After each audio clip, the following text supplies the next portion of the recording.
Introduction. Several years ago, I became unsettled in my career and started searching for ways to take the myriad of skills I had learned and transition them into something new. While traveling, I listened to Jack Canfield's The Success Principles, and something about coaching kept sticking out.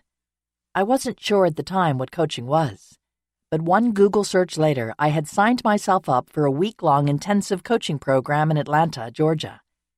On the plane down, I was nervous, having absolutely no idea what to expect, yet completely thrilled and entranced with the idea. During the coaching classes, I worked through my own personal development program to help me better understand what the process would be like when I became a coach. The process required improving myself through such areas as increasing consciousness, building wealth, enhancing skills, and assessing my values, needs, and goals as they related to my personal foundation.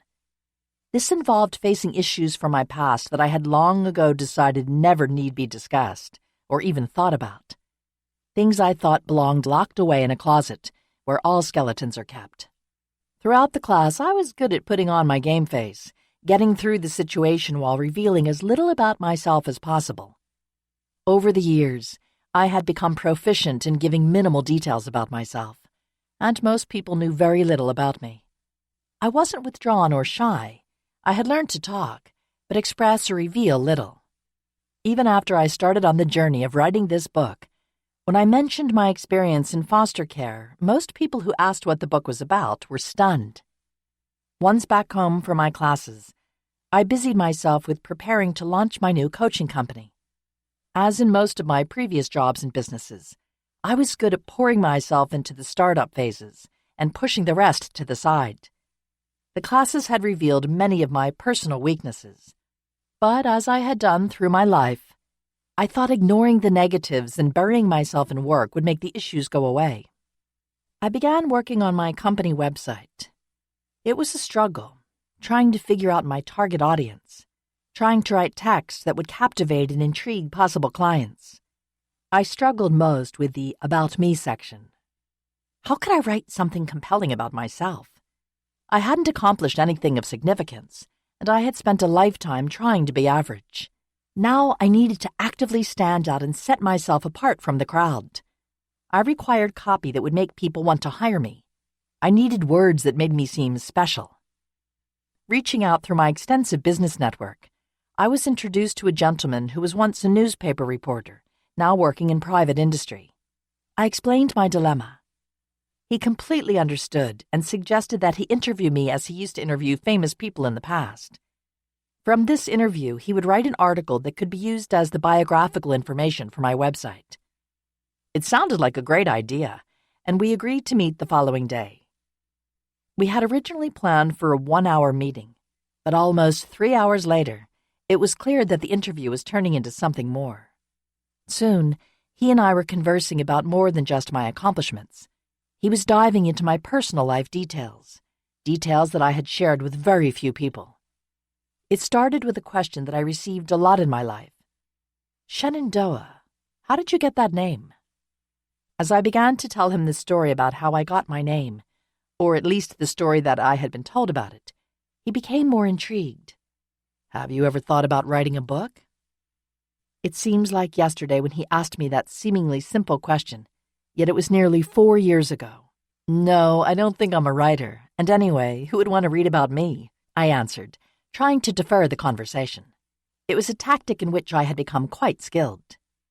By the end of our marathon interview session, he promised to have a piece to me by the end of the week, and he did. I loved the article he wrote about me, and put it up on my website immediately. But he wouldn't let the idea about the book go. After several emails, he had convinced me to sit down and write a few pages. He promised that he would look them over and let me know what he honestly thought. So, I did. I sat down and typed out nearly 30 pages without much thought. The pages included random stories, descriptions of memories that seemed interesting. Nothing life-changing, or so I thought. I shipped them off to him. Under 2 hours later, I got an email asking when I could have more pages done. He wanted to know what happened next. I couldn't believe it. What was so interesting about this story? I wasn't even sure what else I could say, and I told him so. He responded that what he found so interesting was this dichotomy he perceived in me. He knew me from my work in the community, things other professionals had said about me, and the transition I had told him about from my professional work into this new idea of coaching. Then there were these 30 pages of text discussing and detailing my nomadic upbringing. How could that kind of childhood lead to this successful person here today? He couldn't reconcile the contrast. I had never really thought about my childhood from this perspective. I never viewed myself as successful, and I never believed I had accomplished much of anything. In fact, I am, still trying to figure out my talent. I started thinking about my personal development classes and about the readings I had been doing on the law of attraction and other self-help areas. I thought about the hundreds of legal clients that had been into our office, lamenting about their situations. Questions began swirling around in my mind, and I became consumed. I began researching foster care statistics and alumni statistics. I was reading every article I could find about foster care outcomes, aging out of the system, and the general process of foster care. I suddenly came face to face with the truth in a way I never had. Without much work, I soon discovered that less than 1% of foster children receive a 4-year degree, and that out of the nearly 1.6 million people incarcerated in the various correctional institutions nationwide, 1.3 million had been in the foster care system, or 80%. I knew that the system wasn't great, and I knew that I had struggled, but I had never taken the time to understand how bad it was. Over 400,000 children in foster care are affected every year, and the number is growing. In care, I always felt isolated and alone. It was a familiar feeling for me, and truthfully, I thought it was how everyone felt. It never occurred to me how many others experienced the same pain. As soon as I understood that the suffering I felt as a child was being felt by millions of other children, I knew that it was time for a new solution. I needed to share my story. In the years of research I've conducted for this book, I learned the general population does not understand the impact that the foster care system has on a person and the lasting marks that it makes on our communities. It is often unclear what happens after the children are removed from their homes, or what happens after these children turn 18. This book, and especially Part 2, is meant to be an honest and open discussion about areas that make fostered children view the world a little differently. It is also the part of the book where I talk openly about possible solutions, things that can be done in a very real way to make the impact of foster care less disruptive in a child's life. These outcomes can be far more positive for the children and their communities. While there are many great organizations working to solve this problem, I in no way believe that the solutions I present are the only answers. What I do know is that if we do not come together to solve this problem, we will continue to have millions of children, now adults, who have never known love, safety, or stability. This story is mine, but I tell it for the millions of independents, those children who are alone, with no guidance, with no voice. Together, we will change the system. Part 1. What is normal? Chapter 1. Oh, Shenandoah. The best way not to get your heart broken is pretend you don't have one. Charlie Sheen. I was alone in the house. I was 4. Along one side of my small bedroom was a homemade bookshelf, made of concrete blocks and 2x4s. My stuffed animals sat inside, arranged by size. They had become my only friends. Little me with my stringy blonde curls, dressed in hand-me-downs collected from various charity organizations and garage sales. I hunkered down for my favorite time of the day, when Bill Cosby's picture pages came on in the middle of Captain Kangaroo, teaching basic math, geometry, and drawing. I would dance to the song and await the arrival of the lesson, complete with silly characters like Mortimer Ichabod marker pen. Oh, how I longed for my very own Mortimer Ichabod marker pen, perhaps as much as Ralphie from A Christmas Story longed for his Red Ryder BB gun. The contagious theme song would stick in my head all day. Picture pages, time to get your picture pages, Time to get your crayons and your pencils.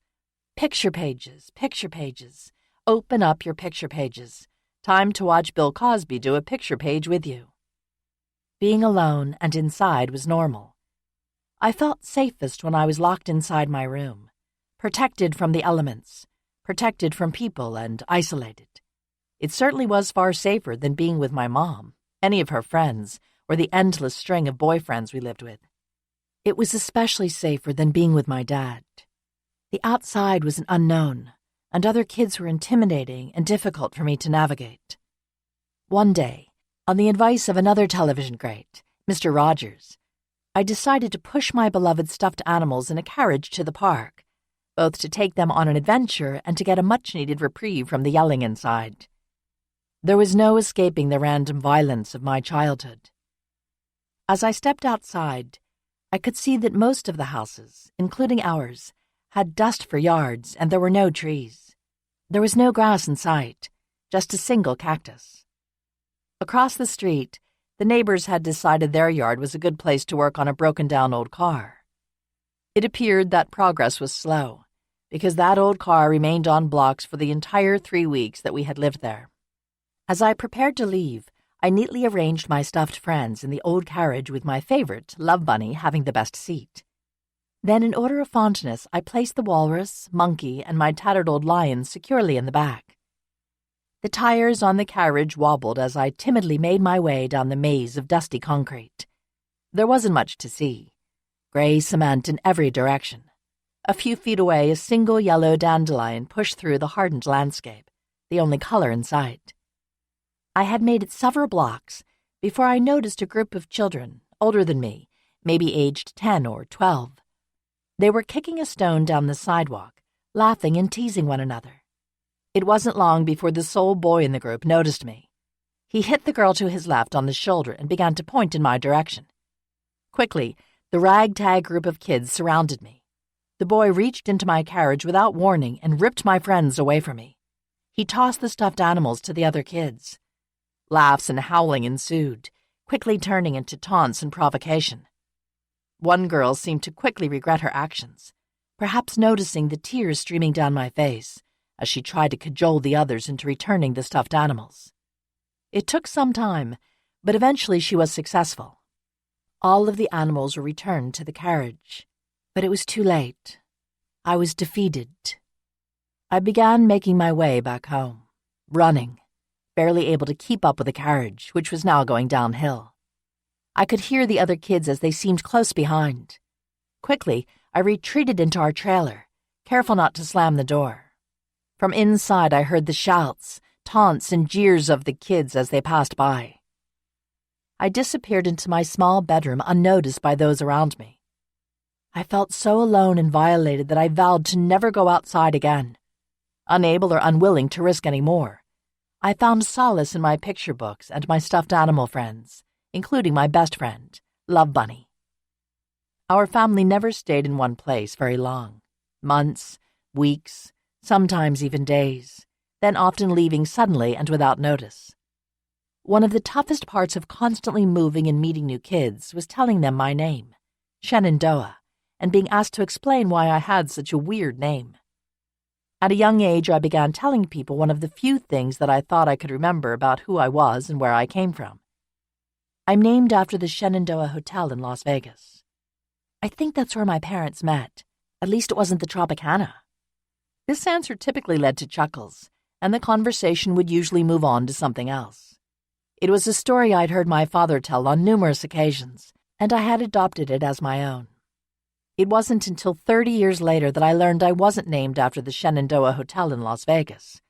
The hotel didn't even open until May of 1980, nearly 5 years after I was born.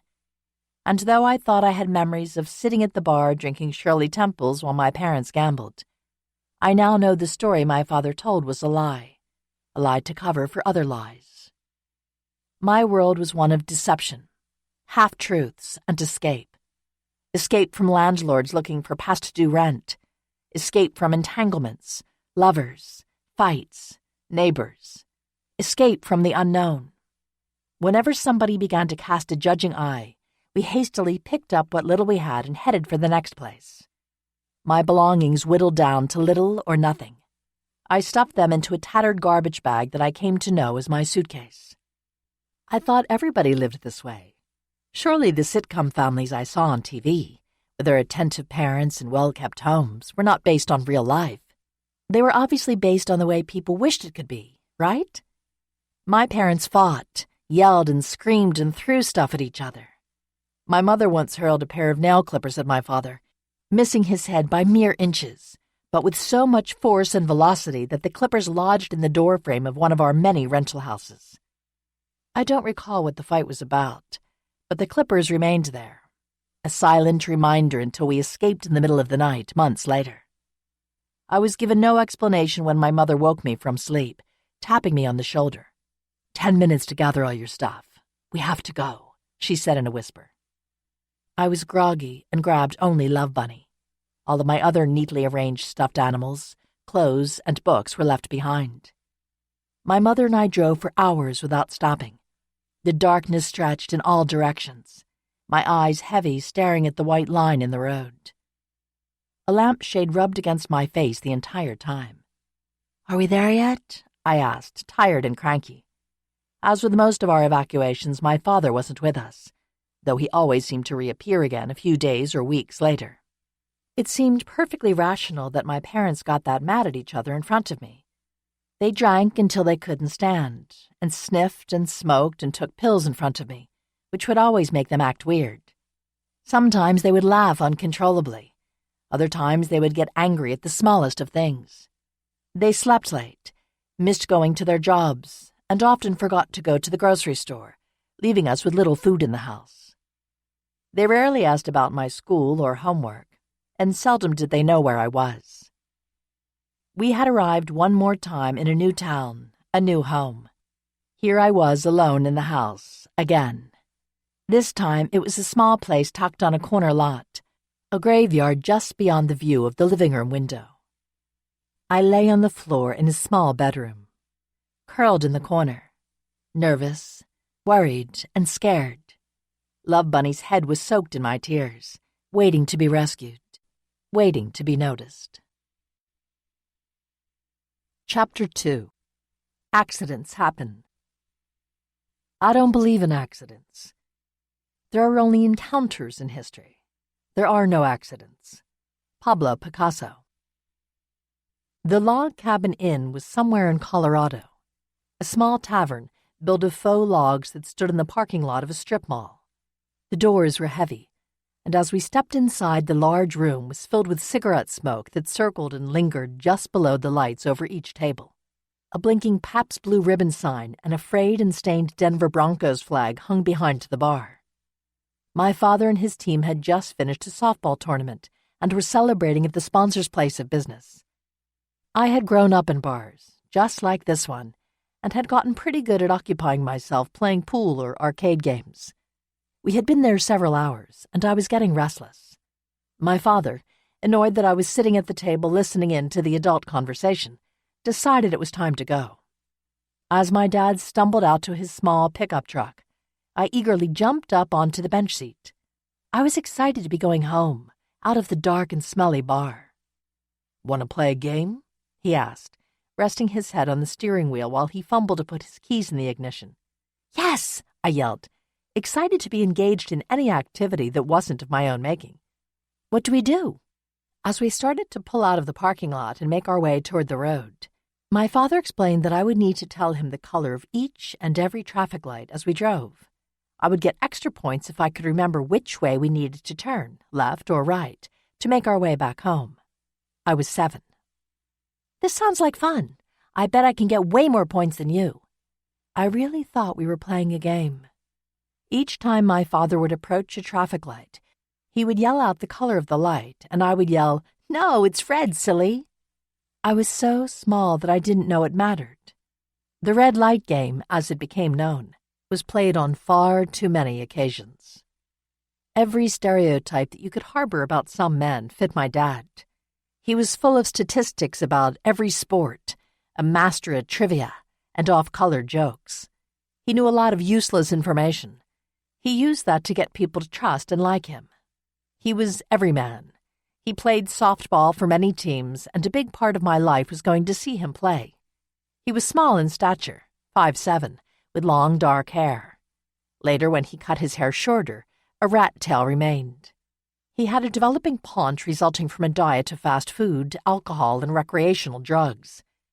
People seemed to not only tolerate him, but to enjoy his company. Perhaps his best quality was his ability to blend into a group of people. I learned that skill from him, to not rock the boat, get along with everyone, never take a stance one way or another. Nobody was ever going to question him, and no one ever did. He never disagreed in public, and always went with the flow. But when the front door closed, he turned into another person, controlling, argumentative, contentious, and mean. One of the many jobs my dad had was working as a janitor for the local police station. That was brazen for someone who was running from the police, and his ability to take this type of risk made me even more cautious of him. The officers at the station liked and appreciated him so much that when my mom called to say that he had beaten her after one of their typical drunken rages, causing a black eye that needed stitches, they laughed it off and didn't visit to press charges. I spent the night on a friend's couch. We moved 3 days later. My dad reappeared a few weeks later. My dad worked mostly as a janitor early in my life, and later as a landscaper, first for others, then on his own. He mowed lawns, cleaned yards, and fixed irrigation systems in the deserts of Nevada. When I wasn't left home alone with the TV as a babysitter, I would go with him to work. I had various odd jobs that included pulling weeds, holding trash bags, for which there is a right and a wrong way, raking up leaves, and sweeping the grass trimmings from the driveways. I spent lots of time with him driving from job site to job site. When it rained, it was impossible to do the landscaping work, and it was a reprieve from standing in the hot sun pulling weeds. Rain days were a blessing and a curse. Because we were living in the desert, the water was needed. But my dad's sense of humor got the best of him on these days. To celebrate, my dad would drive down the Las Vegas Strip, looking for unsuspecting tourists. One day, in the early 1980s, he spotted a man wearing a white suit, white pants, white blazer, and a pastel shirt showing underneath. He was the perfect target for my dad and his practical joke. My father noticed him from several blocks away. The streets were mostly empty as the rain continued to pour down. As the light turned green, Dad raced through the intersection and pulled into the far right lane, slowing slightly as timing was everything. Just as the man began walking toward us, my father sped through the puddle collecting between the road and the gutter. The water sprayed everywhere. As we passed the man, my father was in tears from laughing. I turned to look behind us as the man stood screaming, his pristine white suit now covered in dirty roadside water. "That's what he gets for wearing a suit in the rain," I chuckled, but felt sad all at once. My father continued to laugh, and soon I joined in. Once I was old enough to be in school full-time. I began working with my father every weekend and over the school and summer breaks. We seemed to always be together. Once, as he was attempting to repair a broken sprinkler head, he grew agitated. He called me to bring him a tool. Apparently, I didn't move quickly enough. As I approached him with the tool, he grabbed my arm and threw me face down onto the ground. My face smashed into the lawn, leaving a gash in my forehead from bouncing off the sprinkler head. I became motionless, afraid to move, and even more afraid to cry. Prior accidents had taught me that tears, or the showing of any emotion, ensured further scorn and more pain. I inhaled sharply, choking back the tears, trying to figure out what I had done wrong and how I could avoid another calamity in the future. I spent much of my time trying to figure out how to avoid these mishaps, but it seemed I was always one step behind. My father later claimed to my mother that I'd fallen down. I was just uncoordinated, of course. It seems I was a very clumsy child. Between the number of sprinklers I fell on, the various door handles that I walked into, and the periodic staircases I tripped down. With my father, it was always dangerous. He needed no provocation to unleash his rage. On one hot Las Vegas day, the kind of day that fills your lungs with scorched, dry desert air, My father and I were driving in his taxicab yellow 1970s Toyota Hilux with 2 bucket seats. No one, at least in my family, wore seatbelts. We were traveling through a wealthy neighborhood, placing flyers in mailboxes, searching for new landscaping clients. If I stretched just enough and perched myself on the armrest, I could see out the side window. The houses seemed extremely large and wonderful, and I remembered daydreaming about who might live inside. Kings and queens, I thought. I peered out the window and thought, all my weight resting on the armrest. Then, as we rounded the corner, my father reached across me and pulled up on my door handle. The car door flung open. I fell out and rolled onto the asphalt road, coming to rest on someone's lawn. I laid there for an eternity, frozen with fear. Finally realizing I was uninjured, I remained still and looked at the bright sky above. Tears welled in my eyes, not from physical pain, but from the pain I knew was about to be inflicted on me. I heard footsteps and the wells turned to a full river, streaming down my face. I could have filled a bucket with all my tears. I knew I would be in trouble for falling from the car, and now from crying. "Are you okay?" I heard. It was a delicate, feminine voice. I'd been expecting the growl of my father screaming at me for embarrassing him and opening the car door. Everything bad that happened was my fault, and he always gave me a detailed breakdown for why it was my fault. Instead, I heard the softest, sweetest voice ask, "Little girl, are you okay?" I turned my head toward her voice and began to soften my sobbing. "Uh-huh," I said, still unsure if I could or should move. "Who are you in that car with?" she asked as she knelt down beside me. She was gorgeous. A princess, I thought. She had long blonde hair that brushed against my face as she helped me to a seated position. "My daddy?" I replied, as she carefully examined me to see if anything was broken. "What happened?" she asked. I was staring at her green floral shift dress. It was so beautiful. I'd been in this position before, many times before, whenever an outsider or teacher questioned me about a bruise, being late, or where my parents were. I learned through experience that answering these questions was not simple. The truth was never acceptable, and giving the wrong excuse or cover-up usually meant I would be on the receiving end of a very severe punishment. "I don't know," I answered meekly. Those words had become the perfect substitute for explanation. I already knew my father was going to blow a gasket, and there was no way I was adding additional punishment for speaking the truth. Like everything else in my life, it was a secret, and it would remain that way. I could see she wasn't buying into my answers, but before she could speak, I heard screeching tires and my father ranting before he even left the vehicle. I had been lying in the yard for over 10 minutes, and I'd been worried about where he had gone. Did he plan on leaving me? And what if he did come back? What would he do when he found me? Being left behind had become a constant worry, because it was a constant threat. When we were packing, my father would remind me frequently, children could be left behind if they didn't hurry quick enough. Like my toys and other belongings, I too could be left and forgotten about, waiting for someone else to claim me. I was tormented by this idea. I was afraid that if I didn't come home directly after school, they might disappear, leaving me alone forever. Maybe he would leave me this time? Surely this nice stranger would take pity on a bruised and battered little girl. As my father's voice grew louder, my sobbing intensified.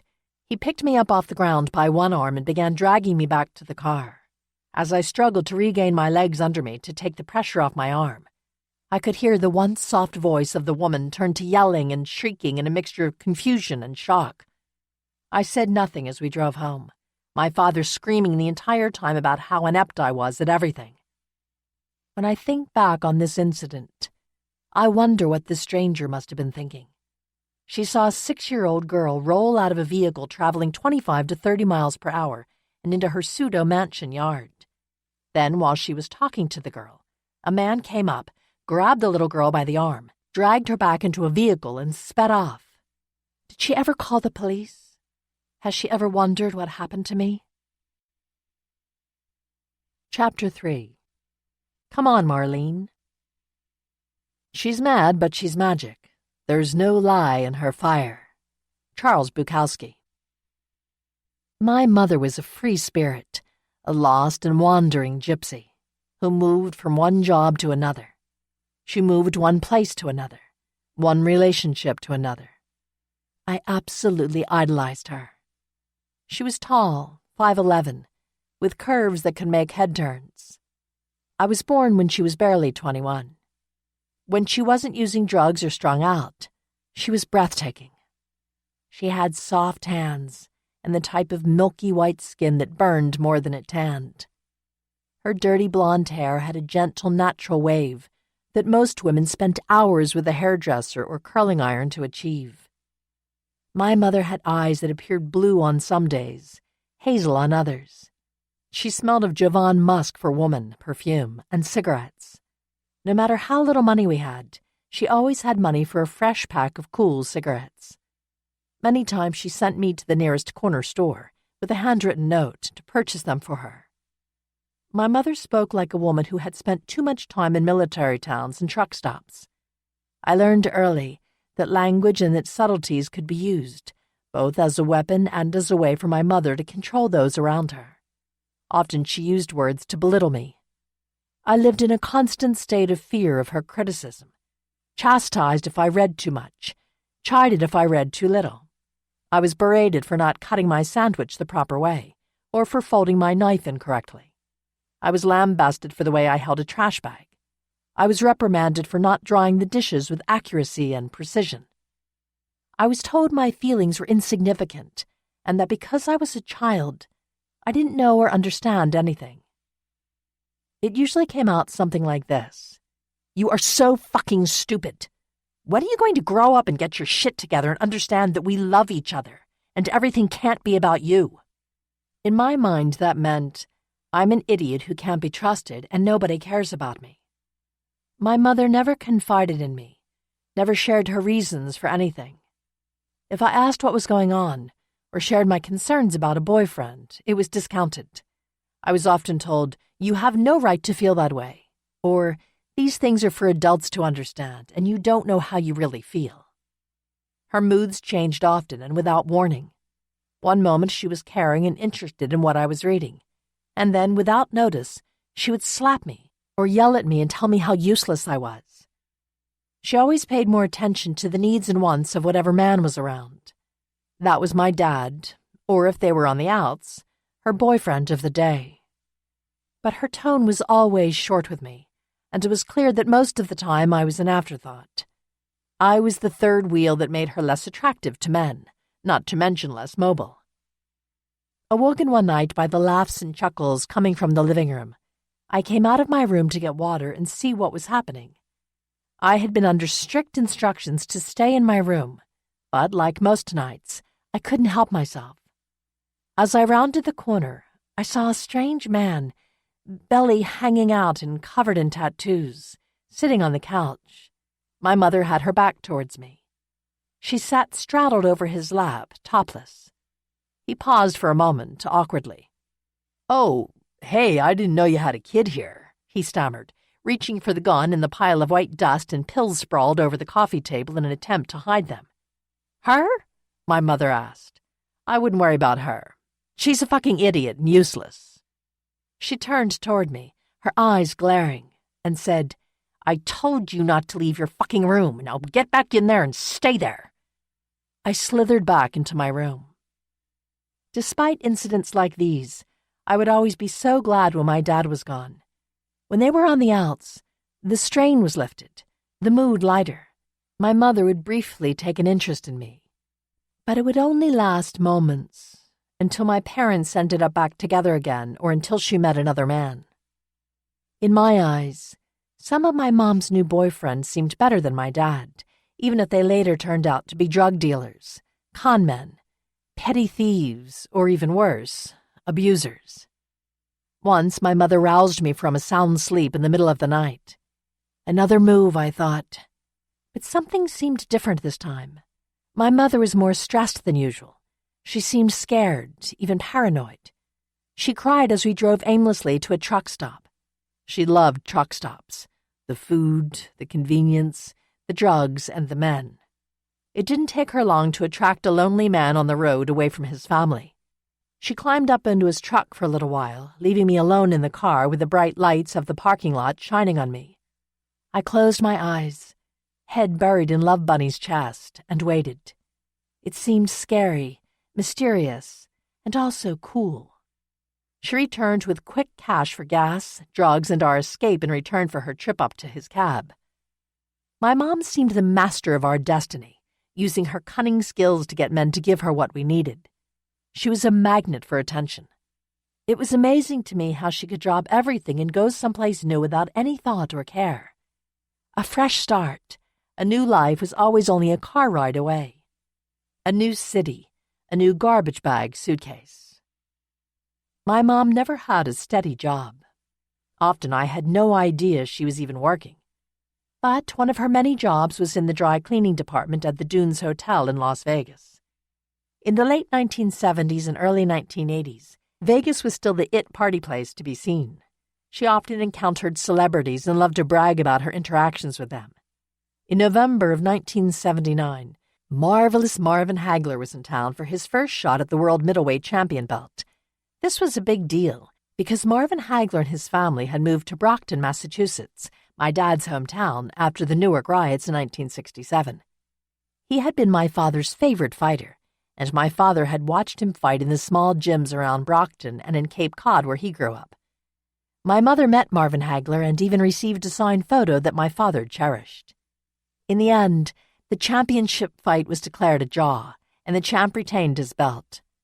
Although my father was upset, his cherished photos seemed to help. One morning, shortly after the fights, while I was watching picture pages, the show was interrupted with news on a fire at the dunes. For a brief moment, I wasn't sure if my mom had gone to work that morning. As I stood up, I heard the shower and realized it was her day off. She wasn't in the fire, and I remember feeling both relieved and sad. Already I was wishing myself out of being raised by my parents. When they were home, I spent most of my time locked in my room, hiding, talking to imaginary and stuffed friends. I daydreamed about becoming an orphan and being taken away to live with a real family. I wanted my own Daddy Warbucks from Little Orphan Annie, who dreamed of having a wonderful daughter to call his own. Each day, I was met with the cold, hard reality that these were my parents, and this was my life. Although I have no proof, I always thought that my mom started the fire or was involved somehow. She seemed too calm when I told her what was happening on the television. Within a week, we had moved again. My mother never had a solid career path. She worked at a paint factory in one city, then dry cleaners, and sometimes she had no job at all. The most ambitious she got was to train as a dental hygienist. I remember her studying for tests. I tried to help by giving her studying hints as best as I could. But like everything else in her life, that didn't last either. In my house, it was expected that you never talked about reality to other people. Inventing stories to cover for the truth was the expectation, and fear of not doing a good enough job kept you constantly motivated. This was the way of life on which my parents insisted, and the sooner that was accepted, the easier it would be. Often I wished that woman could have rescued me from my parents, but she didn't. Nobody ever did. Chapter 4. Hiding in the Open. Just because I let you go doesn't mean I wanted to. Unknown. On any given day, I could walk into the house and my mother could greet me with, "Get the atlas. Where do you want to go next?" We had a giant Rand McNally atlas that seemed as big and tall as I was. Each state had its own page, and the interstates and highways fanned out like a giant spider's web. I spent hours playing with this book in my room alone. Each of its pages held my dreams of escape, the hopes of a new start and a new chance in our next location. I fantasized that the next correctly picked location could become our chance at happiness.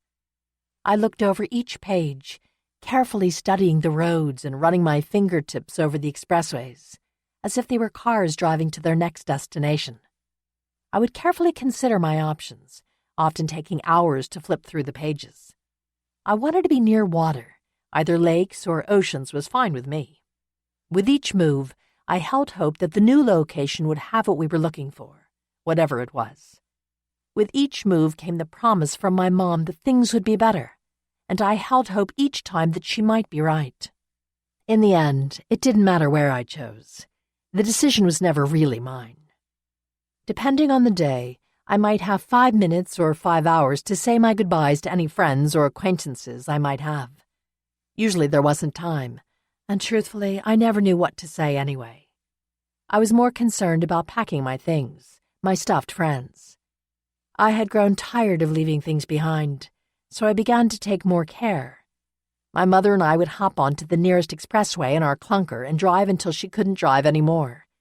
We always stopped at a Love's truck stop, where she would order a patty melt and Diet Coke before hitting the road again. Wherever we stopped was our new home. San Diego, Los Angeles, Las Vegas, Salt Lake City, Denver, Boulder were a few of the cities where we stayed, but not for long. I often wondered, what are we running from? Is my mother a criminal? Did she get fired? Did we owe the landlord money? What about school? Was this my family? Years of daytime television had made me wonder whether I had been kidnapped from my real family. Nothing about me seemed to fit in, and as I grew older, the constant meandering was wearing thin. Sometimes I felt like the great adventurers I had read about in books, Lewis and Clark or Tom Sawyer. But our perpetual moving came with a price. In kindergarten, we moved twice early in the school year, landing back in San Diego. My class was scheduled to go to SeaWorld the next day.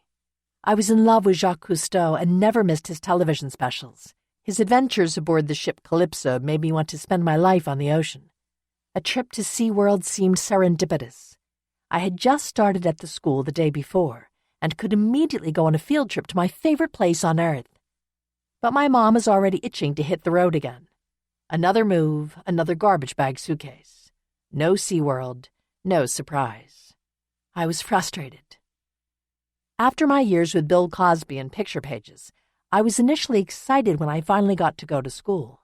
But I never attended the same school for more than 2 or 3 months at a time, and often was lucky to make it 2 weeks.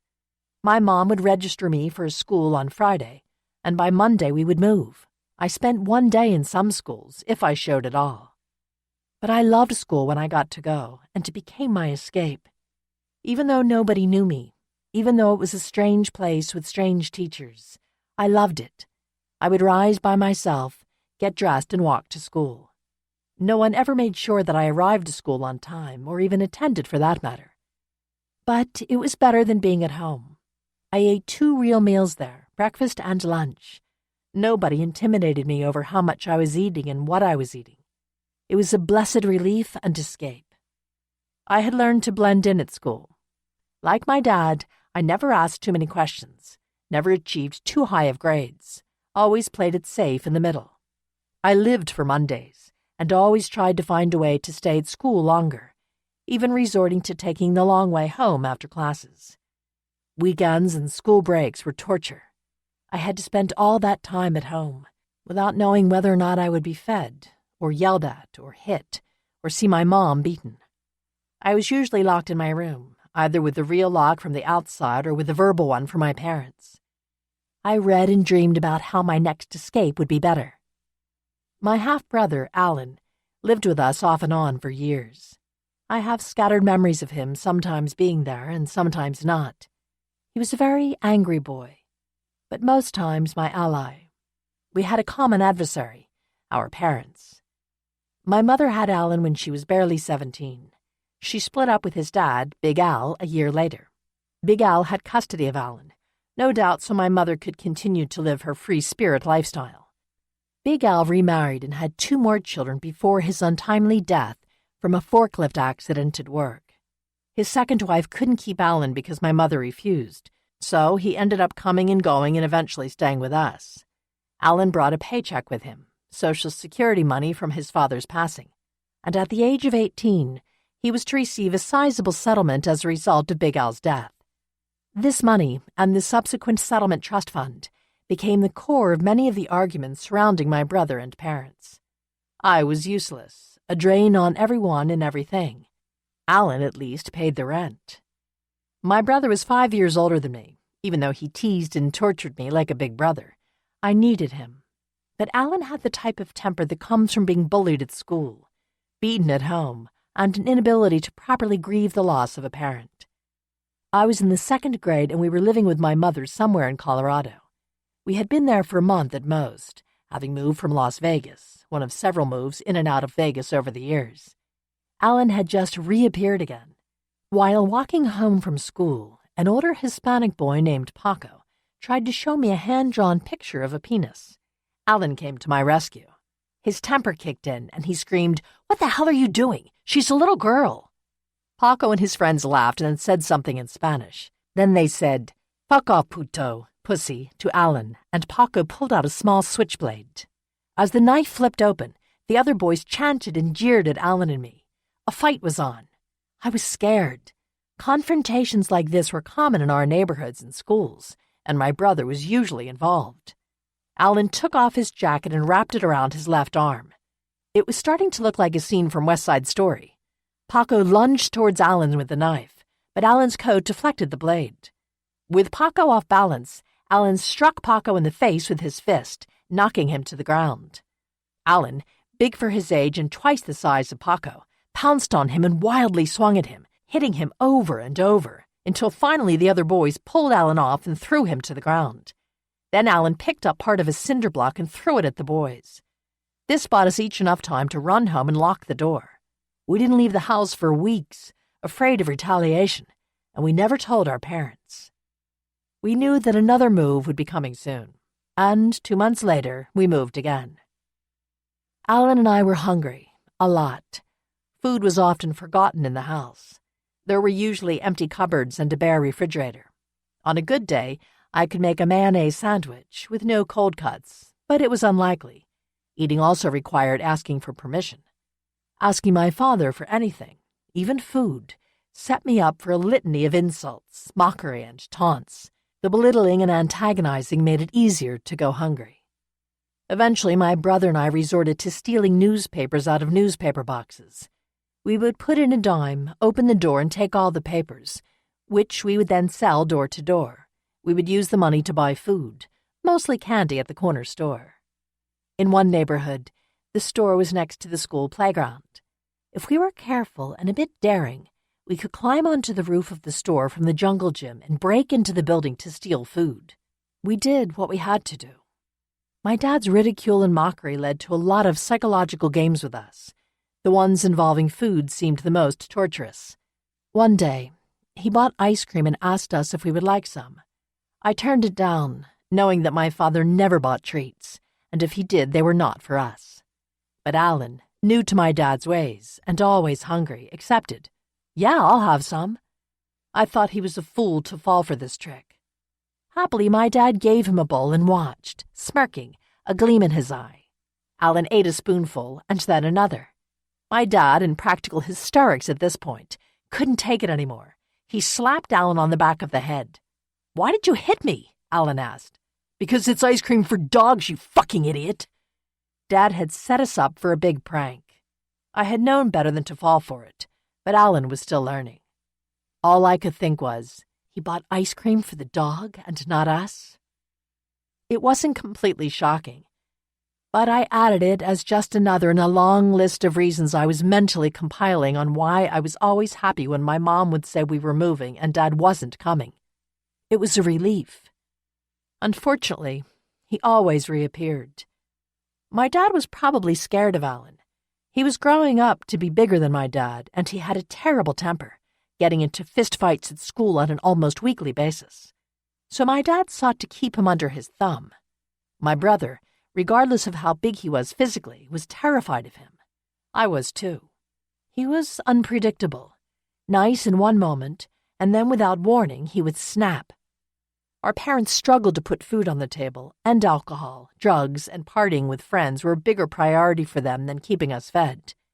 What small amount of food that Alan and I were given needed to be rationed. We always wanted more, especially Alan. We were so hungry that Alan would often pack a bag in the morning, claiming that he didn't like the school lunch. The truth was that he would eat this lunch on the way to school as breakfast, and then eat the school lunch later. One day, as we walked the 6 blocks to school, Alan was munching on his lunch. Just as he was about to throw the evidence into a garbage can, my father drove up. He was caught. The punishment was severe. No food at all for 3 days. I was punished as well. No food for a week. It had been decided that my punishment would be more severe because I was covering up and lying for my brother, and that type of behavior couldn't be tolerated. It was confusing.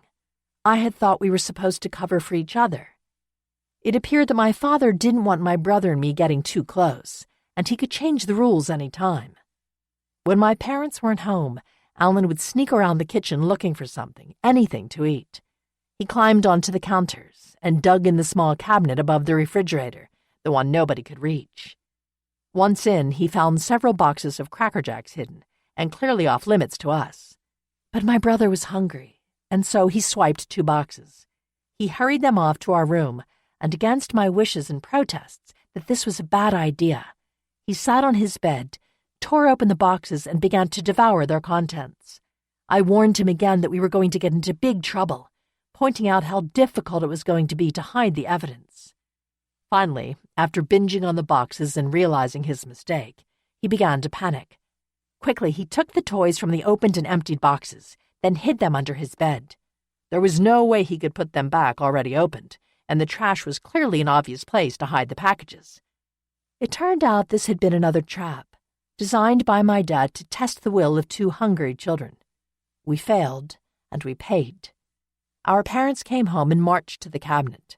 Were we under surveillance? How could they know so quickly? I could hear my father stomping around the kitchen, and I knew all hell was about to break loose. I listened with fear as his feet marched down the hallway, growing louder and louder as he approached. Stomp, stomp, stomp. My heart was racing, tears welling just as they had when I had fallen from the truck. We had just finished our punishment for the lunch incident, so I could only imagine how severe this one would be. The doors swung open. "Who ate my Cracker Jacks?" I sat up in bed, eyes wide, but said nothing. I could see the perspiration starting on my father's forehead. My brother stared blankly. I knew what was coming. My father ranted and raved for nearly 20 minutes. When it was clear that neither my brother nor I was going to confess, he stormed off in a huff. Had our silence paid off? I breathed a sigh of relief, thinking we might get away unpunished. "See, I told you," I whispered. "You should have just left them alone."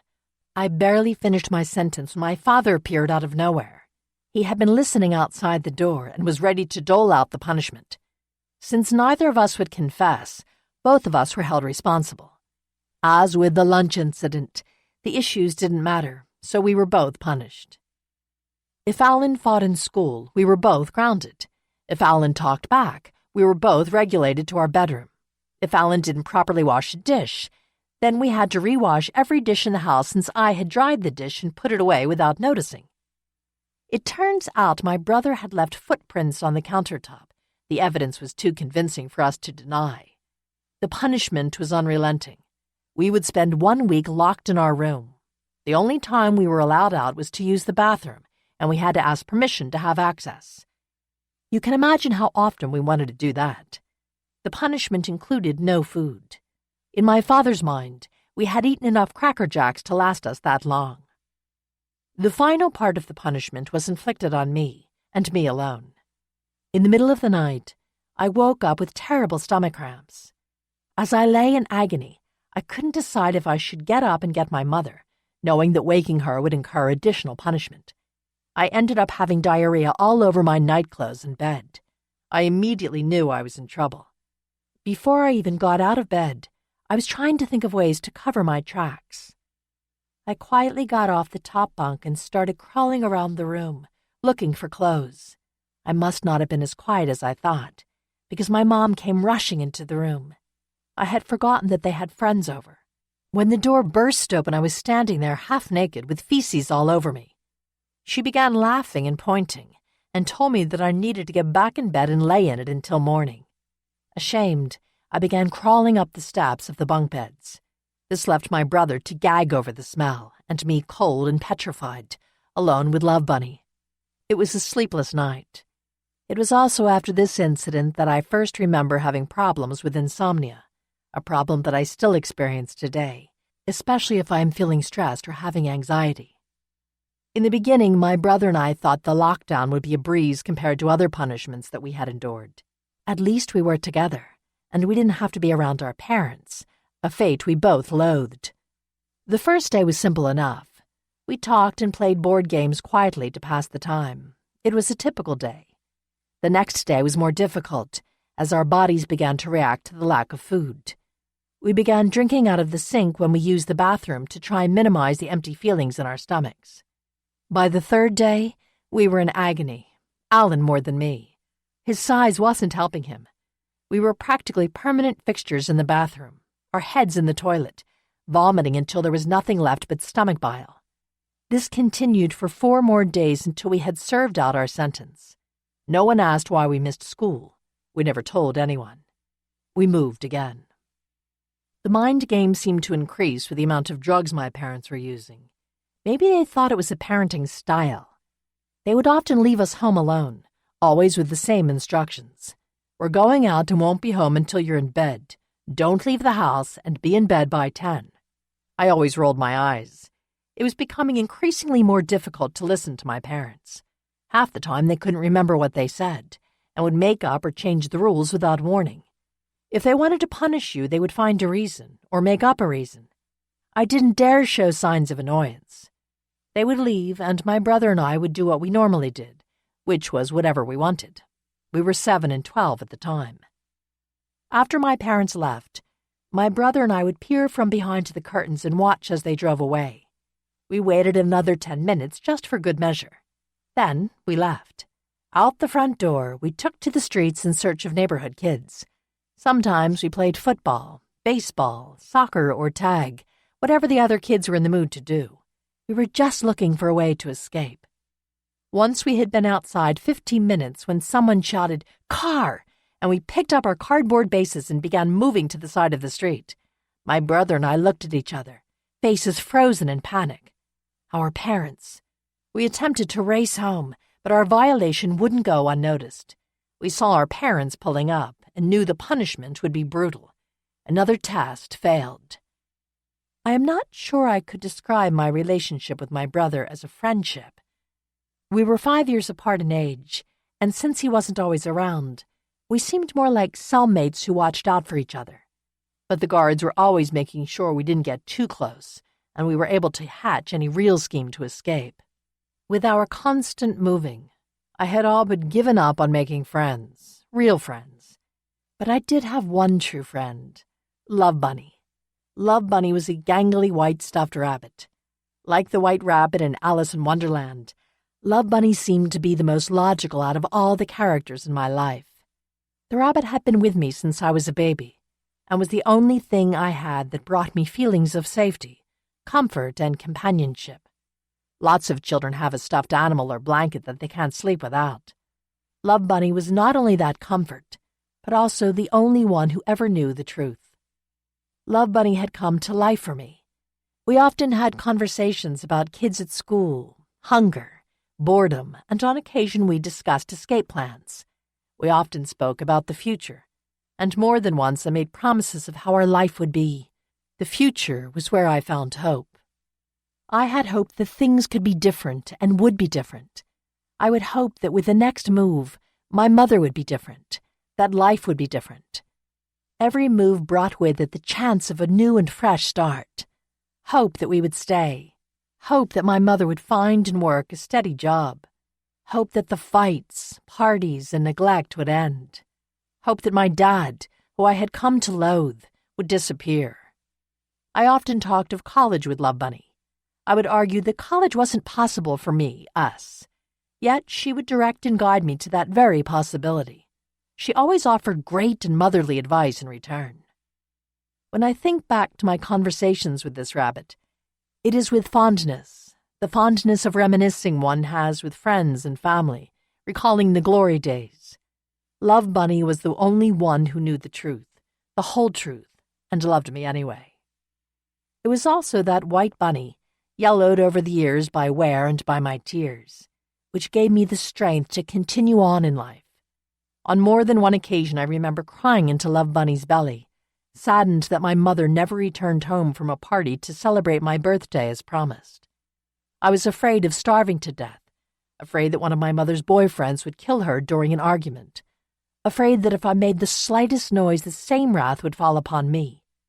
There was non-stop anxiety and dread that both my mother and the man of the day would lose composure, and that as a result, I would never be heard from again. I had an immutable fear, walking home from school each day, that everyone and everything would be gone when I returned home. I was never sure if it would be better or worse if they disappeared without me. Me, forgotten, alone forever. In those moments, it was Love Bunny who comforted and consoled me. She was the only one I could truly confide in, the only one who I knew understood me more than anyone else. Love Bunny would shake her head when my parents would punish me, starve me, fall down drunk, or get high in front of me, and say, "Adults are not supposed to act like this." She was the reminder, the constant, the voice in my head, in my gut, that gave me strength when I had none. She was the reason to keep fighting. That stuffed animal became my only true advocate. She would console me and tell me, "Things are going to get better." I would wipe the tears away, make a promise that they would be, and then crack open a book and disappear into the story. Chapter 5. Endless Amounts of First Days. You will never get a second chance to make a first impression. Unknown. They say there's nothing like a first impression, and with my name, I always give a strange one. I grew up in an era when girls were named Jennifer, Amy, Heather, Melissa, and Michelle. People didn't name kids after places the way they do now, like Madison, Brooklyn, Montana, Cheyenne, or use last names as first names. Everything was practical and traditional in spelling and pronunciation. It seemed everything about my name brought me grief. Every town I moved to and every new school I started, I got strange looks when I introduced myself. What kind of name is that? I set out to change the not-so-nice reactions. After all, each new school offered me a chance at a fresh start. So I began to suggest nicknames. My father had often referred to me as Sam. I was never sure why, unless he was projecting his desire for a boy and his own dissatisfaction of my name. My teacher at the time promptly rejected the suggestion. There were too many Jessicas, Jennifers, and Sarahs in class already. I couldn't win. I tried another tactic at the next school and told the teacher that I'd rather go by my middle name. People do that all the time. The teacher seemed on board. The only problem was it wasn't just my first name that was uncommon. My middle name was non-existent. I was forced again to stick with Shenandoah. There was nowhere to hide. I was a small girl with a big, unwieldy, uncommon name. I was also a girl who never stayed in one place long enough to let people know I was more than just a silly name. The jeers were unrelenting. We had moved for the umpteenth time. We had been in numerous towns within Michigan by this time, my mother's home state. I assumed she wanted or needed to be closer to her extended family, but she also had a terrible fight with my father. We had taken a cross-country Greyhound bus ride that felt like it lasted months. I ate crackers and spray-canned cheese the entire trip. The bus smelled like a porta-potty, and there were strange people who talked to themselves. I was seriously scared by the experience and vowed never to travel by bus again. My mother and I landed at her sister's house. It didn't take long for my father to reappear weeks later. We lived first in Grand Haven, then several other locations in and around the Muskegon area located on the Lake Michigan coastline. Like many of Michigan's small cities during the 1980s, Muskegon was economically devastated by the ongoing industrial and automotive downturn. By all definitions, it was an urban setting, rife with the typical problems of cities whose citizens are out of work. It was perhaps most famous for being the birthplace of the evangelical Christian television host, Jim Bakker. My father started his own landscaping business there, which provided some stability for us, and after 6 or 7 more moves, we eventually landed in a small house on Dale Street. It wasn't fancy, but it was our own. This was the first time my parents had purchased their own home, and for a moment, it felt like things were changing. My parents had initially sent me to a Catholic school, not because they were religious. Clearly their lifestyle did not conform to any religion. I can only assume it was their way of trying to give me a better education. The house was located in a rough neighborhood, and the public schools were known for their problems. This was the first time it felt like my parents were actually trying to get their act together. It seemed as though the partying had slowed down. After a friend's bachelor party, my dad swore he would never drink again. He was getting too old to recover, he claimed, and he did seem to ease up. The experiment was short-lived. On my first day of school, I was asked to write a paper on my parents' heroes. The idea seemed completely ridiculous to me. Did my parents even have heroes? We never talked about anything of substance, and I had no idea how I was ever going to complete the assignment. In my house, you couldn't just ask the question, listen to the response, and write the paper. It was never that simple. So I did what I did best. I lied. I wrote a paper on my dad's made-up hero, Babe Ruth, and my mother's imaginary hero, Marilyn Monroe. But in my conservative Catholic school, writing about Marilyn's sexual magnetism didn't go over so well.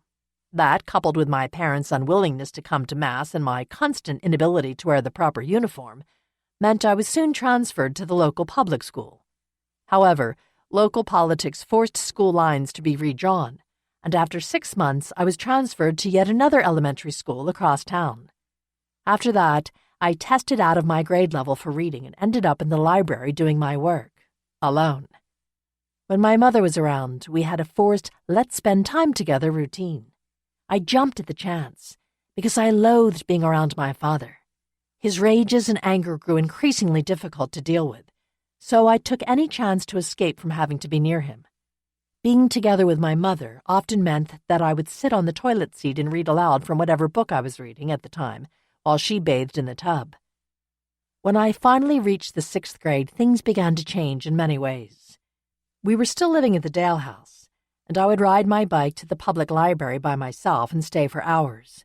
No one ever asked where I was, and the librarians always had new book selections for me. I read things that were popular at the time, all the Beverly Cleary books.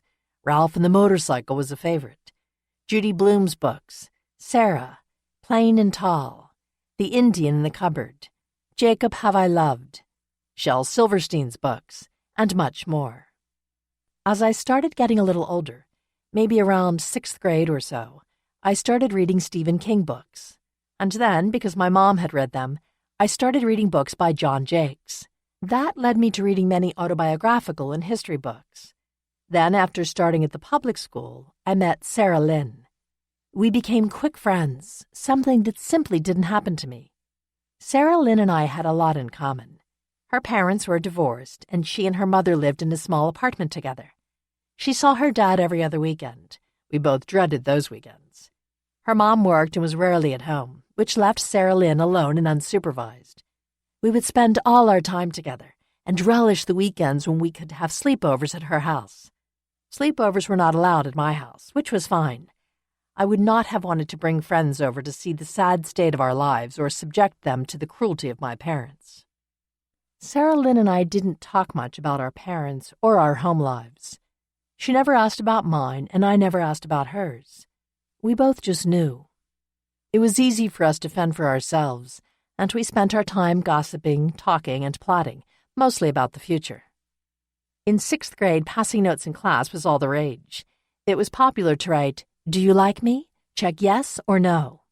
Through our constant note writing, Sarah and I invented ever more intricate ways to fold a piece of paper. We would write each other's names on the front and enlist our classmates to pass the notes. It was the first and the last time that I felt like I truly belonged with a group of my peers. Sarah complained daily on the playground that I needed a shorter name because it wouldn't fit on our origami-style notes. So she began testing nicknames. At first it was SH dash dash dash dash dash dash dash dash. But we both quickly realized that wasn't going to work. It almost looked like it could be mistaken for a curse word. Then one day she wrote Shen, and it stuck. From that moment on, people started calling me Shen. At the time, I didn't have a clue what Shen meant, nor did I care. It was close enough to Jen that people never seemed to question it in the same way. I just wanted a change, and Shen was fine with me. Like most kids, I was always looking for my name on the customizable keychains and other trinkets found in truck stops across the nation. It didn't take long for me to realize that the chances of finding my name were nil. In 2nd grade, I had a friend who did a show and tell about her name. She had a framed poster that was in a fancy script explaining the origin of her name, all the famous people who shared her name, etc. I was interested and wanted to know more about my name. I was stuck with an old copy of the Encyclopedia Britannica from the school library. The closest I could find was Shenandoah National Park. That was not what I was looking for. It would be nearly 20 years before I ran into a Native American man, a client, who was able to shed some light on my name. He explained because so many different tribes lived in the Shenandoah Valley, the name had several meanings. River through the spruces, river of high mountains, silver waters. Given we were applying it to me, he suggested we might settle on his favorite, beautiful daughter of the stars. And so there it was, finally an appropriate definition I could share with others. So Shenandoah translated to beautiful daughter of the stars. Truthfully, although I knew it meant something beautiful, it was still hard to relate it to me. I never saw myself as anything close to the beauty in a star, though I did like the greater universal meaning and context. By this time, everyone was calling me Shen. To this day, so many people know me as Shen that when I'm referred to as Shenandoah, I can get confused looks. I once met a business contact at a restaurant who at the end of our lunch said, "Shen, that's an interesting name. Do you know what it means?" I was curious, but fearful at the same time. It was clear from our conversation that she had a grasp of Chinese medical language, being an expert in the area. No. It doesn't mean something bad, does it?" I asked sheepishly. My first thought was that it was some terrible disease. How appalling would that be, walking around calling yourself tuberculosis or some other equivalent? "You don't? Well, when you get back to the office, you should look it up." She smiled. "Or you could just tell me, because now I'm really nervous." I'm not known for my patience, and the anticipation of finding out was now overwhelming. "Check it out when you get back." Damn, she wasn't going to give it away. "Let me know what you think." I tried a few more times to pry the information from her as I waited for the check, with no luck. The restaurant was only a few minutes from the office, but the entire drive back I racked my mind, thinking of all the terrible and horrible things it could mean. When I got to the office, I ran into the building and back to my computer. I couldn't open Google fast enough. "Define Shen," I typed. I watched as Google did its algorithms, an eternity it seemed. But within milliseconds, there stood the answer. Shen, in Chinese thought, is the spiritual element of a person's psyche. Not bad, I thought to myself. Spirit, God, deity, spiritual, supernatural, awareness, consciousness, etc. As I read, a sense of disbelief began to overwhelm me. Relief at first that I wasn't associated with some debilitating disease, but that quickly dissipated. I stopped reading and sat for a long moment. I had spent years hating my name. I'd tried everything to change it. Then suddenly, in the midst of transforming my life and changing careers, I found this. My name finally became a part of me for the first time in my life. I felt that I was where I was supposed to be, at the exact time I was supposed to be there. I wish I had known the meaning of my name sooner. I spent so much time looking for what was special about me, and perhaps the answer was with me the whole time, in the one thing I hated most. It's odd. I remember hearing people tell me I was special. I was just never treated that way. My mother told me I was special, so it's easy to see why I wouldn't or couldn't believe it. I had convinced myself that I wasn't special. In fact, I spent my whole life doing everything I could to be average. When people asked me what I was good at, I would always shrug and say, nothing. Much changed in that 6th grade classroom. My teacher, Mr. Derby, the only elementary school teacher whose name I actually remember, told me that I was special. Most of the kids were disappointed to find out they had Mr. Derby. He was known as the tough teacher, the one who didn't take any nonsense. Most of the kids seemed nervous to have him. But he appreciated the work I did in class and praised me. He said he had a feeling I would be an important person in the world. At the time, I wondered, doesn't he know my background? Doesn't he know I don't have any skills or abilities? Doesn't he know I'm destined to be a good-for-nothing, drug-addicted, wandering gypsy like my mother? I had friends and acquaintances with obvious talents in one thing or another, such as playing an instrument, acting, writing, singing, sports. Everyone around me seemed to excel at something. But not me. My brother was a fantastic artist and good at soccer. When my mom wasn't high on drugs or drunk, she was very personable and a great storyteller. Those talents had carried her far in life. She was also a looker, and men adored her. But me? I had nothing. I had spent years riding in the middle, hiding in plain sight. It was amazing what one compliment can do in a person's life. This one compliment forever changed the way I looked at myself. His words stuck with me. You're special. I would repeat them over and over in my mind and replay the conversation for Love Bunny. In my bedroom at night, I would daydream about my life. I would confide in my friends about my desire to go to college. They all questioned college. Kids from our neighborhood should feel lucky to just get a job after all. But my determination grew to escape the low expectations that the world had set for me, that I had set for myself. These words, these precious words, were the first positive recognition I had ever received. Believing I was special made it even more difficult when I had to lie to Mr. Derby. "Shen, can I see you in the hallway?" His voice was gruff and firm, and I knew what was coming next. It happened every semester at every school.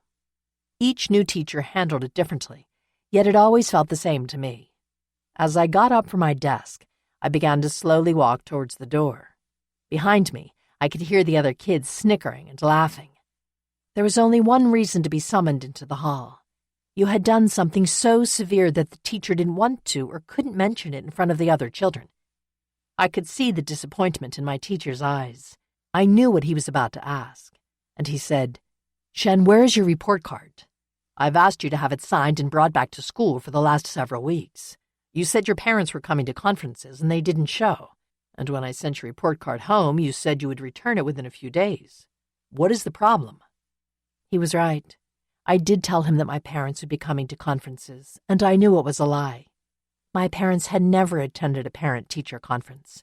I knew this one would be no different. But I was afraid to say anything other than, "Of course they are looking forward to it." It was easier than the truth. Later, when they didn't show, I had made an excuse about them having to work late or something about car trouble.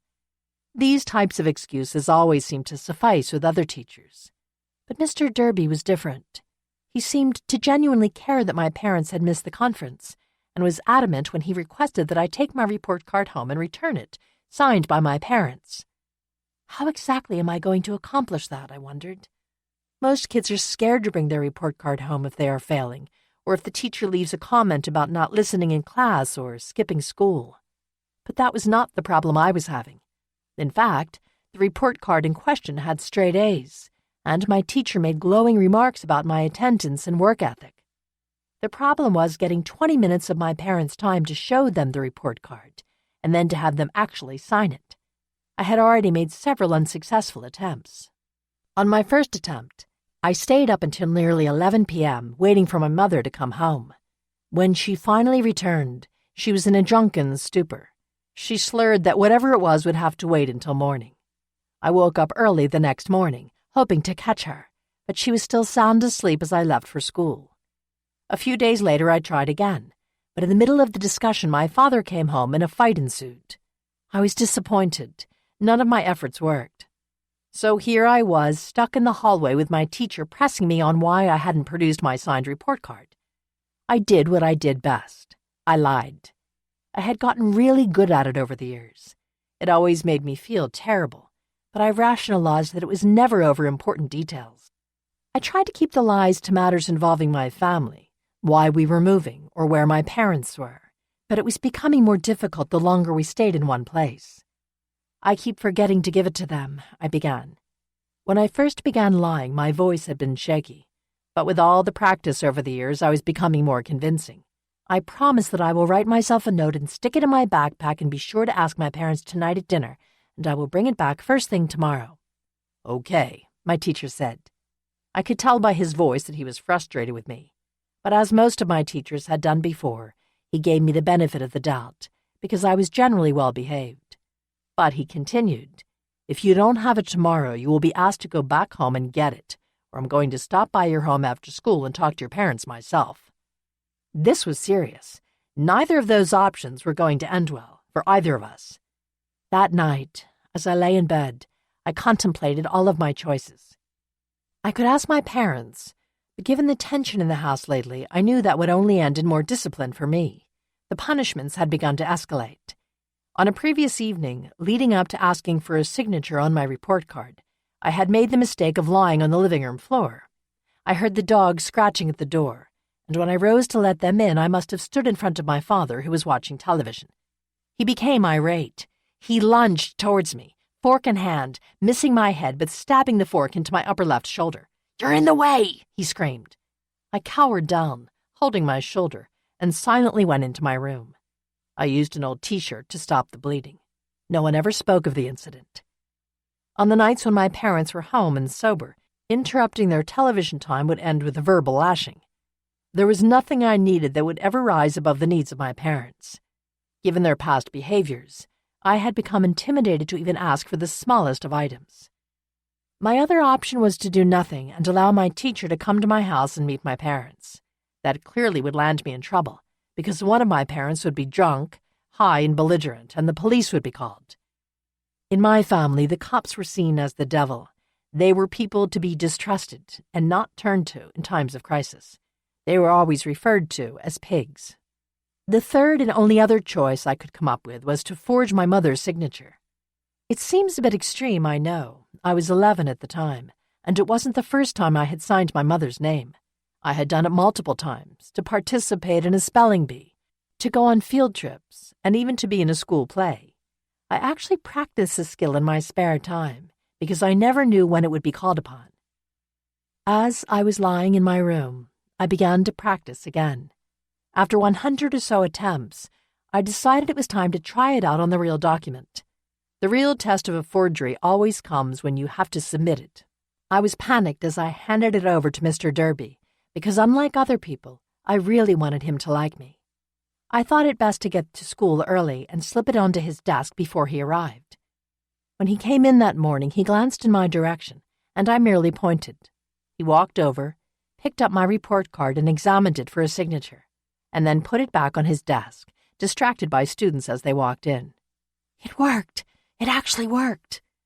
The commotion of the morning routine worked. I was clear again. I had managed to survive another close call. But it was getting more difficult as I got older, and I began feeling more guilty. Disappointment never waited long. There was a big trip that the 6th graders went on every year. It was a week-long retreat to a local camp. You slept in bunk beds and cabins, had great meals in a dining hall and activities like archery, canoeing, and swimming. But no one in my house was going to be shelling out $150 for the privilege of me joining my classmates in this rite of passage from elementary school to junior high. So all my friends, classmates, and teachers went to camp, while I sat in the principal's office for a week. I was the only student who didn't go. Loneliness and sensations of worthlessness were becoming more prominent feelings in my life. Everything about our household was always treated as top secret. Alan and I were never allowed to divulge too much information to anyone. We couldn't tell people where our parents worked, if they were working, what they did, who lived at our house, who had been to our house, when we ate, what we ate. All information was off limits. At the time, it seemed quite normal, and I assumed every family worked this way. It wasn't until adulthood that I realized most of these secrets were actually lies. The lies were told to keep me from asking too many questions, and if we did repeat them, we were the liars. My mother was a talented liar, and she was training me to follow her lead. That vicious circle of lies and stories still haunt me. It is difficult for me to connect in real ways to those around me. Answering basic questions like, "Where are you from?" can send me into a panic attack, and even after I manage to answer, it always feels like I'm talking about someone other than myself. That the stories aren't my own. I still worry that every story I tell may divulge something that will upset someone. Sometimes I worry that I don't actually know what the truth is, like I'm living in a real-life The Truman Show, where you think one thing is your story, but in fact it could all be lies or completely made up. When you're used to not trusting anyone or anything around you, it's hard to believe in anything, including your own life. As I got older, I would lie in bed at night, contemplating. What had my parents done that had been so bad? What could be so unspeakable that I had to spend my entire childhood running from it? Nobody else at school seemed to be fearful of their own homes, with the exception of my brother and me. What made our family so different? And why? Why did I have these parents? Why did I have this life?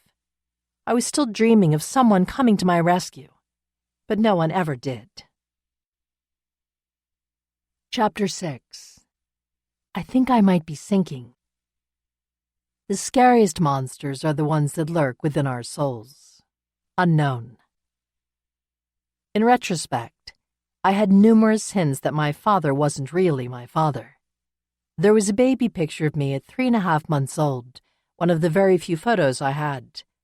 On the back it said, Shenandoah Dowdy, in my mom's handwriting. Dowdy? My name is Bradley. I didn't ask about it, afraid mostly, but a seed had been planted. The idea that my father wasn't my father seemed preposterous, and I had refused to acknowledge the information. Until one day, my brother and I were arguing over the volume of the television. It didn't take much for us to find something to bicker about. Alan, nearly 17, had not learned to gain control of his temper, and I knew how to push his buttons. My brother ended up grabbing me by the hair and dragging me around the living room. I screamed, "I'm telling Dad when he gets home!" Stating this simple sentence was usually the pressure point to get my brother to release his hold on me. He was scared of my dad. We both were. Not today. Alan let go of my hair and proudly, like a peacock fanning its plume, announced, "He's not your dad. You don't even know your dad." These words from my brother's mouth, the secret held for my entire life. I had been trapped in a delusion that I was content believing in. I felt a crazy sensation, like the compass of my world spinning uncontrollably. I was trying to calibrate to true north. I thought, he doesn't know what he's talking about. He just wants to win this argument. I wasn't willing or able to accept the truth. When my mom came home later that day, I was relieved my father wasn't with her. I could tell she was in an unsettled mood, and normally I wouldn't dare be so brash with a question. But since the words had left his mouth, I just couldn't stop thinking about what he said. I simply asked, "Is he my dad?" "No!" She said it with such force and conviction, as if this was information that I already had. Maybe deep within me I had suspected it, but there would have been no indication my suspicions were true. This revelation sent me into a haze of confusion and astonishment. Without missing a beat, she added, "We are getting a divorce and moving out. You should start packing." An explosion went off in my head. Not only was my father not my father, but also after a year of stability, the longest in my life, my mother had decided to divorce him. Just last month they had talked about becoming foster parents themselves, attempting to adopt a baby from someone related to my mother. I was absolutely dumbfounded by this turnaround.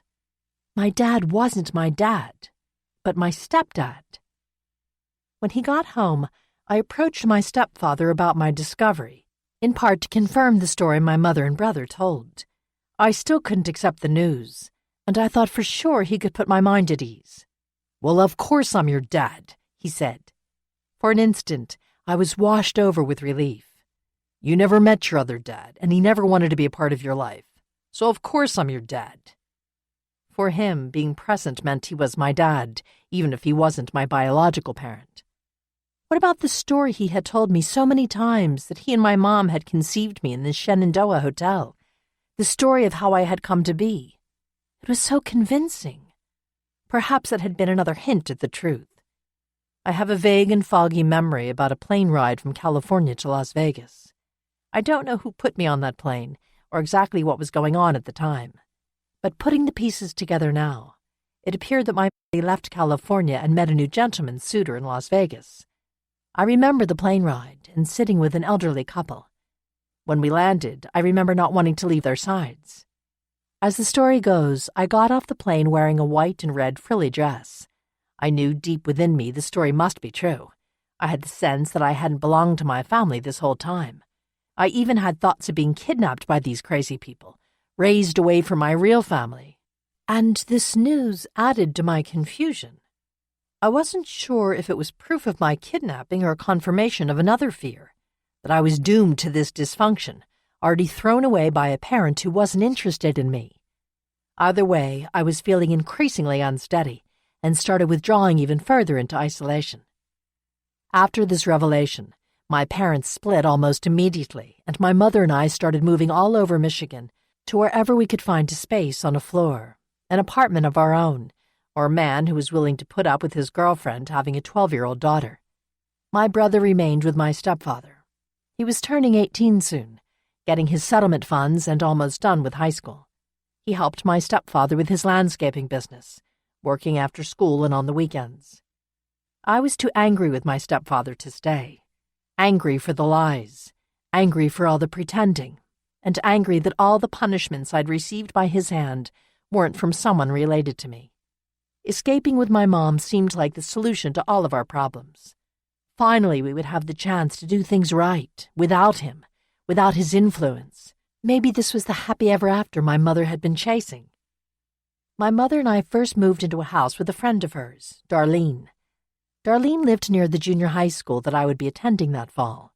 My mother wasn't there very often and spent much of her time with a new boyfriend that I hadn't been introduced to. That summer, we moved at least 4 different times to various locations around town, both with and without the new boyfriend. I had grown to despise my stepfather and was feeling especially disgusted by him after learning the secret he and my mother had kept for so long. But Mom's new guy, Dwayne, wasn't any better. I found him completely revolting. He was 5'5" or 5'6" at the most. He had long, greasy black hair with bangs and an unnatural relationship with his nunchucks, constantly swinging them around his arms and legs. I'm not sure if it was meant to be intimidating or if he thought he was impressive. I found it nauseating. I hated being in the same room with him when people were around, and I found him intolerable when we were alone. I wanted to hide from him and started lying and making excuses to stay after school or work on homework that didn't exist. I went so far as making up a complete project for a report, which I completed but never turned in, because it had never been requested by teachers. I didn't trust him, and unlike my mother's other boyfriends, who were easygoing and fun, I thought he seemed sneaky and conniving. He seemed nothing like the other men my mom had dated, and I was rapidly losing faith in her decision-making. I found myself looking for excuses to leave. Escape was the only thing I desired. Escape was always my fallback, and I desired it more than ever. Part of this time we were living alone in a small one-bedroom apartment. My room was actually a closet. It was so small that a twin mattress covered the entire floor. Utter desolation and depression had begun to overtake me. It became more difficult to escape into a book or a movie. Once, when my mother was off with her latest tryst, I thought it would be a good idea to try Jack Daniels straight from the bottle, to disappear as I had watched her do so many times before. I knew I wasn't supposed to drink and that the bottle was off limits, but I rationalized that, given the numerous times my mother let me have a sip of her beer or other drinks, this was no different. Besides, when was I going to have fun? I had been caged in the apartment for 3 days alone, and I wasn't interested in watching Top Gun anymore. I took a sip and immediately began choking. The whiskey burned as it flowed down the back of my throat. Disgusting! I tried another sip, and the burning intensified. I spit it out in the sink. I put the lid back on, forced the bottle back into the cabinet, and retreated to my mattress in the closet. I wasn't even good at drinking. Another failure to add to my growing list. It was a long time before I thought of trying alcohol again. We moved back into Darlene's house for the start of 7th grade. We lived there less than a month, and I am not sure that I ever saw my mother during that period. I technically don't know whether I finished 7th grade. It was a grim time. I went to at least 4 different schools that year, enrolling in a 5th, but I never actually showed up for classes. I was becoming disengaged with school and with the other students. In the past, I had pretended everything was fine. I would make up stories about the fun things I had done over the weekend, stories that I had copied from other kids at other schools, trips to the movies, shopping, going out to eat, visits with family, all the things I heard them talking about. Recently, it had not been worth the hassle. I was tired of keeping track of the lies. I found it easier to just avoid conversation, choosing to disappear into the background. Schoolwork was becoming less of a priority. We had been assigned a project for the science fair, and I couldn't have been less interested. When another student, who seemed genuinely concerned, asked about my lack of progress, I shrugged it off. I had completed too many projects for school in the past, only to be disheartened that I couldn't finish them. I knew he would be moving before the project was due. I was right.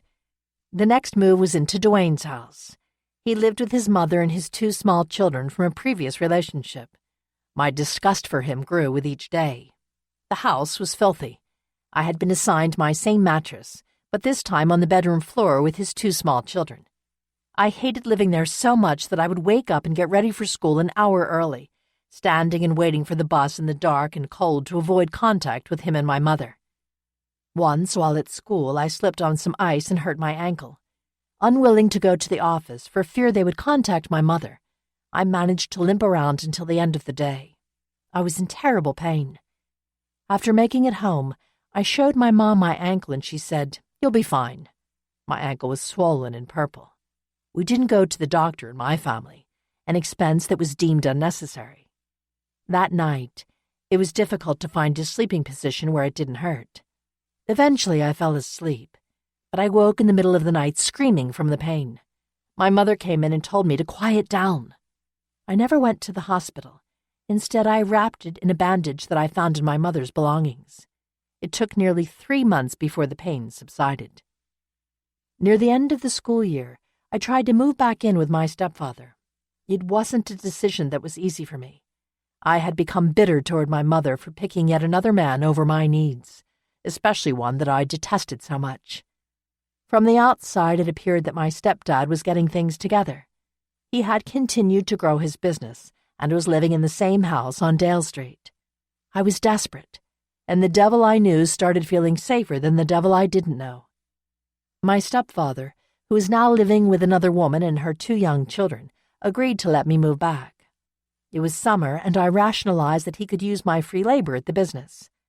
However, her 2 children now occupied my old room, so I was relegated to sleeping on an air mattress in the basement. It was unfinished, damp, and cold. Over the years, my stepfather had erected several rooms out of the space, but the bare wood studs remained. Attached to one was the once cherished autographed photo of Marvin Hagler, stuck to the door frame with a tack. My air mattress lay on cold cement, the only thing protecting me from the elements and a truth I didn't want to face. I was alone again with very little hope of a normal family, a normal life. Maybe this was normal? And this man, a man who was still running from the law, a man who had dished out the worst punishments of my life, was the closest thing I had to a father and to a chance. My mom's oldest sister, Kelly, had become aware of my situation. I'm not sure if my dad told her or my brother, perhaps my grandmother, but out of nowhere she came for a visit. Excitedly, I showed her my room, aware of the deplorable conditions, but not thinking what it would look like to outsiders. I was happier that I had a roof over my head and Dwayne was out of my life. Shortly after, I had the opportunity to return to California to spend the summer with another of my mom's sisters, my Aunt Amy. I spent the summer of 1988 with Aunt Amy in California. It changed my outlook and maybe even saved my life. I wish that it had never ended. I have vivid memories of that trip, one of the few fond things I like to recall from childhood. But 3 highlights easily stand out. First, I was back in California, my favorite place. It was the place I called home. When I told people I was from there, they seemed impressed and jealous. I liked that. Second, I was with my cousin, Michelle, who was a year older. I quickly idolized her. She seemed like everything I wanted to be, and had everything I wanted to have. She was tall and beautiful, with long flowing blonde hair, and lived in a magnificent home, with her mother and stepfather, who, at least from my perspective, seemed to love and care about her. She seemed to have everything: clothes, cassette tapes, posters, spending money, and freedom. She did everything she wanted to and ate whatever she wanted. She seemed to have a very clear sense of who she was. I, on the other hand, had no idea who I was. I had spent so much time lying and pretending that I had no idea who I was. Impersonating her seemed like a good start. The third and most important memory I have of my visit with Aunt Amy was a feeling of safety and security. I never wanted to leave. Everything about being with the family made me feel safe and secure. There was a routine to their lives, and all seemed calm and easy. In their house, schedules ran like they did on the TV shows that I watched and had longed to be a part of, like Happy Days and The Brady Bunch. There was a dinner with its set dinner time and a standard bedtime with lights out. Conversations included things like, "How was your day?" and "What did you do today?" These things, the questions, which absolutely irritated Michelle and made her feel like her mom was being overprotective and overbearing, made me swoon with delight. Somebody who cared about what I was thinking and doing? Someone who was thoughtful enough to put food on the table for me every day? Sign me up. The teen years bring angst, and I could tell that the relationship between my aunt and cousin had become a power struggle. Michelle didn't want to be in the same room as her mother. It was awkward for me, because what Michelle was going through paled in comparison to the neglect and abuse that I endured at the hands of my mother and stepfather. I would have traded places with her in an instant. Her mom wanted to spend time with her. Her mom wanted to take her to the beauty salon. Her mom wanted to take her on trips to Disneyland.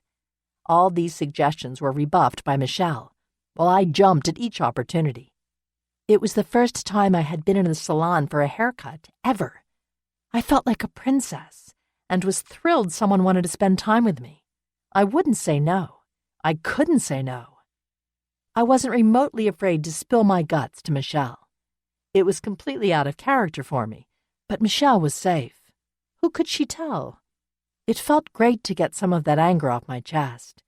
She barely spoke to her own mother, and in 3 weeks I knew I would be out of there and likely never see her again. That's how I looked at it. Michelle became the first person I ever entrusted with some of my secrets, particularly how much I despised my life in general and my mother in particular. Too soon, I had to board a plane and head back to reality. I replayed those few weeks over and over again in my mind for years. Perhaps I was only seeing what I wanted to see. But those memories and my interruptions got me through some tough and lonely days. Unbeknownst to me, a completely different life awaited at the end of the plane ride home. Chapter 7. California Dreaming. Hidden truths or unspoken lies. Unknown. Nobody was there to meet me at the airport when I arrived, which wasn't a complete surprise. Airline security wasn't what it is today, and I was able to convince the flight attendant that I would be fine. I would just take the city bus home. It was a small lie. I did ride the bus, but instead of going home, wherever that was, I headed directly to the small apartment where my grandmother lived in a nearby retirement community. I had stayed overnight with her before, and she always seemed pleased to see me. My couch surfing options were limited. My grandmother was the closest thing I had to family or friends. With all the moves, it was difficult to make friends, let alone keep them. When my mom and stepfather had a big fight, staying with my grandmother for a few hours made for a great free babysitter. My grandmother had a wanderer's soul, just like my mother. She was her own free spirit and lived on her own terms. She had 5 children and seemed close to none. She was an artist who had wandered the country, living in San Francisco, Costa Rica, and serving in the Peace Corps. I don't know how she had money to live, but to me, she was ultra cool with an undeniable appreciation of art and the liberal ideas that started at Haight-Ashbury and spread across the country in the 1960s. Both she and her twin sister were college-educated. She could paint, read poetry, and was the only vegetarian I knew, a concept I hadn't heard of or considered before. She spent time with me, made me feel like I mattered to someone important. Her relationship with her children seemed odd, but I never asked. The past was an off-limits subject with everyone in my family. My first real memory of my grandmother was when she came to visit us in Las Vegas. I was around 4 or 5, and we had just moved from our trailer to a barrack-style home just down the road. It was small and placed just a few steps behind the famous Las Vegas Strip. Everyone seemed on edge, including my stepdad, who never liked having people over. He saw visitors as invaders. The first night of her stay, she opened the window in the room we were sharing. I knew this transgression wouldn't go unnoticed. It was stifling, well over 100 degrees, and I thought the breeze felt nice. It lasted all of 3 minutes before my stepfather burst into the room, screaming that the air conditioner was on and that the windows couldn't be open. To this day, I'm pretty sure we didn't have air conditioning. Even if we did, the air in the room was suffocating. A heated argument ensued, and within the hour my grandmother packed her bags and left in the middle of the night. I wanted to crawl into her suitcase and run away with her. The tension between her and my stepfather was palpable and seemed to linger for an eternity. I liked my grandmother even more because my stepfather did not. When we lived in the same town in Michigan, my mother would visit my grandmother often, and without my stepfather. Grandma truly fascinated me. She could draw, sew, sculpt, and most importantly, play board games. She taught me the ins and outs of games like Boggle, Scrabble, crosswords, word search, logic puzzles, and all the other word games in her dull crossword books. She didn't take it easy on me either. We would play round after round of Boggle, with me never winning. As we compared our word lists, my grandmother would say a word like oleo. "That's not a word," I protested. "It is absolutely a word. Grab the dictionary," she said, her crooked and wrinkled lips rising in a smirk. She appeared much older than she was. Her life experiences showed. I reached for the dictionary, flipping the pages to the O words. Scanning my finger down each page like I would across the atlas, I found the word. "Oleo, another term for margarine," I said with disgust. "Who would even know that word?" "Me," my grandmother said gleefully, almost singing, "and I bet you'll never forget it either." She was absolutely right. I never forget oleo or the hundreds of other crazy words she taught me to win at any word game. That ability and skill now annoys my own family. When I was younger, I never understood why I didn't win when I played my grandmother. I thought I was terrible with words and games in general, adding them to the long list of failures and things for which I had no talent. Now I appreciate she was teaching me several invaluable lessons. Surely I would never have learned all those great words without her playing to her fullest capability. More importantly, she taught me that things don't always go your way, and that nobody in life gives you anything.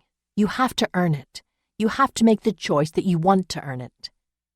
I stayed with my grandmother for over a week after arriving from California, with no word from my mother. Maybe my grandmother spoke to her, but if she did, she didn't let me know.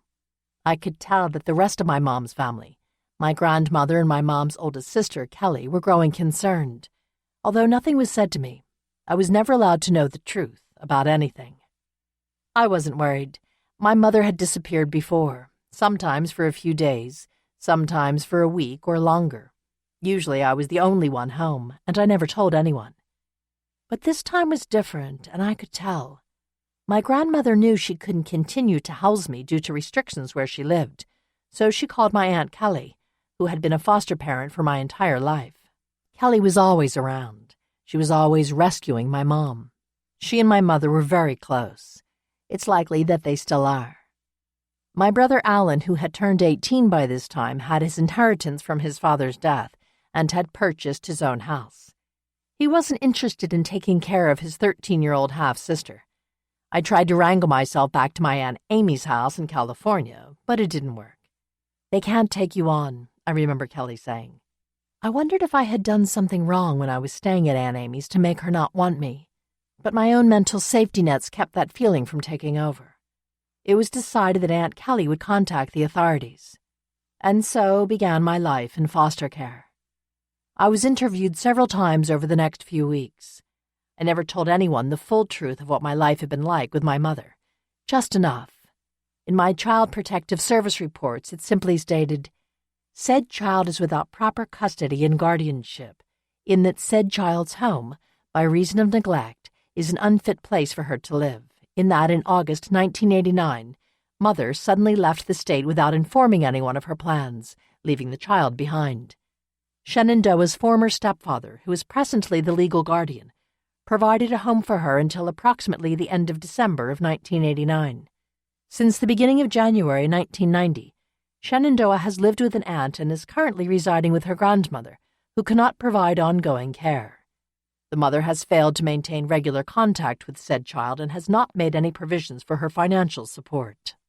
Further, mother has a long-standing substance abuse problem and goes on drunken binges from which she does not return for days at a time.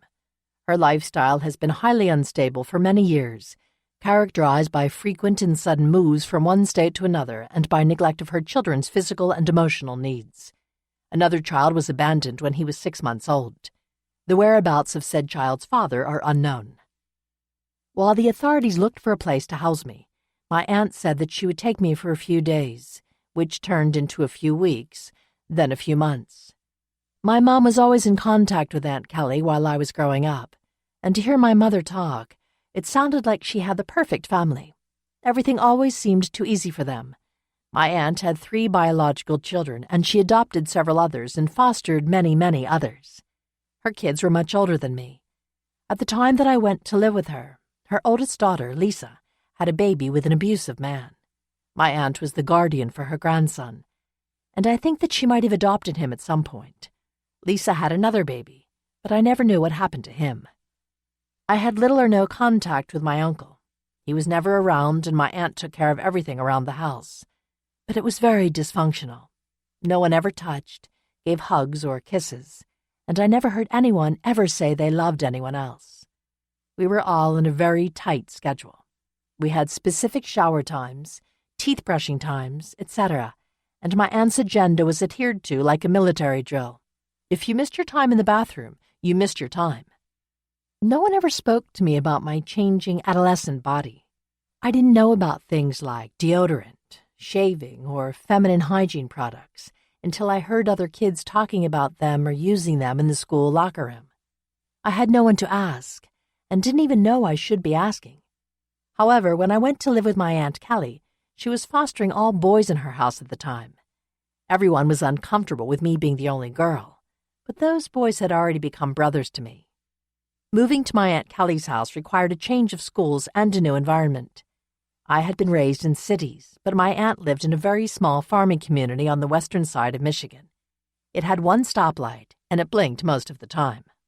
When I first went to live at my aunt's house, I enjoyed every minute. It felt as if I had won the lottery. There was a routine, a schedule, and meals at a real dining room table. I had been longing for just such a schedule. It made me feel connected. I had an influx of new brothers, 2 foster boys who were in high school, and Aunt Kelly's grandson, who was getting ready to start kindergarten. Then school started. I had been the new kid countless times before, and my aunt had introduced me to a girl in my class already. I wasn't concerned. That feeling lasted about 20 minutes before I realized that things might be a bit trickier this time. I hadn't considered the fact that these kids had been going to school together their entire lives.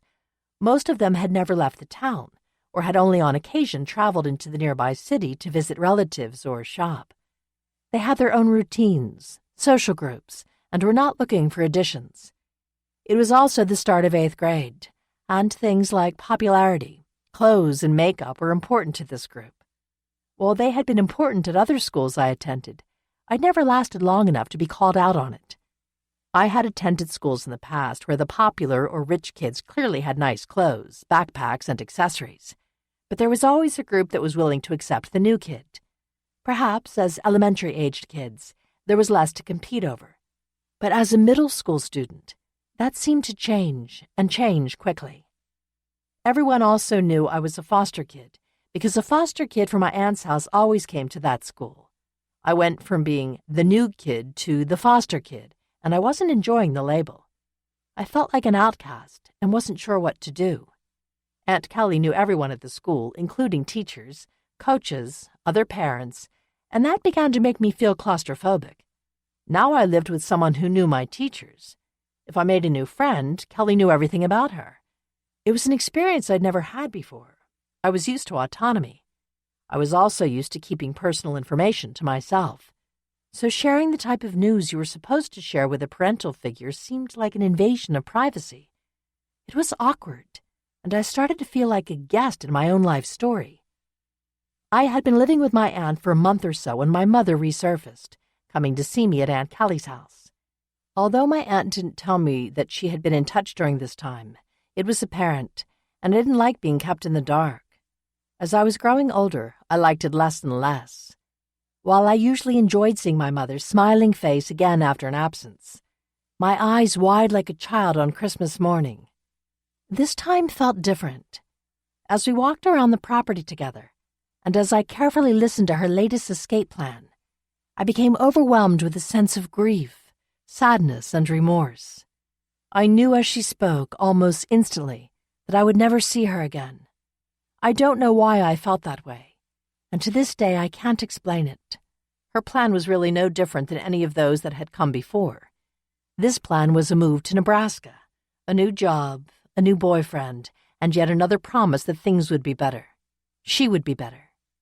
But this time, after everything, I couldn't convince myself to jump on board. I couldn't give her another chance. I stopped in my tracks and said, "Mom, I get it. I get that you're ready for a move. I just don't think I can do it anymore." She stared straight ahead. "I understand," is all she said. Just like that, my relationship with my mother was over. No tears, no argument, no change in her plans. I refused, and she merely gave up, went back into the house, got her purse, got into her car, and drove away. She was more worried about moving on with her plan than me. As I had suspected, I never saw her again. I never really wanted to, at least not right away. In the months and years that followed, I would get nervous that she would change her mind and reappear. I would panic because I didn't know if I would have the strength to tell her no again. If she showed up at one of the ensuing court hearings and made a passionate plea that seemed sincere, the judge might be convinced, I might be convinced, that she had changed.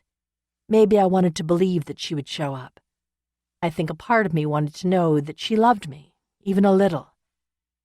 As it turned out, I had nothing to worry about. I didn't hear from her for nearly 5 years. During the following months that I lived with my aunt in foster care, my childhood was often a topic of conversation. My aunt had fostered numerous children whose circumstances had been worse, much worse than mine. So she tried to learn more, perhaps sensing that I wasn't telling the whole truth. Our conversations often felt like interrogations or insincere counseling sessions. She was a self-proclaimed psychologist and believed that my mother was a manic depressive. She might have been right, which likely meant for my aunt that I was too. She built a strong case. Sitting in her living room, heated by a wood stove in the corner and decorated with old farmhouse furniture, she calmly questioned me. "Do you feel guilty, worthless, or helpless?" The other kids wandered around the house, meandering in and out of the conversation. As a foster kid, you got good at hiding in the open, not wanting the conversation to drift into talk about you. "Of course I do," I said. "I feel guilty that my mom is on her own. I feel helpless that there is nothing I can do for her." "How about your mood? How would you describe it?" She seemed to have a list of the symptoms which I would later learn she was running down. Was I a manic depressive, or did I have bipolar? Clearly she believed I had an illness. Each time I unknowingly answered in the affirmative, one step closer to her diagnosis. Of course I felt sad or depressed, and yes, my thoughts continued one after another like a train. Each answer brought me closer to what everyone else already seemed to know. I was like my mother. My depression, according to Aunt Kelly, didn't seem to be related to my situation. It wasn't because I was grieving the loss of my parents. It wasn't because I was enduring the crazy rules of foster care. That included no sleepovers at friends' houses, no school trips, having to get permission from the state of Michigan to participate in school activities and athletics. I wasn't allowed to be photographed or have a haircut without getting permission. The stress of court dates and looming unknowns certainly couldn't cause anxiety in anyone, especially a 13-year-old. Maybe my aunt was right. I was like my mother, and there was nothing I could do to change that. Chapter 8. If you're crazy, do you know it? Insanity is relative. It depends on who has who locked in what cage. Ray Bradbury. I was angry and exasperated at everyone, especially my biological father. I reasoned with myself that since he had never attempted to see me in all these years, ever, he really wasn't my father at all.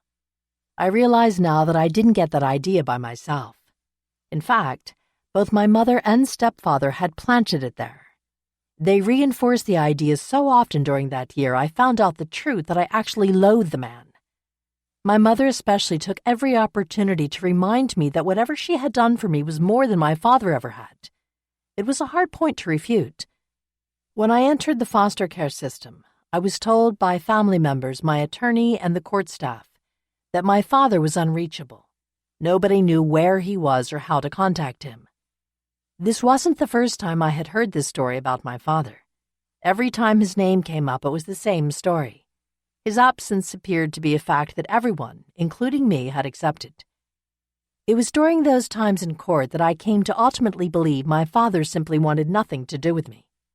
In the depths of my depression, torn on whether I wanted him to show up and rescue me or not, my mind would wander. I would imagine all the great men that my father could be.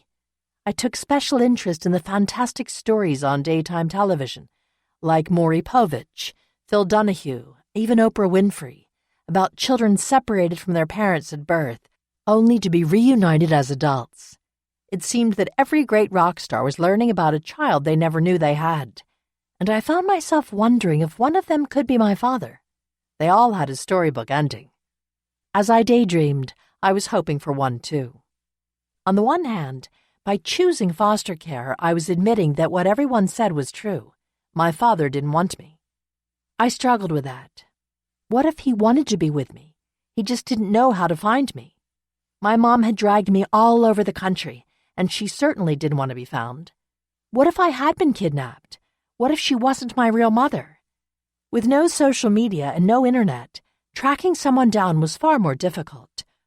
So I wondered, was there something I could do? Should I try to track him down?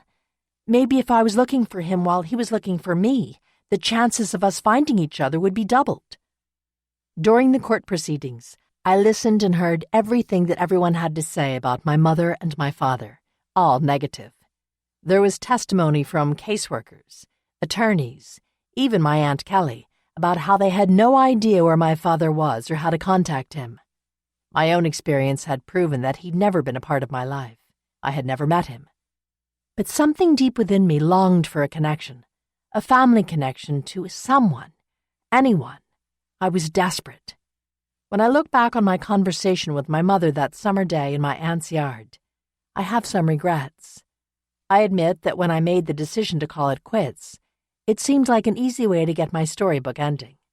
Even though I was taught to distrust the system and to question authority, I had a fantasy that some loving couple that couldn't have children would want to adopt a middle school student.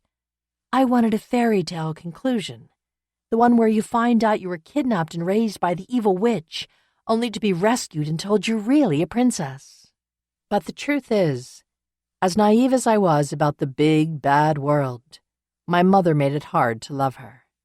The countless sleepless nights, the missed parent-teacher conferences and dance recitals, days when I was left home alone, days of finding her passed out in the bathroom, packing and leaving in the middle of the night, the garbage bag suitcases, the countless moves and countless losses.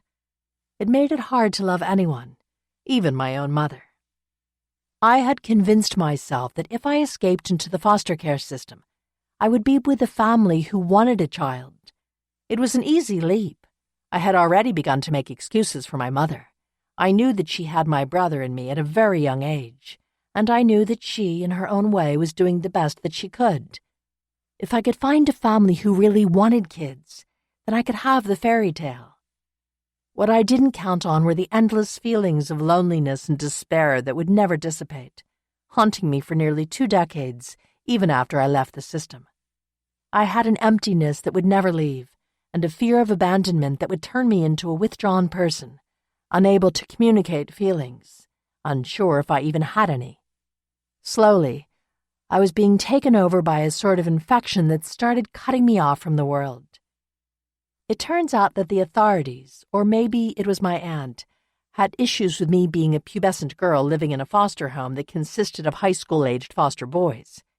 It didn't make sense to me then, and I still struggle to understand. I don't know the truth about why my aunt found me a new home, but she did. I spoke to her when I was in care, but mostly at the pressing of my foster sister. Going back to her house felt like stepping back into a history and past that I was trying to forget. While I had a good relationship with my grandmother, my aunt did not. I don't know why, but they actively disliked each other. I never saw or spoke to my grandmother after leaving her house to go into care. I didn't learn of her passing until years later, working on my own genealogy, and found her death certificate online.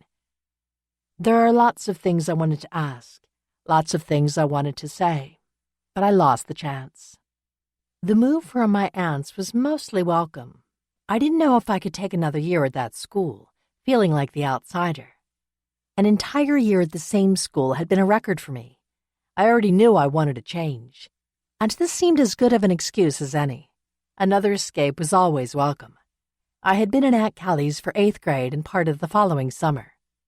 Do what you know, run, move, escape. I had been given a good sales pitch by my aunt and caseworker about a new foster family for me. This forever family had 3 children of their own, 2 daughters and a son. In age order, I fell in the middle. My aunt had known the family for some time, and they had regularly attended foster family meetings and events together. She believed that the family would be good for me. They would dedicate the time to go to school events, let me become involved in school activities, and provide a stable and nurturing environment. In the weeks leading up to my departure for my aunt's house, I daydreamed about my new family and how after so many years and countless disappointments, I was finally going to get the home and parents I had always wanted. The new home was over an hour drive from Aunt Callie's, in an even smaller farming community than she had lived, in southwestern Michigan. I began to get nervous as we drove. I didn't want to be a letdown to my new family. I knew from conversations with my foster brothers that this could be my last chance at a family, and I didn't want to blow it. At 14, everything was riding on these strangers. As we pulled into the driveway, the house immediately struck me. "Is this where they live?" I asked my aunt. It was eerily similar to the last house I had lived in with my mother and stepfather. The house was tan-colored with brown trim. A dilapidated detached garage was awkwardly placed at the end of the broken and cracked concrete driveway. The Dale Street house had been brown with tan trim. They were of the same architectural design.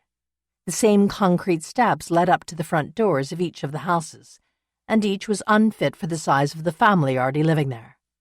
I tried to beat down the feelings in my gut. "Everything is going to be fine. This is your happily ever after," I repeated to myself, over and over again.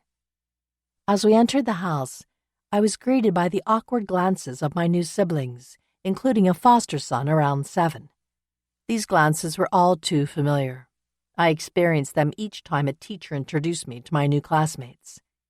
I set my garbage bag suitcase down and was introduced to everyone. I tried to smile and didn't say much. One of the sisters showed me around. The house had a typical regional basement, very small and unfurnished, where the washer and dryer were kept, damp and scary. It was similar to my stepfather's basement, where I had briefly stayed during part of 7th grade. That basement spooked me. The main floor had 2 bedrooms, a bathroom, a small kitchen, and living room. When I asked where I would be sleeping, I was shown a small staircase that led upstairs to the attic. Suddenly I went numb. I would be sharing the space with my 2 new foster sisters. The attic was finished, but the idea of sleeping there brought all sorts of stigmas. Stories that my foster brothers had shared about other homes they had lived in while in foster care began playing in my mind. It was also one large space with 3 mattresses on the floor. I would be sleeping in an attic with 2 strangers in the open and with no privacy. My fairy tale was rapidly becoming a nightmare. I had thought all families, with the exception of mine, were normal. They all seemed so traditional from the outside. Even when families on television tried to depict fighting, it seemed mild from what I had known, and in the end everyone did the right thing. The only way I thought I could get a happy ending was by rolling the dice with these complete strangers. But that is a child's mind. Everyone is wonderful, kind, and caring. I assumed that families or couples who were taking in foster kids would be top-notch.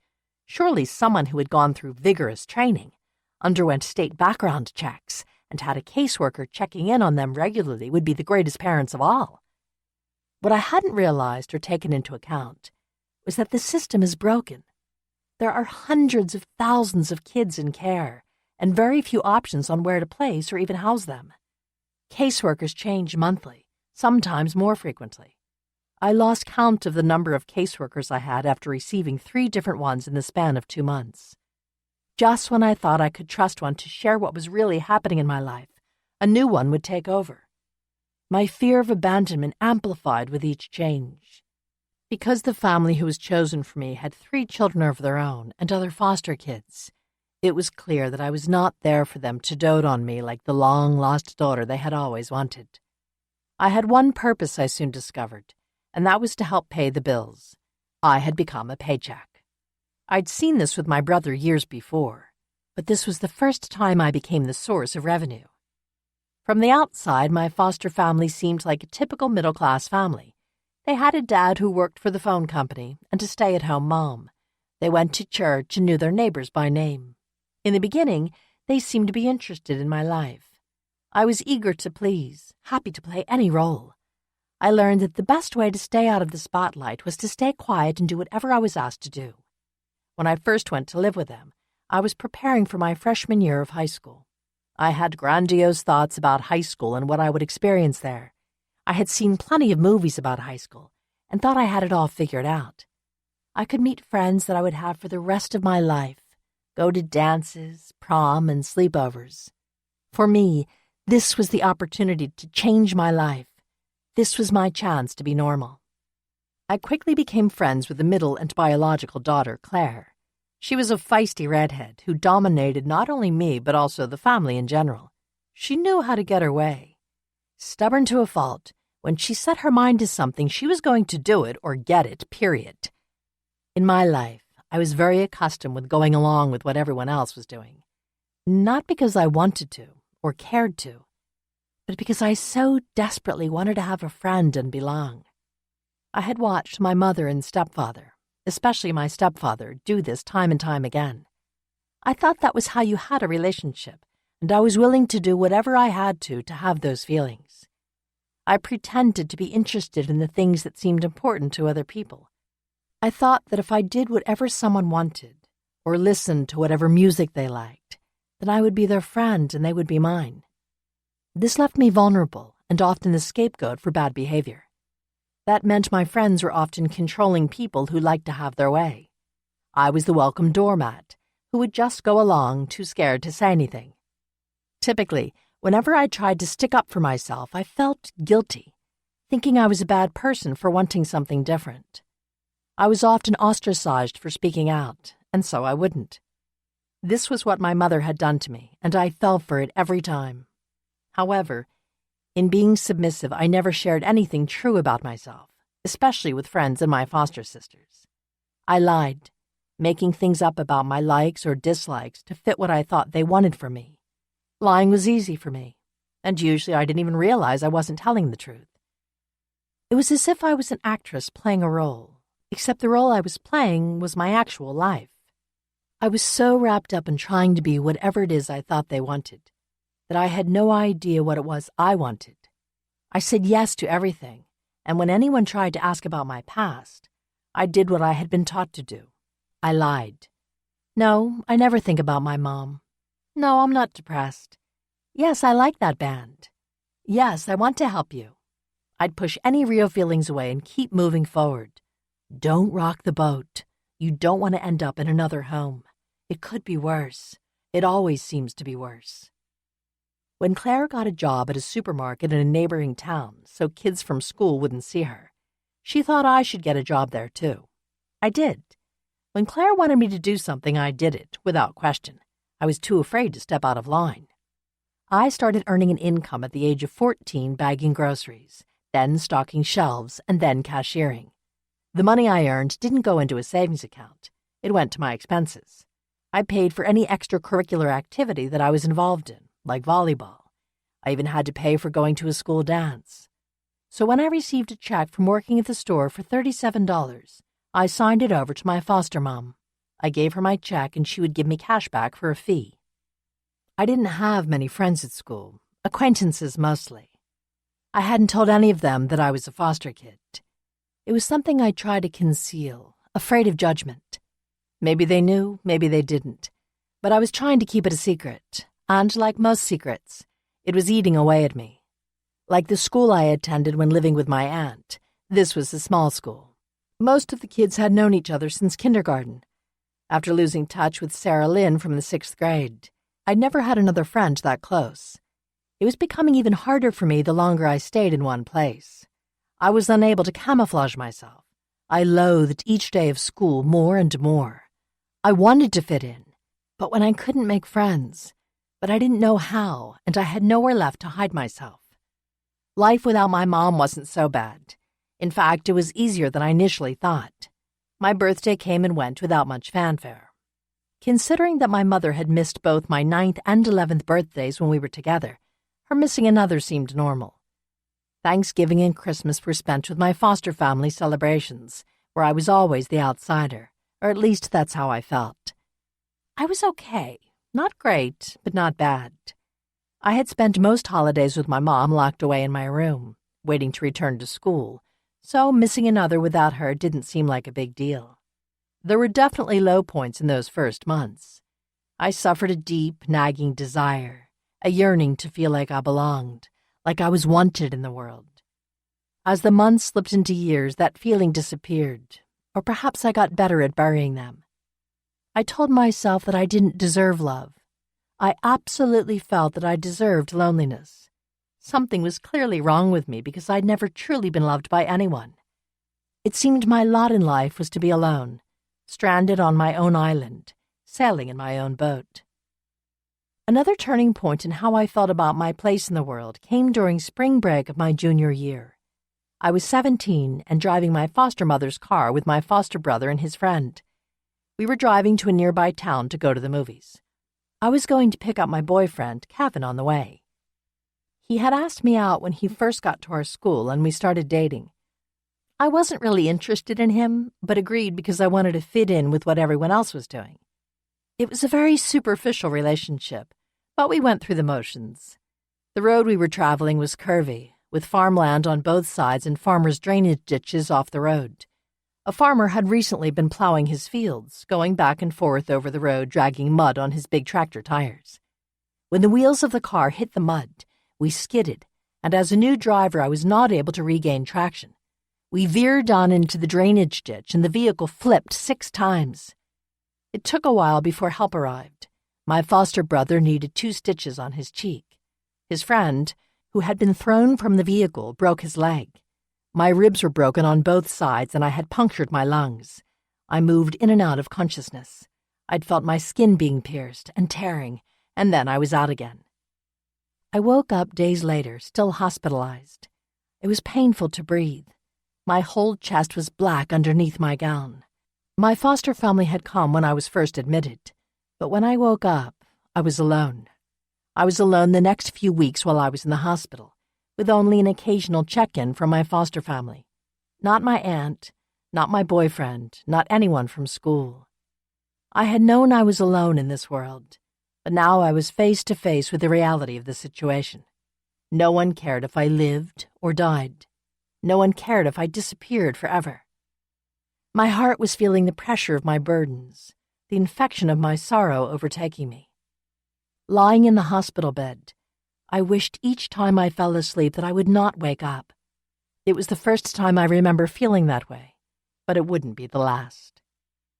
When I watched hospital dramas on TV, ER, Grey's Anatomy, harking back all the way to Marcus Welby, MD, and Emergency, I always saw caring hospital staff. Even if you had been abandoned, the staff would cast a motherly or fatherly eye on you to cheer you up.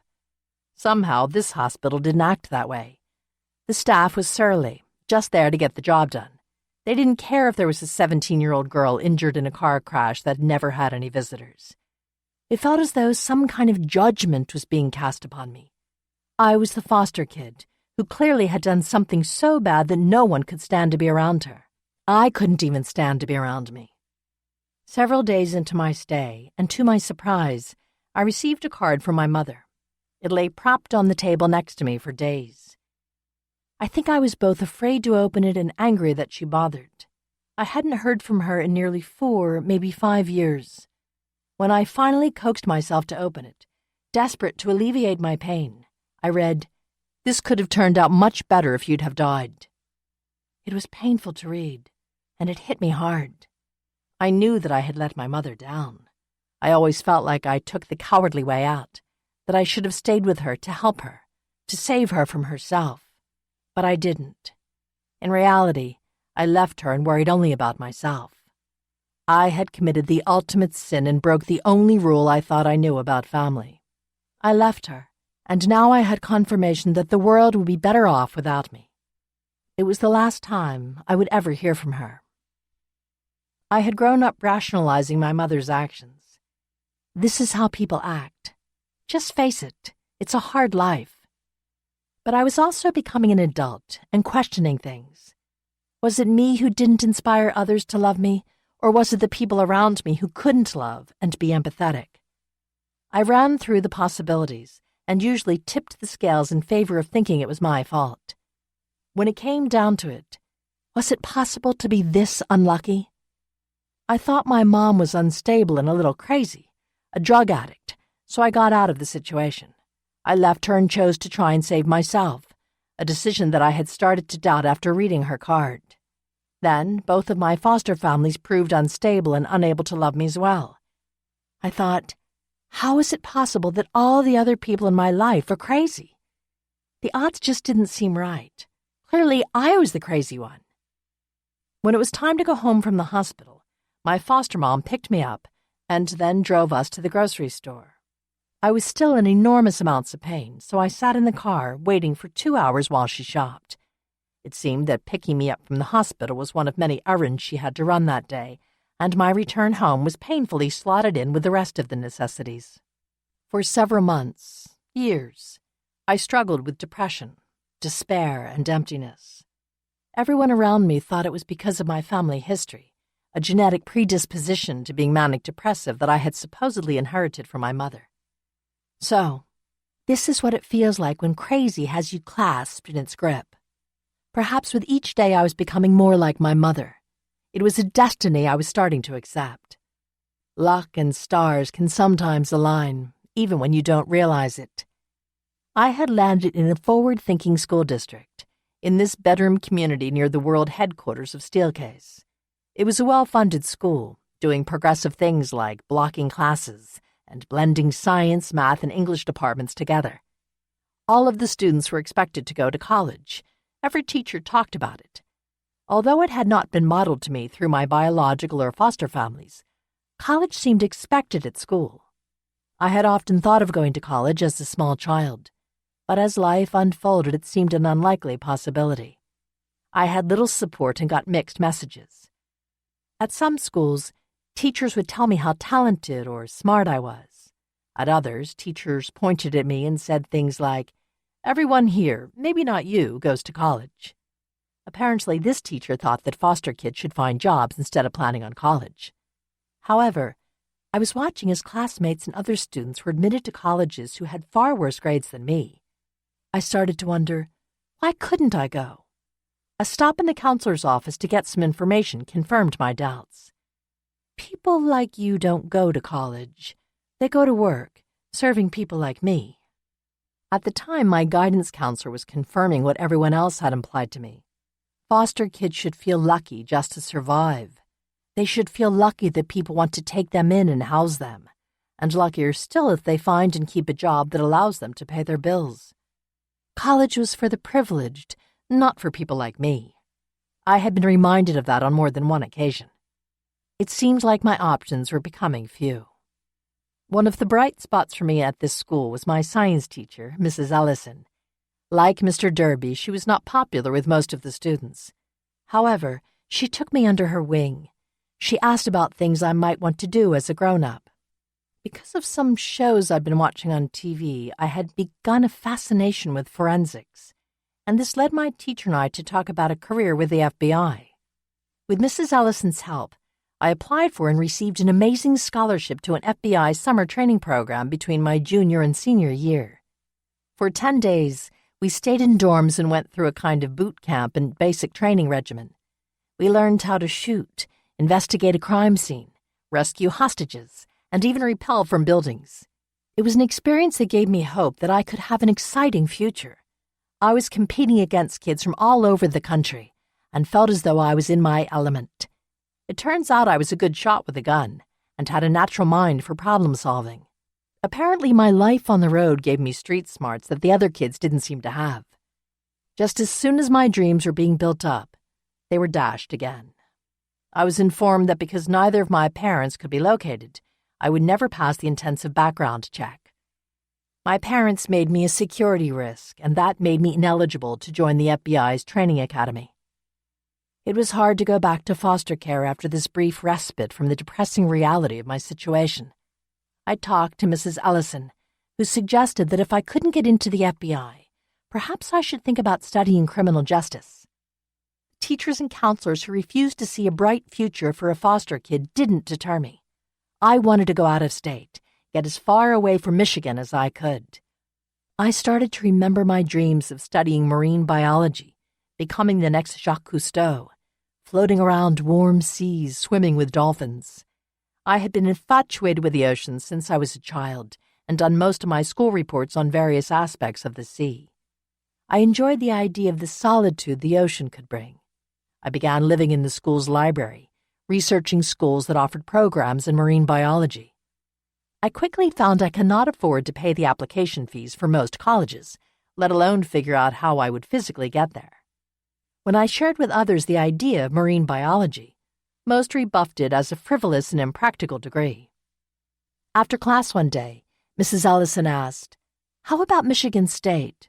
She was an MSU alumnus and offered to pay the $125 application fee on my behalf. I had heard a rumor that my tuition would be paid by the state of Michigan if I went to an in-state school.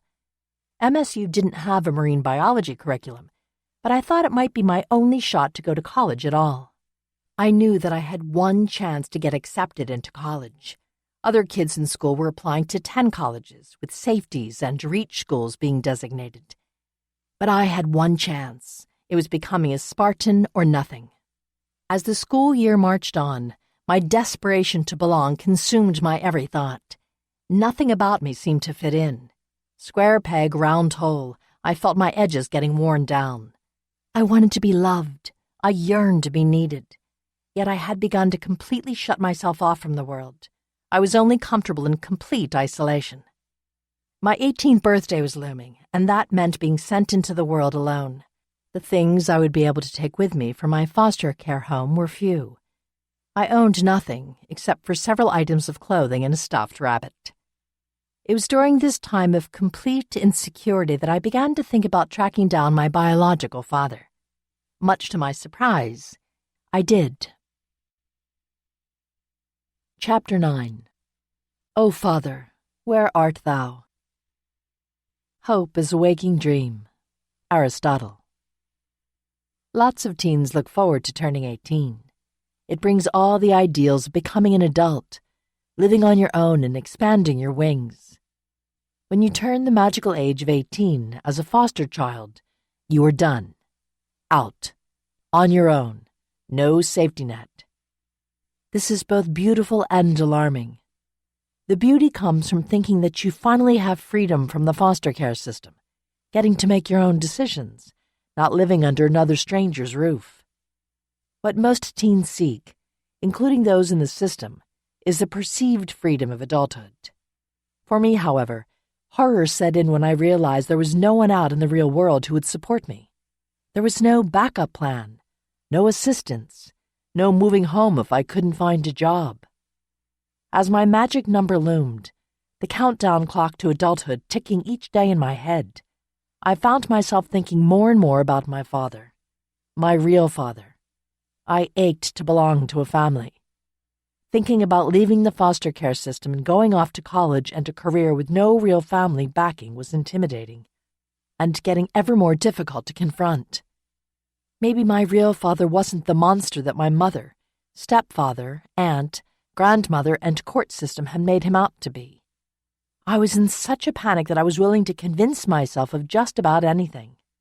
After all, they were hardly reliable sources, having lied to me on countless occasions about anything and everything.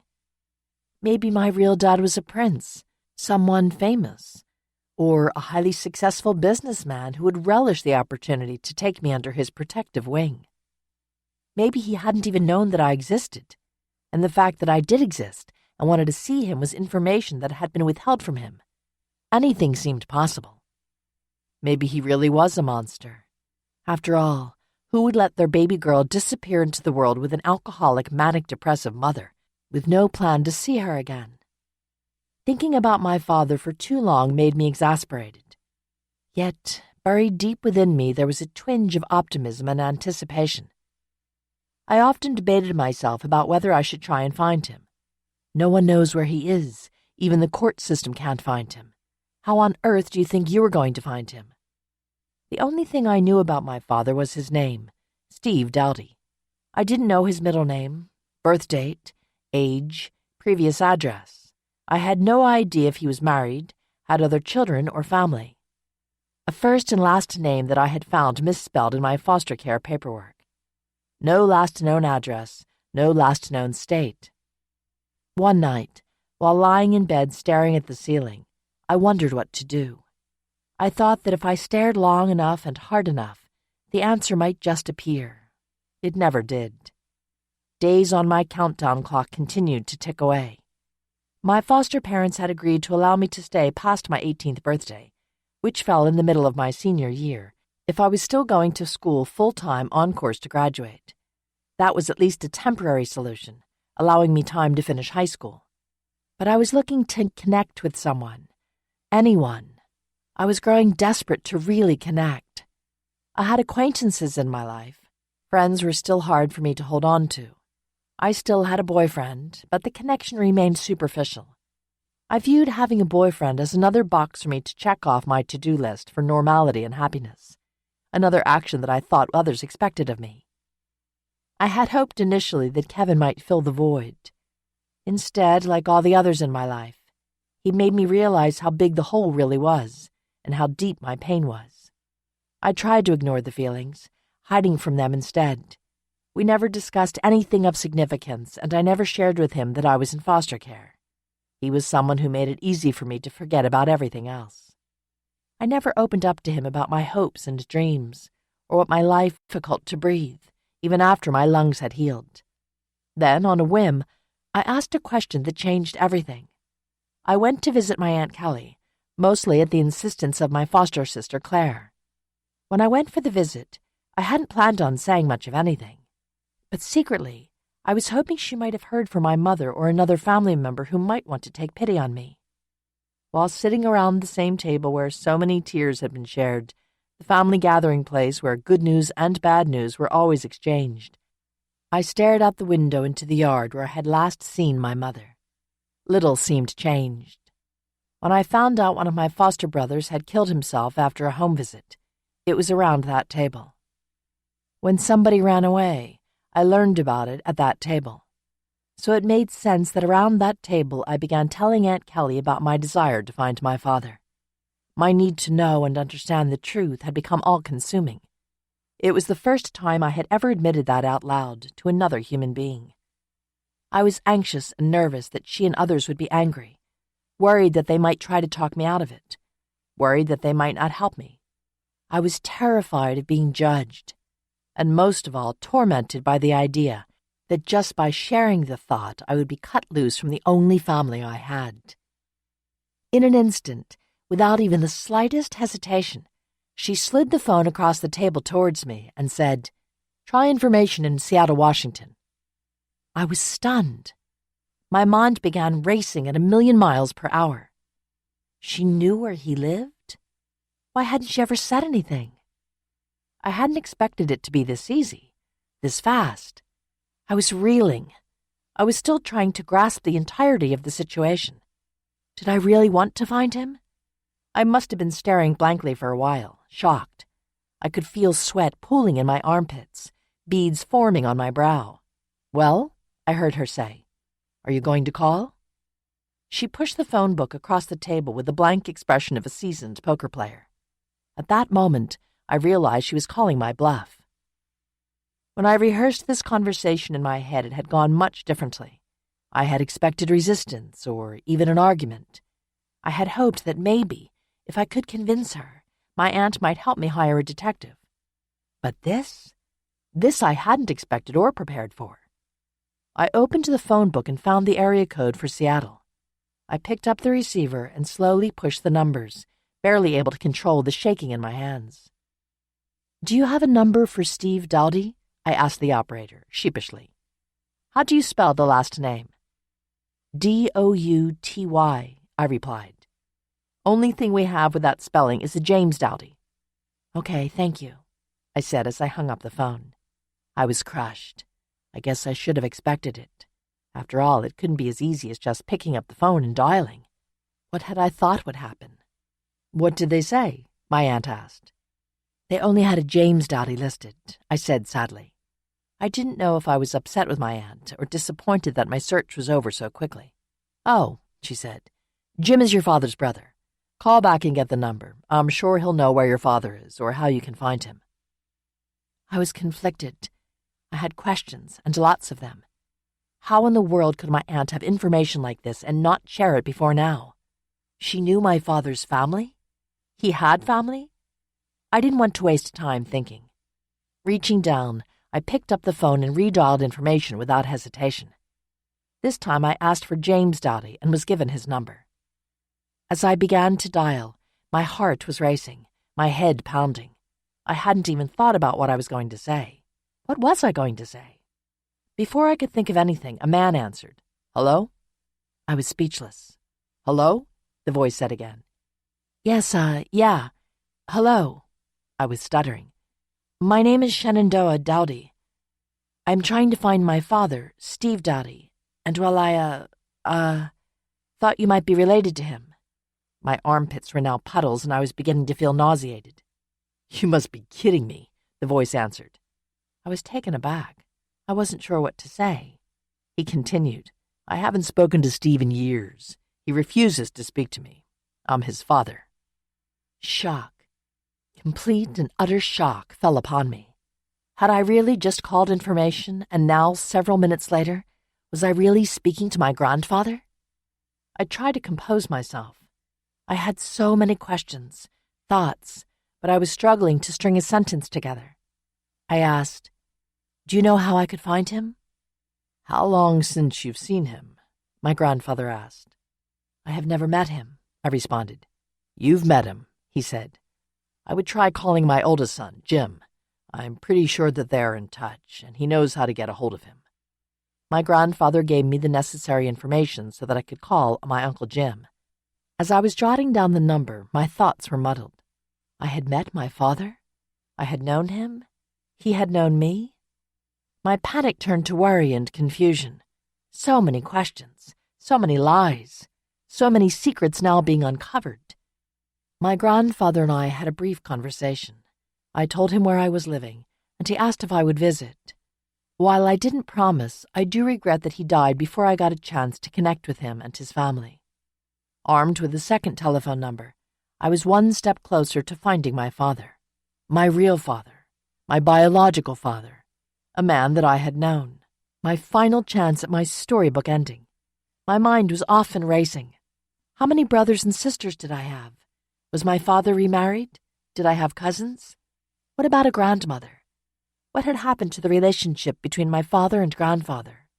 Were they all looking for me? Where did they live? Where had they been?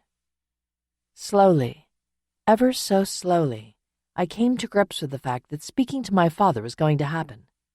I was crying, filled with apprehension and nervousness, but also relieved. If I could convince myself to pick up the phone one more time, I might actually talk to my father before the end of the day. I tried to quell the questions in my mind. First, I had to try and reach my newly discovered Uncle Jim. Hopefully he would know more. An uncle, I thought. I wonder how many more relatives are out there.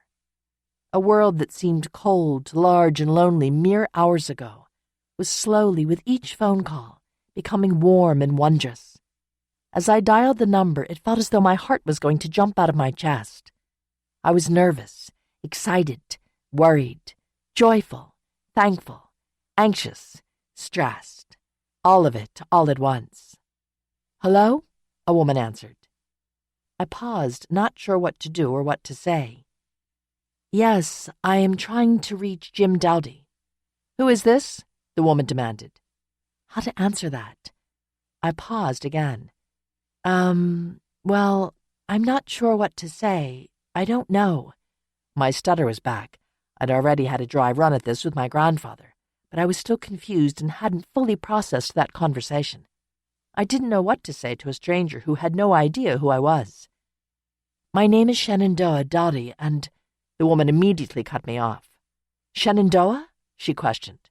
The tone of her voice changed. Maybe she did know who I was. "Yes," I replied, barely squeezing the sound from my throat. "You've got to be kidding me!" Her voice sounded full of disbelief and excitement. "I'm your Aunt Diane. Hold on a minute, let me get Jim. He isn't going to believe this."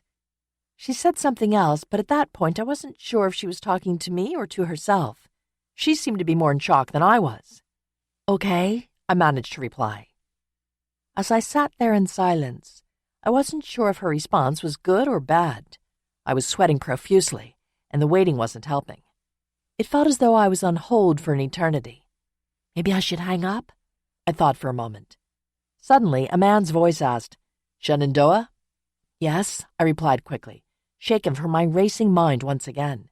"Your dad isn't going to believe this. I can't believe this." The man began to fire questions at me, faster than I could answer. "Have you spoken to him? How did you get this number? Where are you? Where's your mother? How old are you now?" They seemed endless. "No, I haven't spoken to him," I said. "That's why I'm calling. I found James Dowdy through information. My grandfather, your father. He said that he hadn't spoken to my dad in years and that I should call you to find information about him. So he gave me your number. Do you know where he is?" I was growing anxious, and it seemed the most pressing question at the moment. "I do. I just talked with him this morning." I began to cry. The emotions of the last several hours, maybe the emotions of my entire life, came flooding out all at once. He knew where my dad was. I could tell my uncle was fighting back tears as I heard him clear his throat. "Let me try and reach him and give him your number," he said gently. "He's out working, and I don't know if he will answer right away." I gave him my telephone number, and then we spent a few moments on the phone. I don't think either of us wanted to hang up, for fear we might lose each other again. Then he ended the conversation. "Let me call him. He's not going to believe it. It might take me a little while, so stay by the phone." I had been waiting for a call from my dad my entire life, so I found it ironic that I was now being asked to sit by the phone by his brother. But as I hung up, still crying, I was excited. I couldn't completely wrap my head around what was happening. I'd spent most of my senior year trying to figure out how to begin searching, and within a couple of phone calls I'd found my grandfather and an uncle. It seemed unbelievable. Was this a good thing, finding my father? I didn't know, but I was filled with hope, more hope than I'd felt in a long time. It seemed like something might finally change for me. As I sat at that long table in my aunt's home, which served not only as the dining room table but also as a makeshift office, my head was spinning, my stomach in knots. I had the same questions as before, but now uncertainty began setting in. What if my uncle couldn't find my dad right away? How long would I have to wait to know something? What if my father didn't want to speak with me? What if that was it? What if I never heard back? My aunt was silent, except to look at me with a scowl and say, This is what you wanted." I didn't know what she meant. I think she could see I was struggling to process that I might actually have a dad, with a family to call my own. Maybe she thought about how she had withheld this information for so many years, from me and from the courts. "Why don't you go for a walk around the yard to clear your head?" She often suggested this in times of stress. The same walk I had taken 5 years earlier with my mom. "Your Uncle Jim said it might take a while to track your dad down, and sitting here staring at the phone won't help. If he calls, I'll let you know." Her suggestion seemed perfectly logical at the time, but looking back, I think more was going on than I knew or understood. After all, if my aunt knew how to get a hold of my father or another member of his family, why hadn't she called him when I went into foster care? Even if my father wasn't interested in raising me, maybe someone else in the family would have been willing to take me in.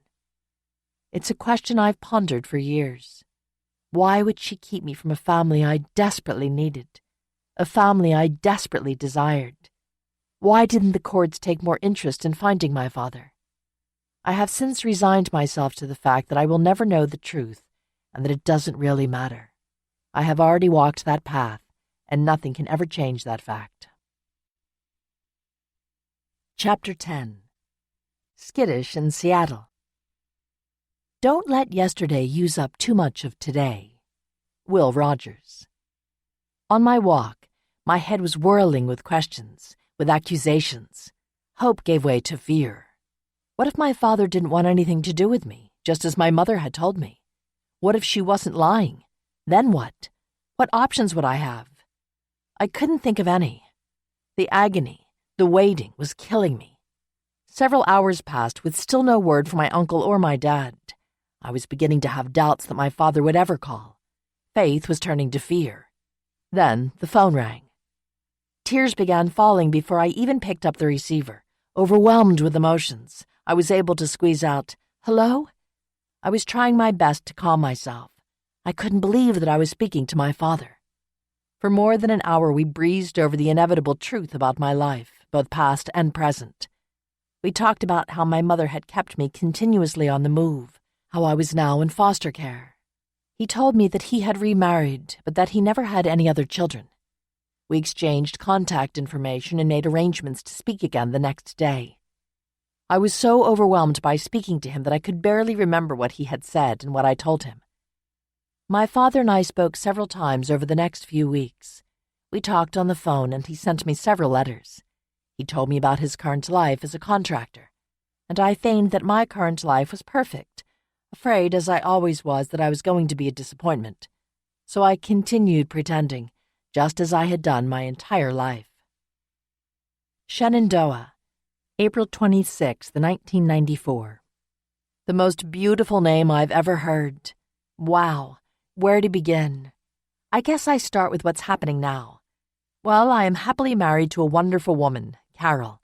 She treats me like a king, and I hope she feels the same. I love her a lot, and we have come a long way together over the past 10 years. We have a small house on 5 acres about 15 miles outside of Bremerton. But I have a big shop for me to play with my little projects in, Harley-Davidsons and old cars.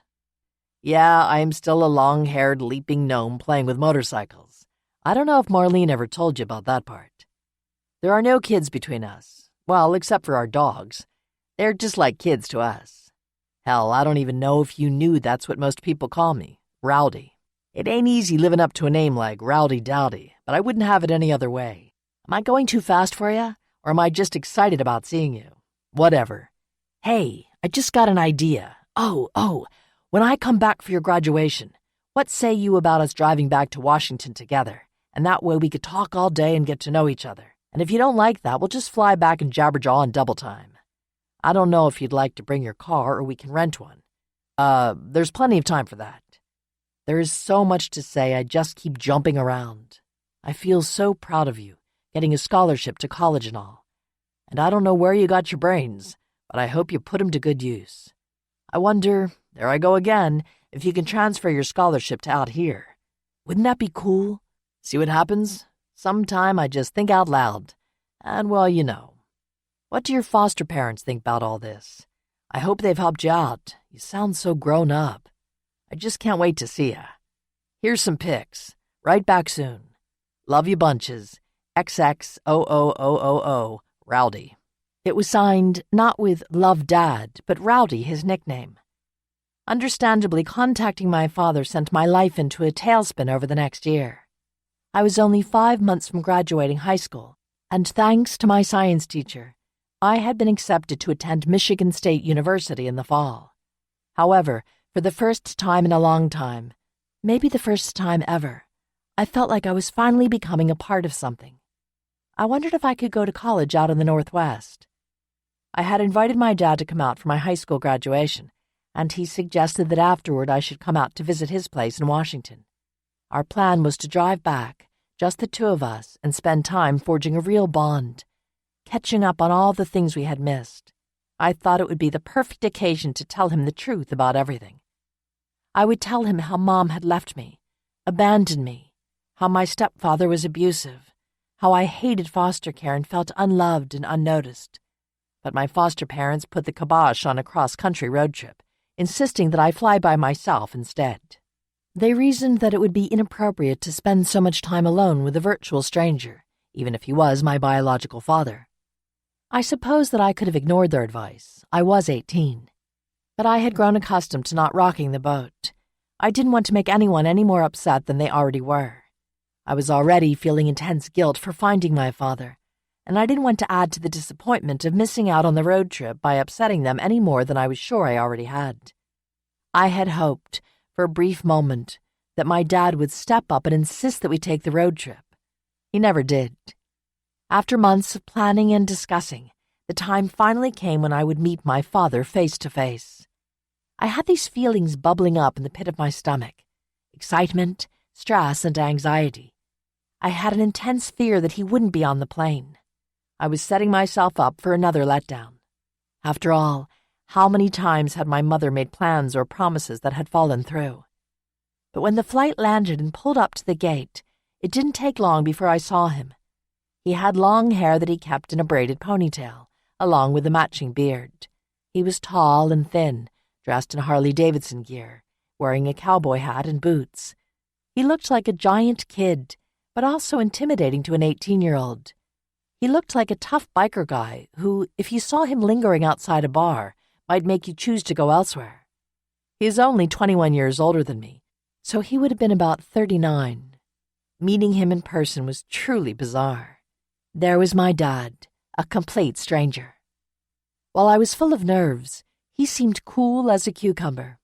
We exchanged an awkward hug, as if meeting your long-lost daughter after not seeing her for 17 years was no big deal. Maybe it wasn't a big deal for him. I pushed the thought aside. It would have been easy for negativity to overtake me, but I didn't allow it. I wanted to be present in the moment, to just enjoy it for what it was. As we left for dinner, I wondered how I was going to tell him about the last 17 years of my life. How was I going to reconcile the account of my no-good, neglectful father who didn't give two damns about me with this laid-back, almost goofy biker who had just shown up in Michigan? We ate at a place called the Beltline Bar, a Mexican dive bar that offered up the best wet burritos that far from the border. He ordered a beer. I paid. It was the beginning of a weird dynamic, like I was the adult and he was the kid. It had also been arranged, perhaps as a cost-saving gesture, or perhaps as a rare hint of hospitality by my foster parents, that my dad would stay at their house, outside, in a tent. There wasn't room inside. They did provide the tent, and a sleeping bag. At least they let him use the shower, and he could come inside during the day. This setup made me really uncomfortable. Everything about it was awkward and disjointed. He stayed for a few days. He was always trying to hug me to show affection. I hadn't had a whole lot of physical affection shown to me in my life, and certainly not in the past few years of foster care. I couldn't even remember the last time I had been hugged. Being touched felt uncomfortable and artificial. Yet with graduation mere moments away, and the ability to finally escape an existence that felt void of feelings, I was beginning to have optimism for the future. A future could be with my father. My graduation came and went. My foster parents threw a small party for me, mostly attended by their friends and family. Everyone was generous in giving me gifts and money, presumably thinking it would go towards my college expenses or giving me a start in life. Instead, my foster parents kept most of the money to cover their expenses for the party. I was given enough to pay for the cost of my flight to and from Seattle. I was on my own. My dad left. I was to meet him 2 weeks later at the Seattle airport. I was anxious and couldn't wait. I had given notice at my job, a box hardware store where I worked as a cashier, and was hopeful that I would never return to Michigan again, instead going to school out in Washington. My dad's family was in the area, lots of family. I went from having no family of my own to a gigantic clan with aunts, uncles, cousins, and grandparents. It seemed unbelievable.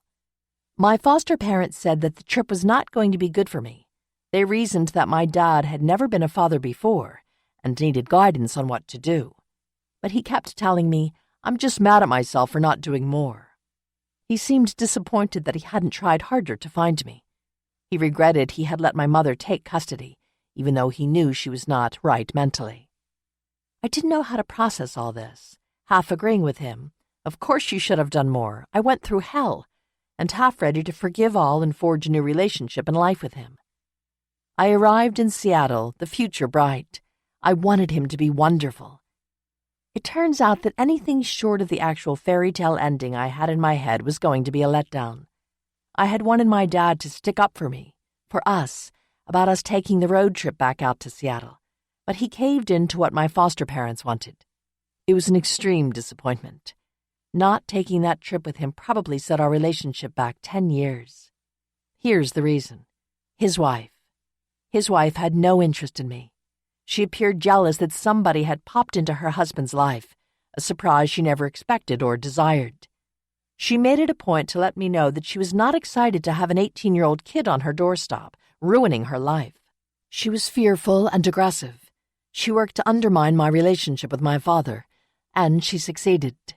When we first started talking over the phone, I would call often, but she apparently never gave him the messages. I began thinking he didn't want to talk to me. What had I done? Was I really that unlovable? It was an uncomfortable summer. Dad and his wife Carol lived outside of Seattle, across Puget Sound on the Kitsap Peninsula in a remote area near Seebeck. He had several acres of land that were fenced and protected by his 2 Rottweilers. His home was a modest trailer. I only went inside on a few occasions. Outside were buildings for welding and other projects my dad was working on. I stayed in my own camper some distance from the house, so as not to cramp Carol's lifestyle. It seemed normal. I figured that was how someone who had just come out of nowhere should be treated. Carol barely spoke to me the entire summer. I had a few meals in the house, but otherwise ate mostly in my camper, heating food with the microwave. It was hot in the trailer, with no air conditioning. I listened to music on cassette tapes that I had hauled cross-country. I had been completely confident that I would not be returning to Michigan, so I had packed all of my belongings and brought them with me. My dad would come home from work, come out to the camper and have dinner with me, and we'd chat and talk. Occasionally, one of my cousins would come over and we would go to the mall. My dad took the ferry every day to his job. He was doing roofing and contracting work. On my first weekend in Seattle, he threw a big welcome home party for me. It turned out that I was the oldest cousin of the family. They had grown up hearing about me, but had never met me. I was a ghost. It was an overwhelming and paralyzing event. There were all these people, excited and happy to see me, yet I had no idea who any of them were. I sat and chatted with my grandmother. It seemed like a fantasy. She asked about a stuffed toy she had made for me and wondered if I remembered it. It took everything I had not to cry. Love Bunny, my friend and confidant, the one thing that had comforted me during my darkest times. I told her it was the only possession that remained from my childhood. She seemed happy that this gift of hers was so special to me. I headed over to my camper to retrieve Love Bunny for her to see. I never left home without her, always making room for my still treasured friend.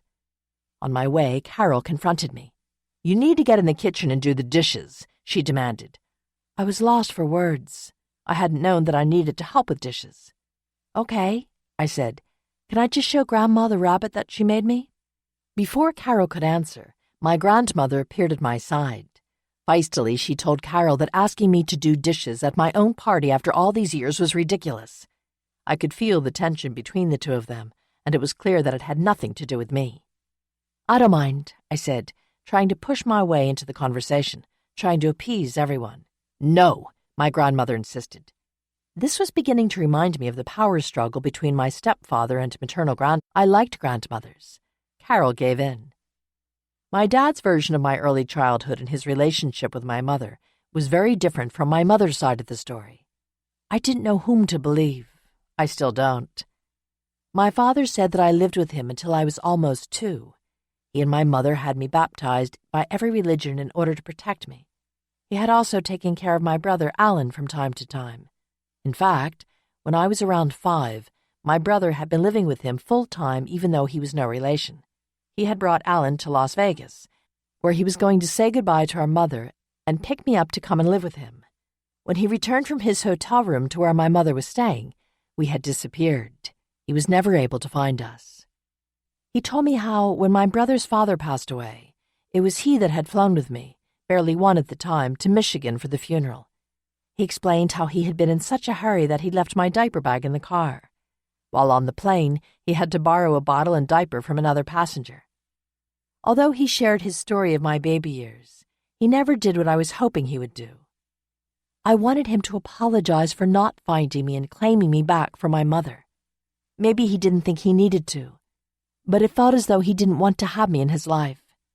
A baby, a child, a teenager might have made it difficult for him to pursue his life's goal, to never have to grow up. Still, at some point during the summer, my dad asked me if I could transfer my acceptance to Washington State University. I was excited by the proposition. It was what I wanted. When I called back to Michigan to feel out the possibility, I was greeted with the news that I could try and get accepted to Washington State, but that it wouldn't be paid. If I wanted to receive college tuition reimbursement from the state of Michigan, I had to attend school in Michigan. I was devastated. I shared the news with my father, who convinced me that going to school in Michigan for free was a better idea than paying for school in Washington. He promised that regardless of where I was, he would never lose me again. I didn't want to go, but I left Washington, arriving back in Michigan 2 days before Welcome Week started at Michigan State University. I was disappointed that I wasn't able to stay with my dad and his family, but excited to start college as well. I thought that I would see my dad over the holidays, that we would have weekly father-daughter chats over the phone. But it would be another 7 years before I would see him again. No birthday presents, no Christmas cards, no phone calls. I was forgotten again. Chapter 11. This place is death. Intelligence without ambition is a bird without wings. Salvador Dali. I had survived foster care. Not unscathed, but I had survived. I had connected with my father and newfound family. I was back in Michigan, and as much as I didn't want to return, I was excited for the future. While my trip to Washington hadn't been the best, my dad was in my life and anything still seemed possible. I settled in at my residence hall at Michigan State University in East Lansing, Michigan. MSU is home of Big Ten football and a massive campus with close to 50,000 students and 4,000 professors. Because of its setting, it was easy to get overwhelmed by the sheer size. My feelings of alienation were just below the surface when I arrived on campus. It didn't take long for them to begin to overtake me. When I had applied to college, I thought it would be the answer to all my problems. I thought that at college, as an adult, making my own choices and developing my own friends, my chosen family, that I would find my place in this world. It was a place where nobody knew my story, where nobody had any judgments or preconceived notions about me. It was a place where I could be the person I wanted to be, whoever that was. I had a real fresh start, creating my own persona and belief systems, not living under the shadow of my mother or the system. I thought college would give me the stability to have a career and a family, and that all I had to do was show up. I had spent so much of my childhood thinking about college, planning it as my escape, that somehow when the time finally came to go, I assumed all the answers would unfold themselves, that things would magically get easier. Show up, and like in The Wizard of Oz, I would be shown what was behind the magic curtain. Moving away and meeting new people didn't frighten me. I had done that many times in my life, and this was no different. I was excited about all the new opportunities and possibilities I had and the chances I got. I felt focused in the first month of college, ready to get good grades and to succeed in life. College was supposed to be the best years of your life. Everyone said so. But as much as I wanted to leave my past behind, the legacy of foster care meant that I had no family support or source of income. There were no checks coming in to pay for my expenses. I had zero financial literacy, and now that I was legally an adult, that was dangerous. I had no idea what a checking account was. Paying bills, even understanding what bills I was receiving and why. Balancing a bank account. I had no idea how any of it worked. When I received a refund check for one of my grants, it sat on my desk for a while until my roommate saw it. "What are you doing with this?" she asked. I explained that I had received it, but didn't know what to do with it. She took me to the campus bank and helped me open up an account. I had no clue how to turn the check into cash, because my foster mother had always taken my checks and given me cash in return. But when I asked, the staff at the banks and credit card companies responded positively. They gave me a checking account. Then they gave me a credit card. I didn't take advantage of my line of credit, at first. I had thought initially that I would keep in touch with my foster family. They weren't my favorite people, but we did have a familiarity with each other, and they had taken me into their home and provided me with food and shelter and reliability. There was far less drama in that house compared to living with my mother, a constant reminder that it could always be worse. I had been in college less than a month when I received a phone call from Claire. She relayed that my foster mom needed to borrow money to pay the bills. My foster parents always needed money. This was a constant source of conversation and worry in their house. I indicated that I only had $64 left for my paycheck from the campus jobs I had taken on to help make ends meet. I was instructed by Claire to take out a credit card, get a cash advance for as much as possible, and send it to them. I didn't question or hesitate to do as she instructed. I didn't understand bank accounts.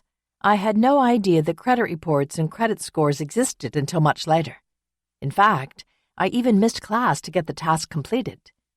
I went to the local bank for students and took out a cash advance for $5,000. Then I walked across campus and mailed a money order from the student union. 3 days later, I received a threatening call.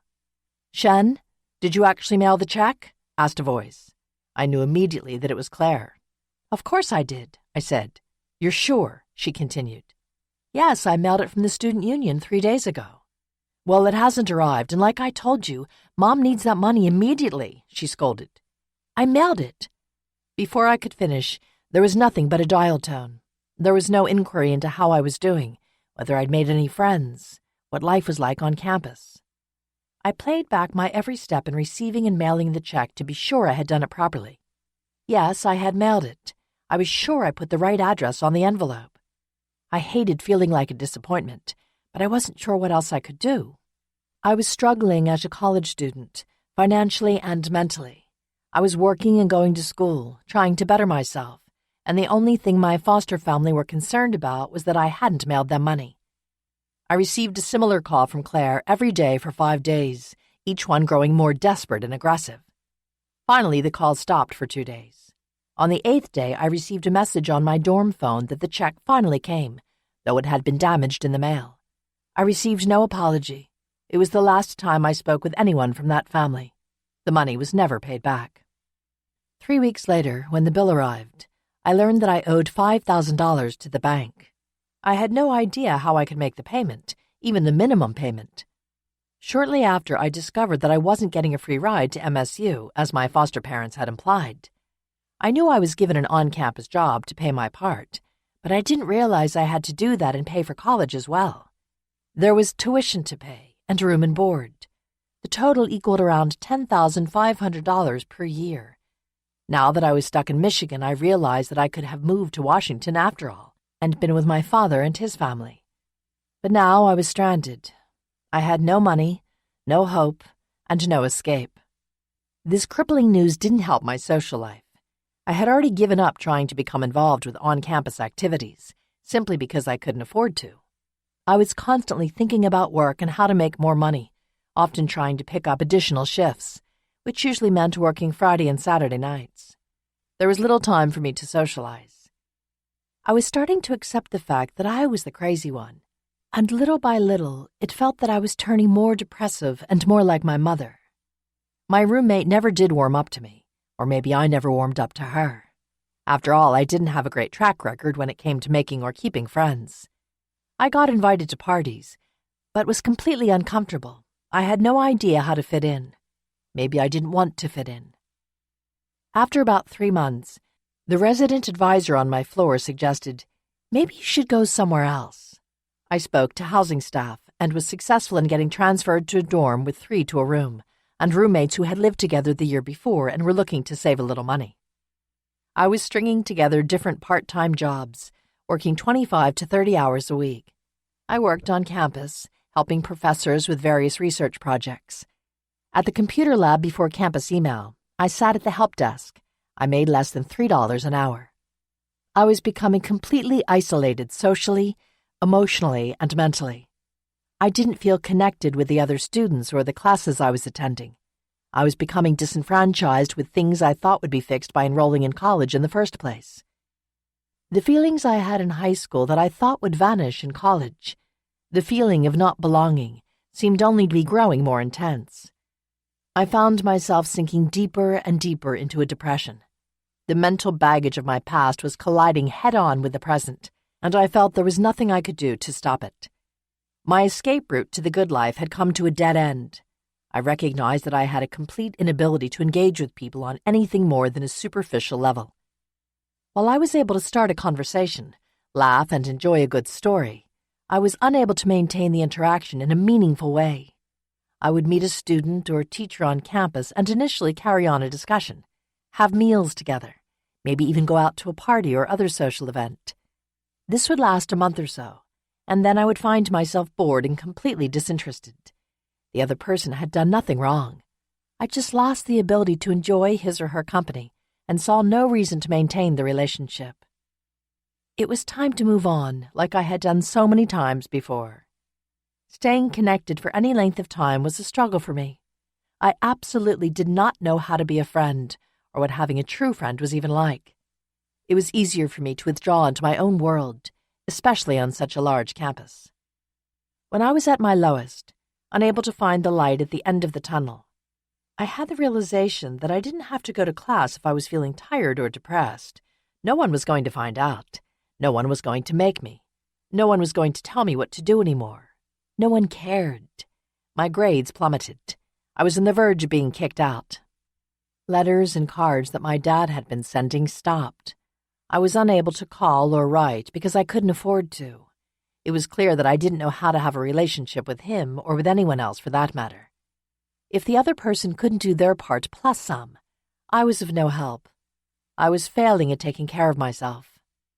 Every night I convinced myself that with all the terrible things that had happened to me in my life, it was time that I was spared more grief, angst, or anguish. I hoped that my life would come to an end. When morning came, I awoke disappointed that I had survived the night to the reality of a new day. It was as if I had an open sore that was festering. After nearly 3 months, I decided that if God wasn't going to do it for me, then I would do it for myself.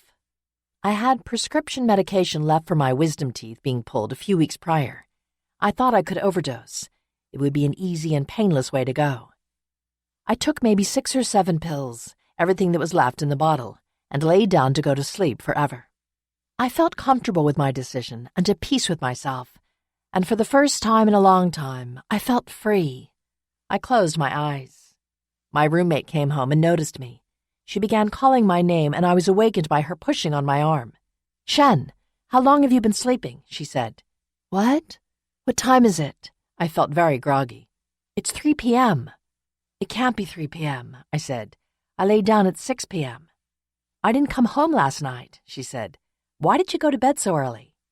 I sat straight up in my bed, almost forgetting that I had tried to commit suicide. "What day is it?" "It's Sunday. Why would you go to bed at 6 p.m. on a Saturday night?" she asked. My roommate had become quite the socialite while in school. Growing up in a strict family, She had decided that her unsupervised college time was a great place to become the next cover model of Girls Gone Wild. Sunday. I went to bed on Friday at 6 p.m., I said. As soon as I said it, I knew I had better come up with an excuse. I think I'm coming down with something. Maybe I should go see the campus doctor. Sounds like it. Who sleeps for 2 days without drinking? Disaster averted. She had no idea what I had attempted, and I was left feeling more disappointed than ever. My birthday came with no one noticing. Several weeks later, Christmas and New Year's passed without much celebration or fanfare. The campus was virtually empty. I had moved temporarily into the International Hall for the holidays, and the people there were graduate students and those who couldn't make it home for the holidays. My depression was worsening, and having the energy or desire to go to class was becoming rarer. Luckily, another caring teacher reached out. He questioned why I was showing up late and missing our scheduled meetings. I confided to him that I thought I was a manic depressive, and I feared that I was going crazy. I was desperate. I think I wanted answers to why I was feeling this way. I felt very empty. I think I would have been happy with anything he said, just to have an answer. He was clearly not in agreement with my assessment, and he referred me to a colleague, an expert in the field, for help. At the end of our second session, the psychologist looked at me and said simply, "You're not crazy, and you're not manic depressive." These words hit me like a thunderbolt. "I'm not?" I asked sheepishly. "No. In fact, given your circumstances, some might categorize you as a miracle." The answer I got wasn't what I was expecting, leaving me even more confused. I realized that throughout my entire life, I had been put into one box or another, labeled one thing or another. I understood that the adults around me knew it was easier to control me if they labeled me. I had seen it numerous times with the other kids in the system. As soon as someone told them how bad and screwed up they were, they would simply live up to that appraisal. I observed it with the older boys in my aunt's house countless times. When I first arrived in her home, they would confide their hopes and aspirations about life after care, where they would go, the things they would do. But little by little, with each visit from the social worker, those dreams would erode. Soon they were reduced to just hoping for a job that would allow them to survive. Some of them did go on to live unassisted lives, but most succumbed to what the system deemed their predetermined fates: addiction, criminal records, and in some cases, death. After meeting with the psychologist, I swore that I would never allow someone to label me again. Instead, I would live my own life the way I wanted to live it. I would take the power, and I would never allow someone to tell me who and what I was ever again. This was an invaluable lesson. At various times in my life, I've lost touch with that vow, but I always come back to it, again and again. It's all about individual choices. We all make choices every single day, and it's my choice if I want to believe the naysayers. It is my choice to get out of bed. It is my choice to be miserable. So many people have tried to categorize my mother, too. Was she sick? Was she a drug addict? Was she abused? Was she mentally ill? Again and again, my answer is the same. I don't know. I know how painful it was for me to be placed into a box and categorized. I later learned it was common practice and had value both in power and profit for those who did the categorizing. But I won't do it, even to my mother. I have no time for judgment. I was briefly euphoric. I wasn't turning into my vagabond, drug-addicted mother. I felt genuine relief. Yet there was a nagging sensation in the back of my mind. Now what? My circumstances hadn't changed. I was still alone on a crowded campus, working crazy hours with huge bills to pay. I had no friends, no family, not even a caseworker to check in on me. No safety net. I could have gone missing and people might not even know or care. In a way, I almost wished that there was something wrong with me, because then I'd be seeing a counselor who would be charged with looking after me. At least it would be someone I could trust. I was in a quandary that this life and the responsibility for making it work was mine alone. I couldn't blame my failures on faulty wiring in my brain. I couldn't blame them on the way I'd been raised. Sure, I was friendless and penniless, but I was an adult. I had to find a way to make it work. Chapter 12. From Surviving to Thriving. When you get to the end of the rope, Tie a knot and hang on. Thomas Jefferson. I started to take action.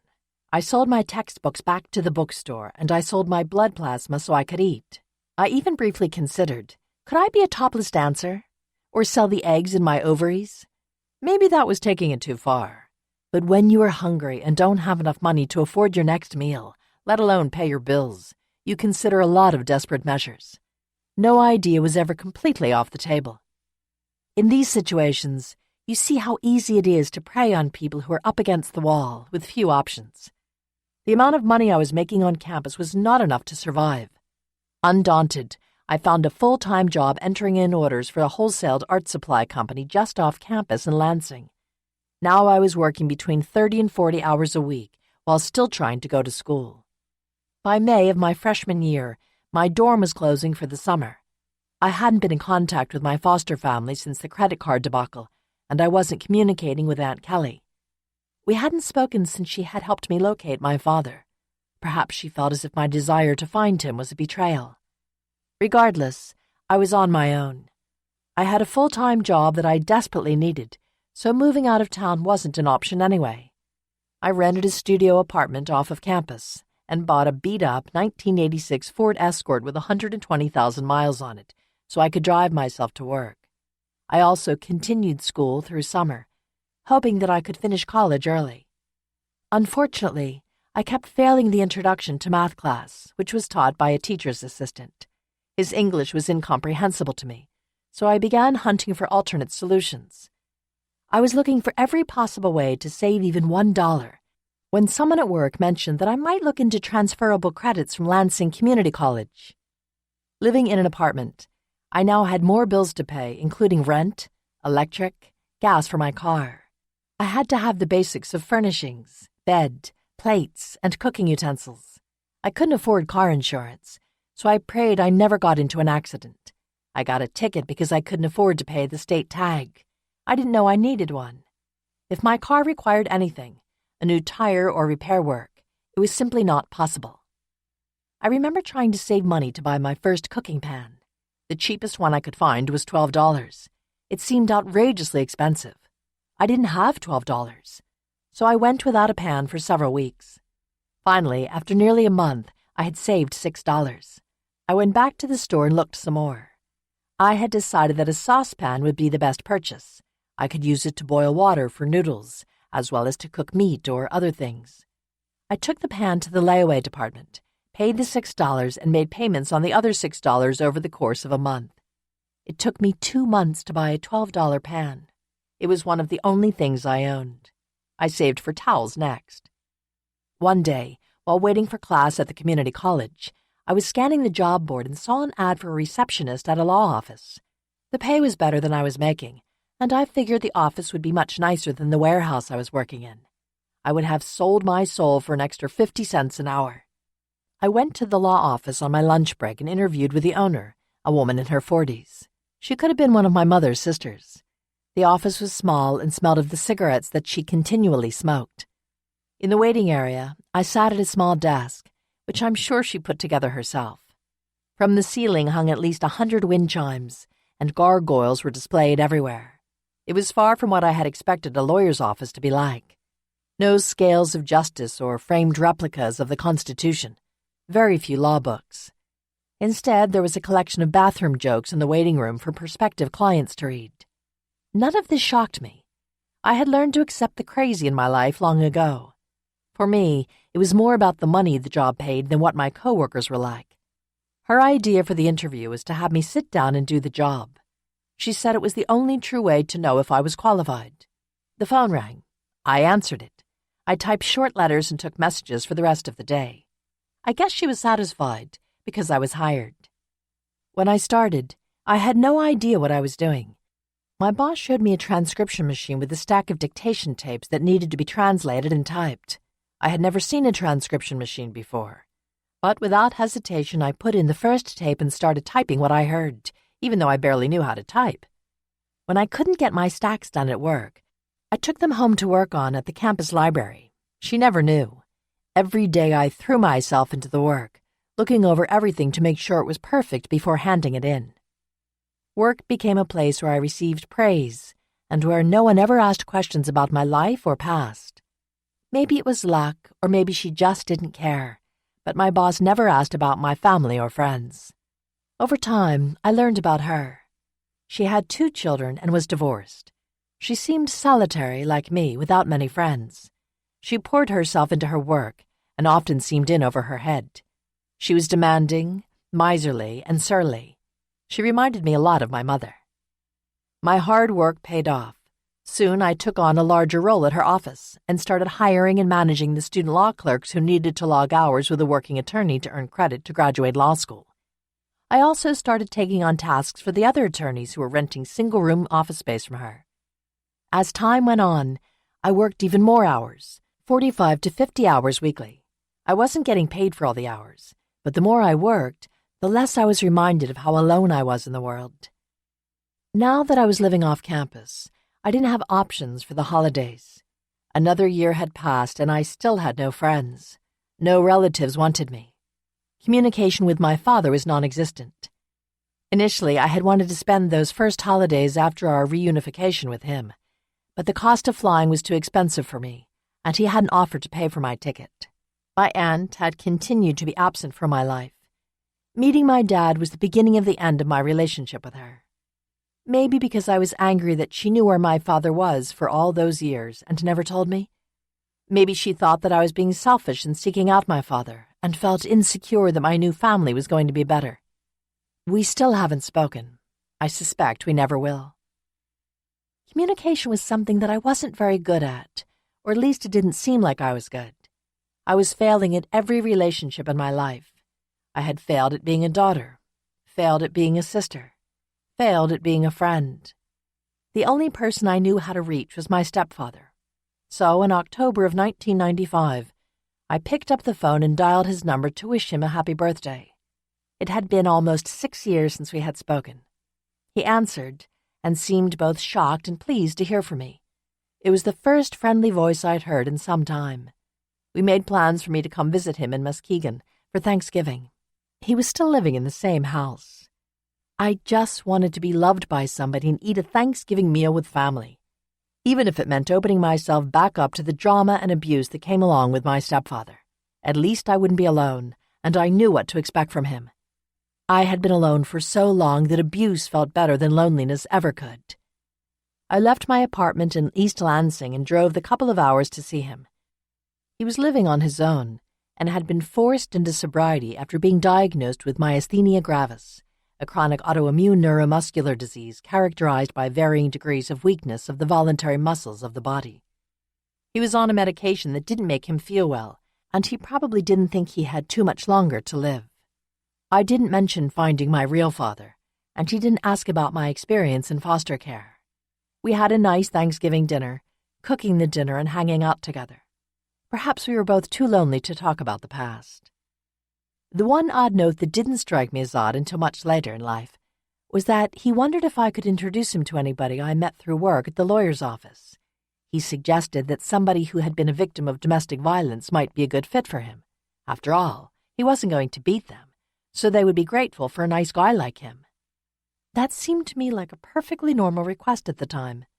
Now I realize how deceitful and predatory he really was. Christmas came around and I was desperate to have a tree. I went to a tree lot and forked over my hard-earned money set aside for my electric bill, for a medium-sized fir that would fit in my apartment. I strapped the tree to the hood of my car, drove it home, and dragged it up to my apartment, where I propped it against the wall. I didn't have a stand or tree holder. That tree was all I had. I wanted to be with people, but there was no one for me to be with. I didn't have the courage to call my stepfather again, so I spent another Christmas alone. After the holidays were over, I got back to work, mastering the transcription machine and the other basic office tasks. Soon the boss had me doing more work I was not qualified to handle. She was having me read case law and make summary sheets by hand. I had no background in law, but was able to figure out what it meant to be the plaintiff and the defendant. At the time, I didn't have a television, so these briefs became my entertainment. I took them home, using my dictionary to help me understand the legal jargon, and worked my way through piles of them each night. My boss was taking on free law clerks and giving them these types of assignments for the cases she had. She paid per project to have her cases researched. But if she had already figured out a solution before the clerk turned it in, they didn't get paid. Of course, she fudged this policy quite a lot by keeping and using the research the clerks had done while claiming that she figured it out all herself. She didn't like to pay full price for anything.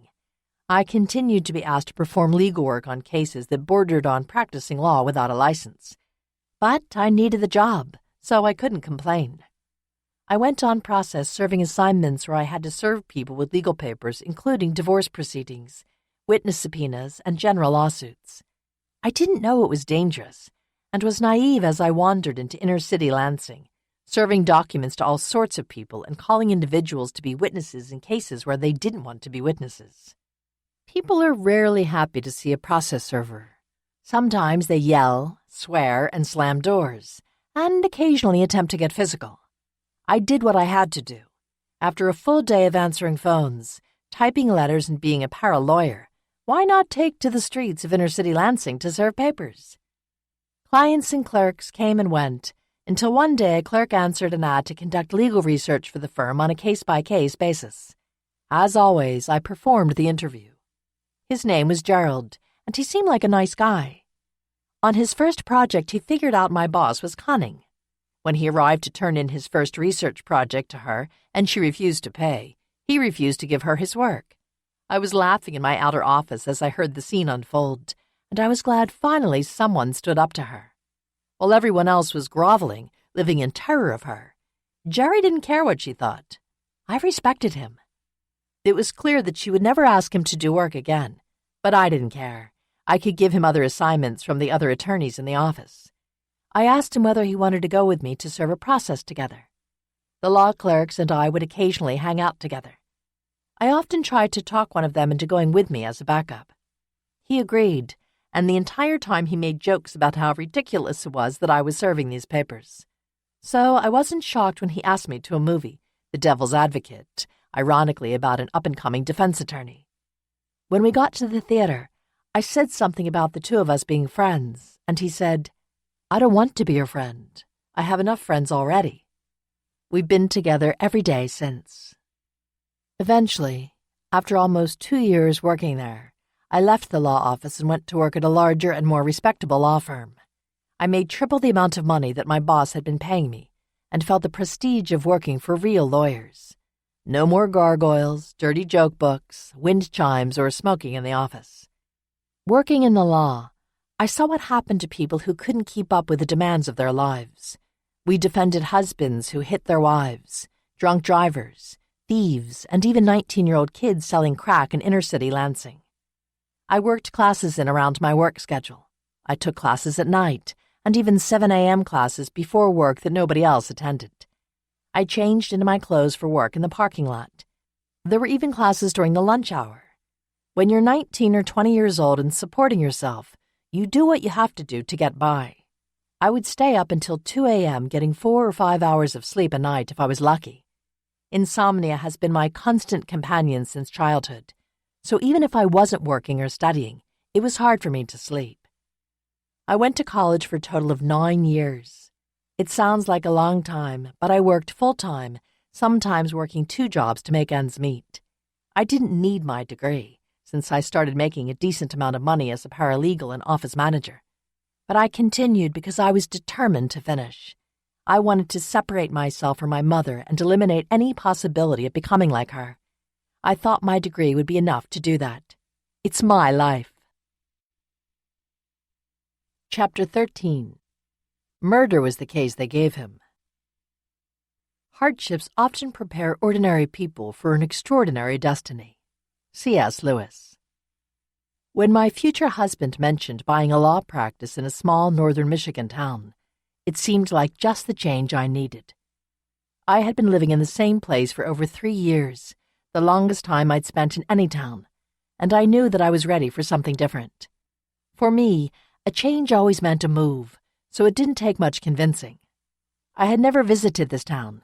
It was a sleepy northern Michigan town on the water. I love the water.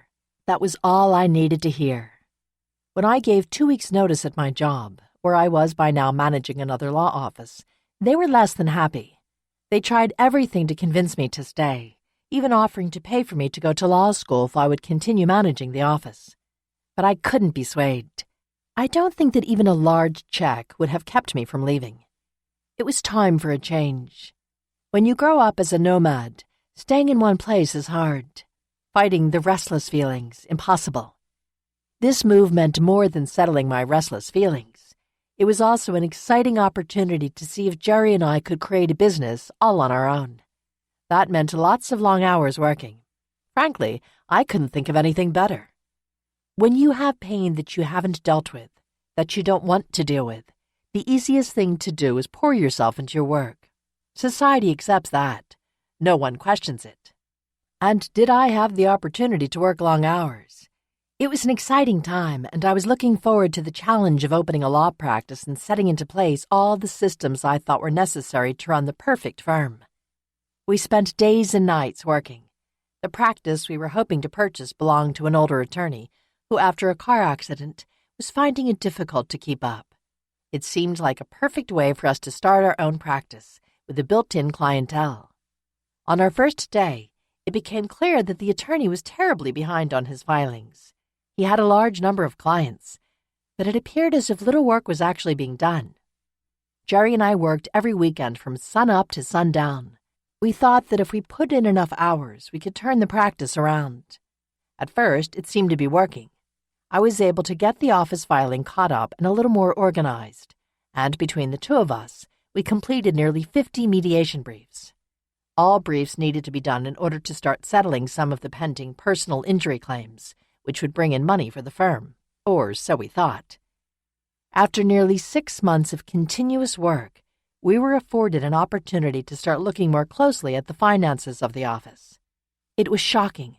We hadn't been paid, and we soon realized that the attorney had several bank accounts he had failed to disclose to us. He was funneling money out of the business by cashing checks and depositing the money in these accounts without our knowledge.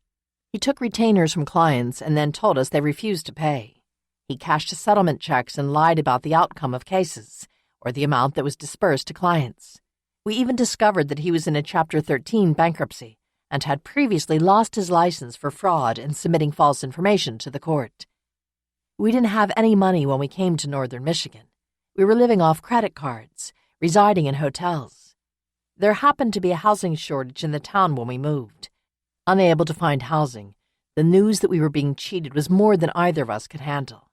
We struggled for another 2 months to try to work things out with the attorney, but after our discovery of his pending bankruptcy, we realized that he never intended to sell us his practice. There was nothing to sell. The whole thing was a scam. I took a night job at a Blockbuster Video next to the office, determined to try and keep us afloat financially. On my birthday in 1999, we agreed to part ways with the attorney and his corrupt practice. Only one client agreed to leave with us, and she was broke. It was a new challenge for us, but we both seemed to thrive in these types of impossible situations. We almost needed the drama. After about 2 months, we were completely out of available lines of credit and had less than nothing. We had found a rental house, but with no savings left, we were eating hot dogs and noodles every night. We had no business, no clients, little experience, and no budget for advertising. Apparently, the demand was not high for 28-year-old lawyers with no connections or reputation. It was a simple decision. I would get another job or two until we could find that one big case that would see us through to the other side.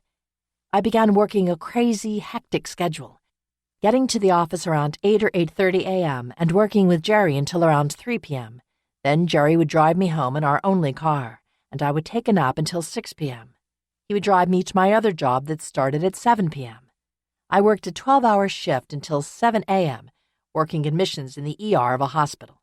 Then Jerry would drive me back to the office. This schedule continued for about 3 months until finally Jerry's opportunity came. Jerry was asked to be on the local court-appointed list. The court-appointed list is an index of attorneys who help indigent criminal defendants. It was something he had tried to get on numerous times, but had been denied.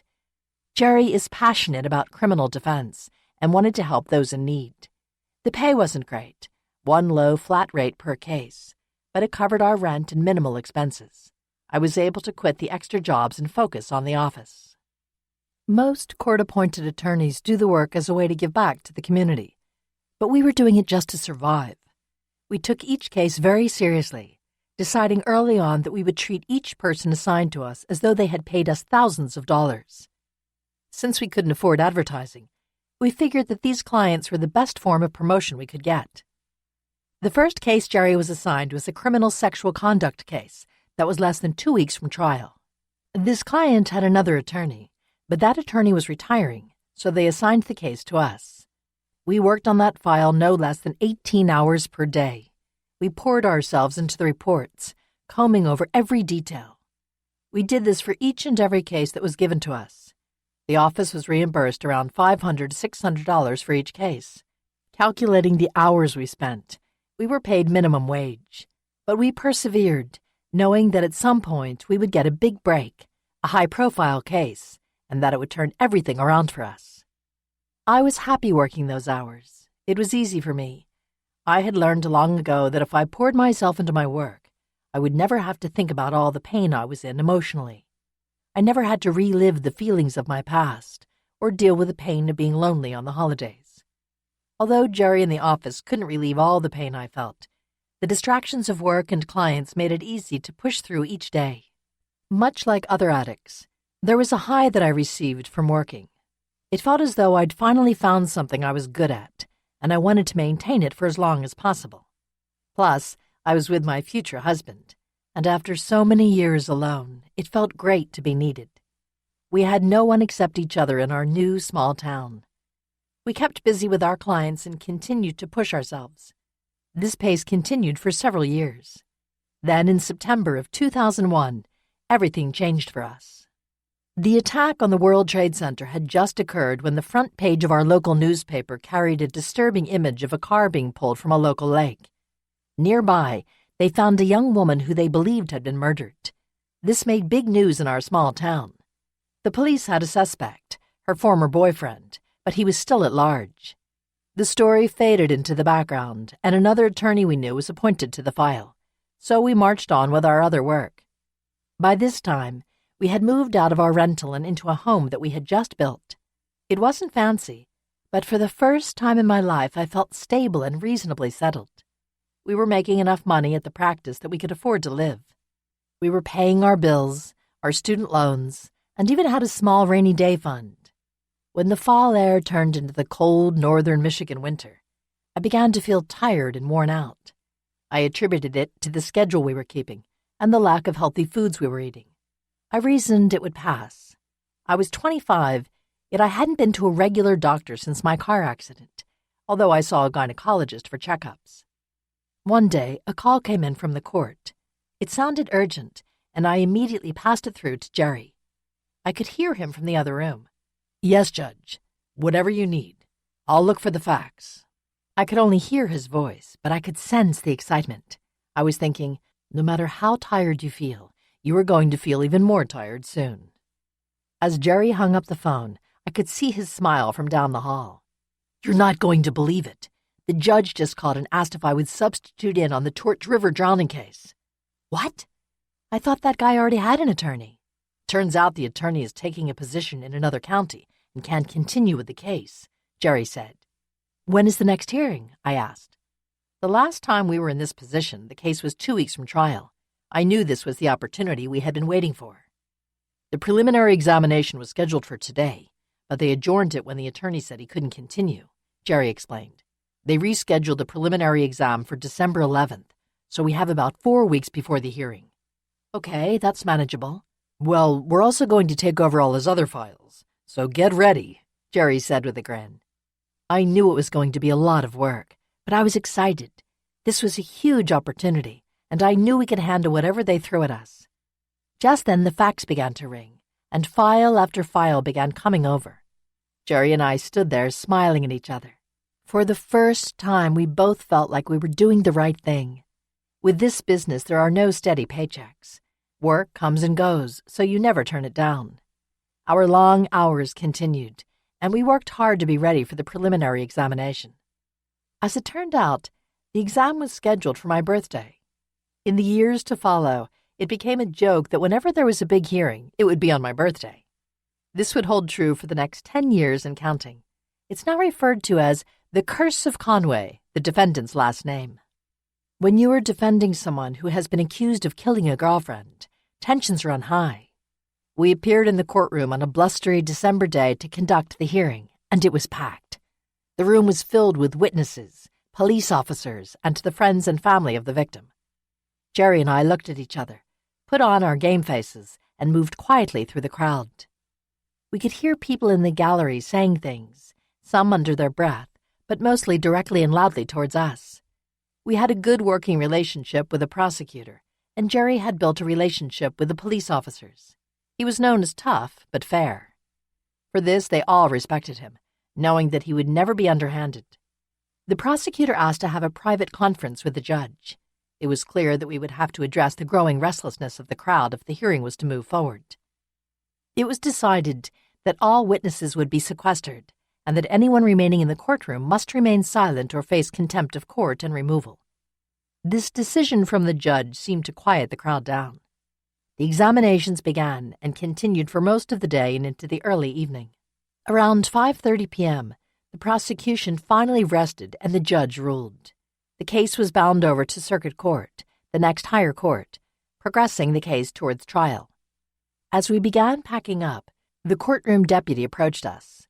He thought it was best if he walked us to our vehicle, as the crowd was unsettled again and our safety was becoming a concern.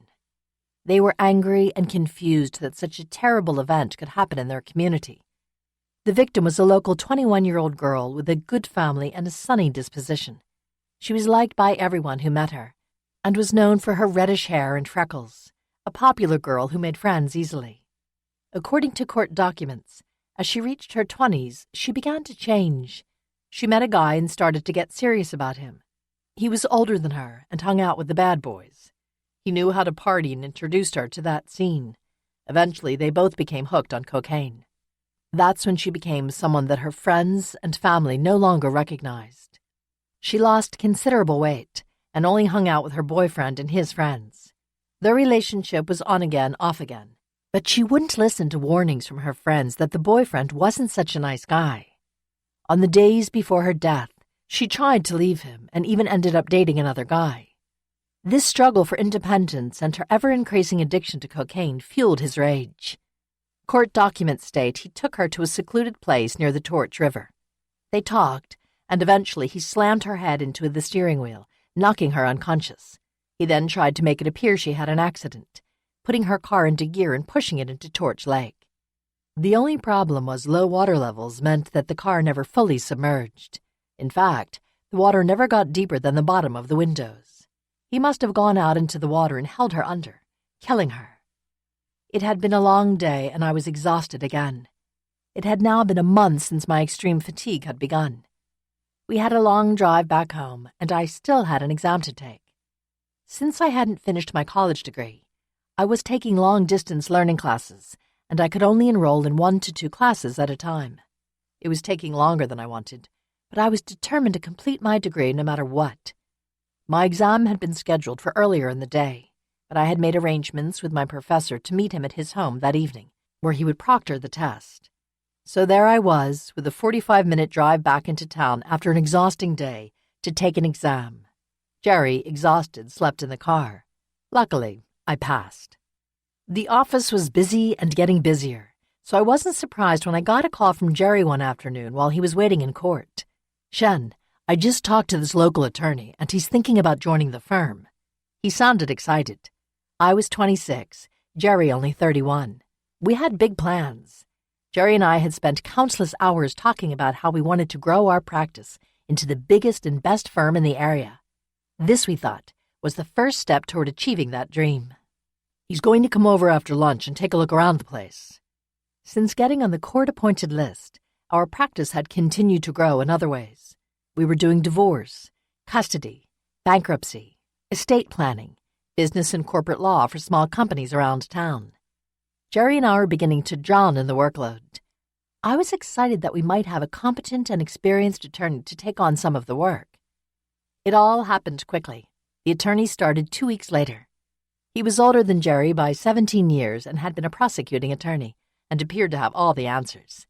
We thought it would be a good and natural fit. We agreed he would start on January 1st, 2002. No buy-in, just a handshake. Everything split 50-50. After all, as he put it, my name is my buy-in.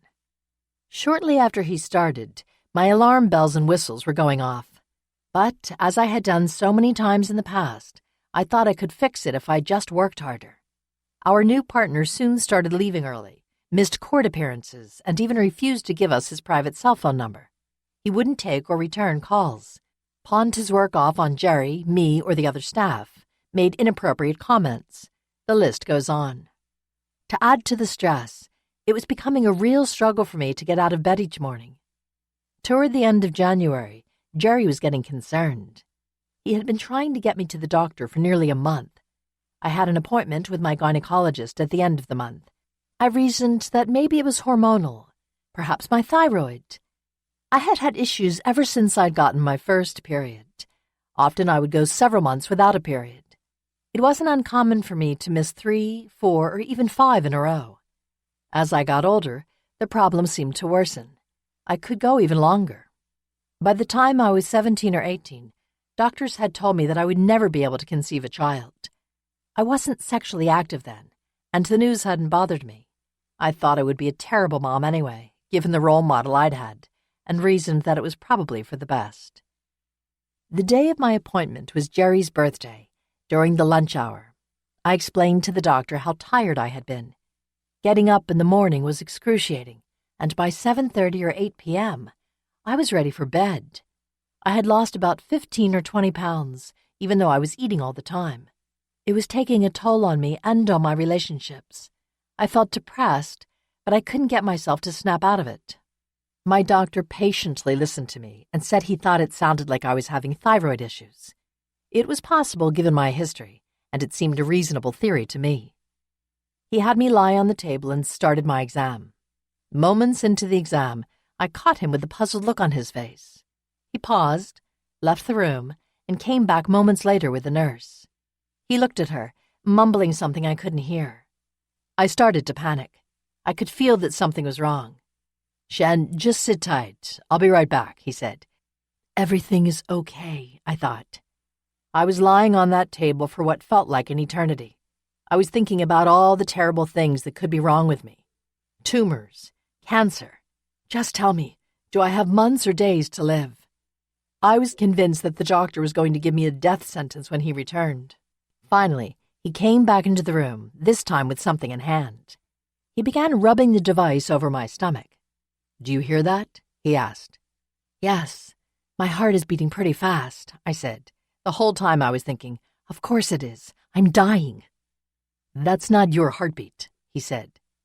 I heard him, but I couldn't process it. "What? What do you mean?" I asked. "Shen, you're pregnant." "Impossible.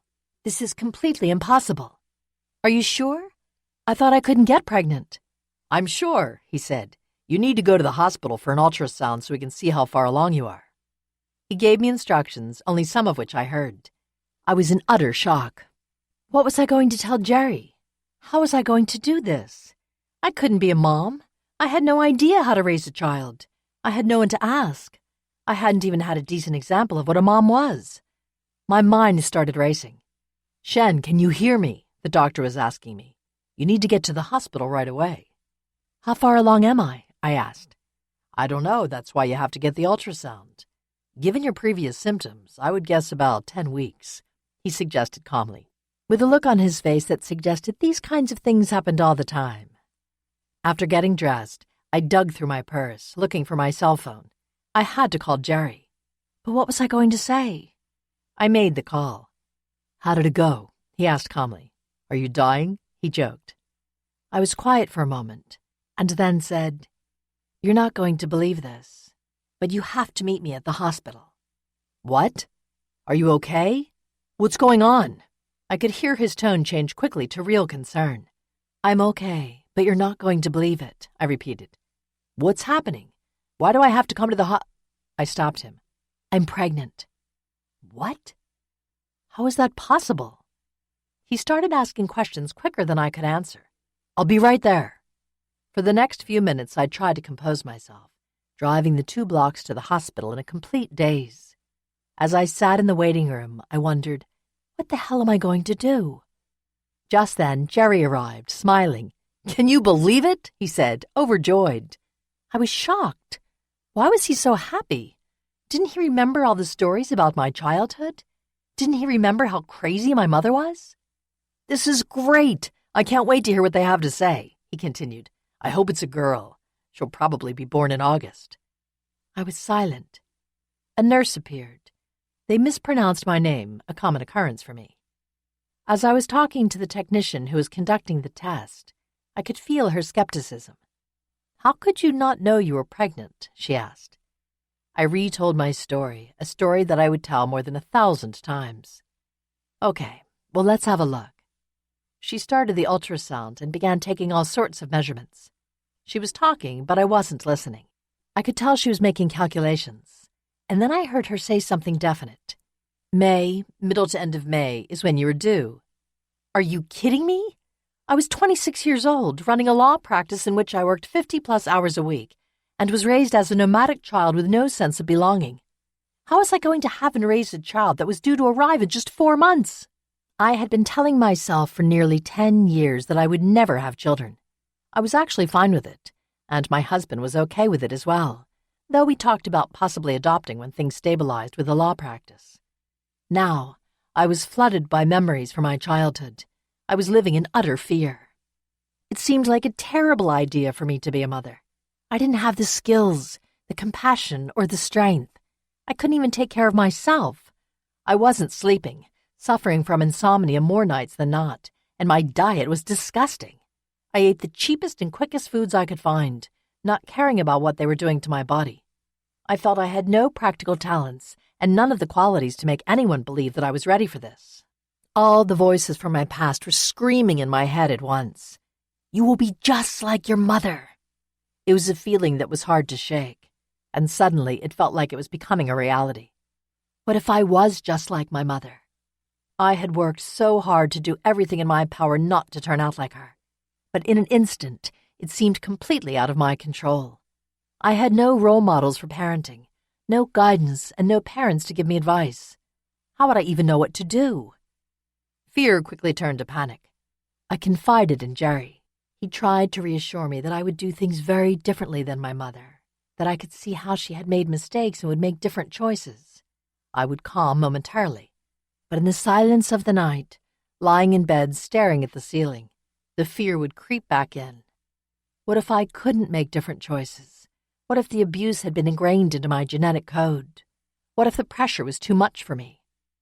In all the self-help books that I had started reading, all about overcoming the past and learning to move forward, everything repeated one common thread. The apple doesn't fall too far from the tree. All of my life, people warned me that I needed to be careful, because if my mom really was sick, then chances were I would be sick as well. They reasoned that because she was an addict, there was a high probability that I would also have addiction issues. I wasn't sure that I disagreed. While the psychologist in college had reassured me that I wasn't mentally ill, and even though I was a 26-year-old woman who didn't drink or smoke, I couldn't help but feel worried. Doubt controlled my every thought.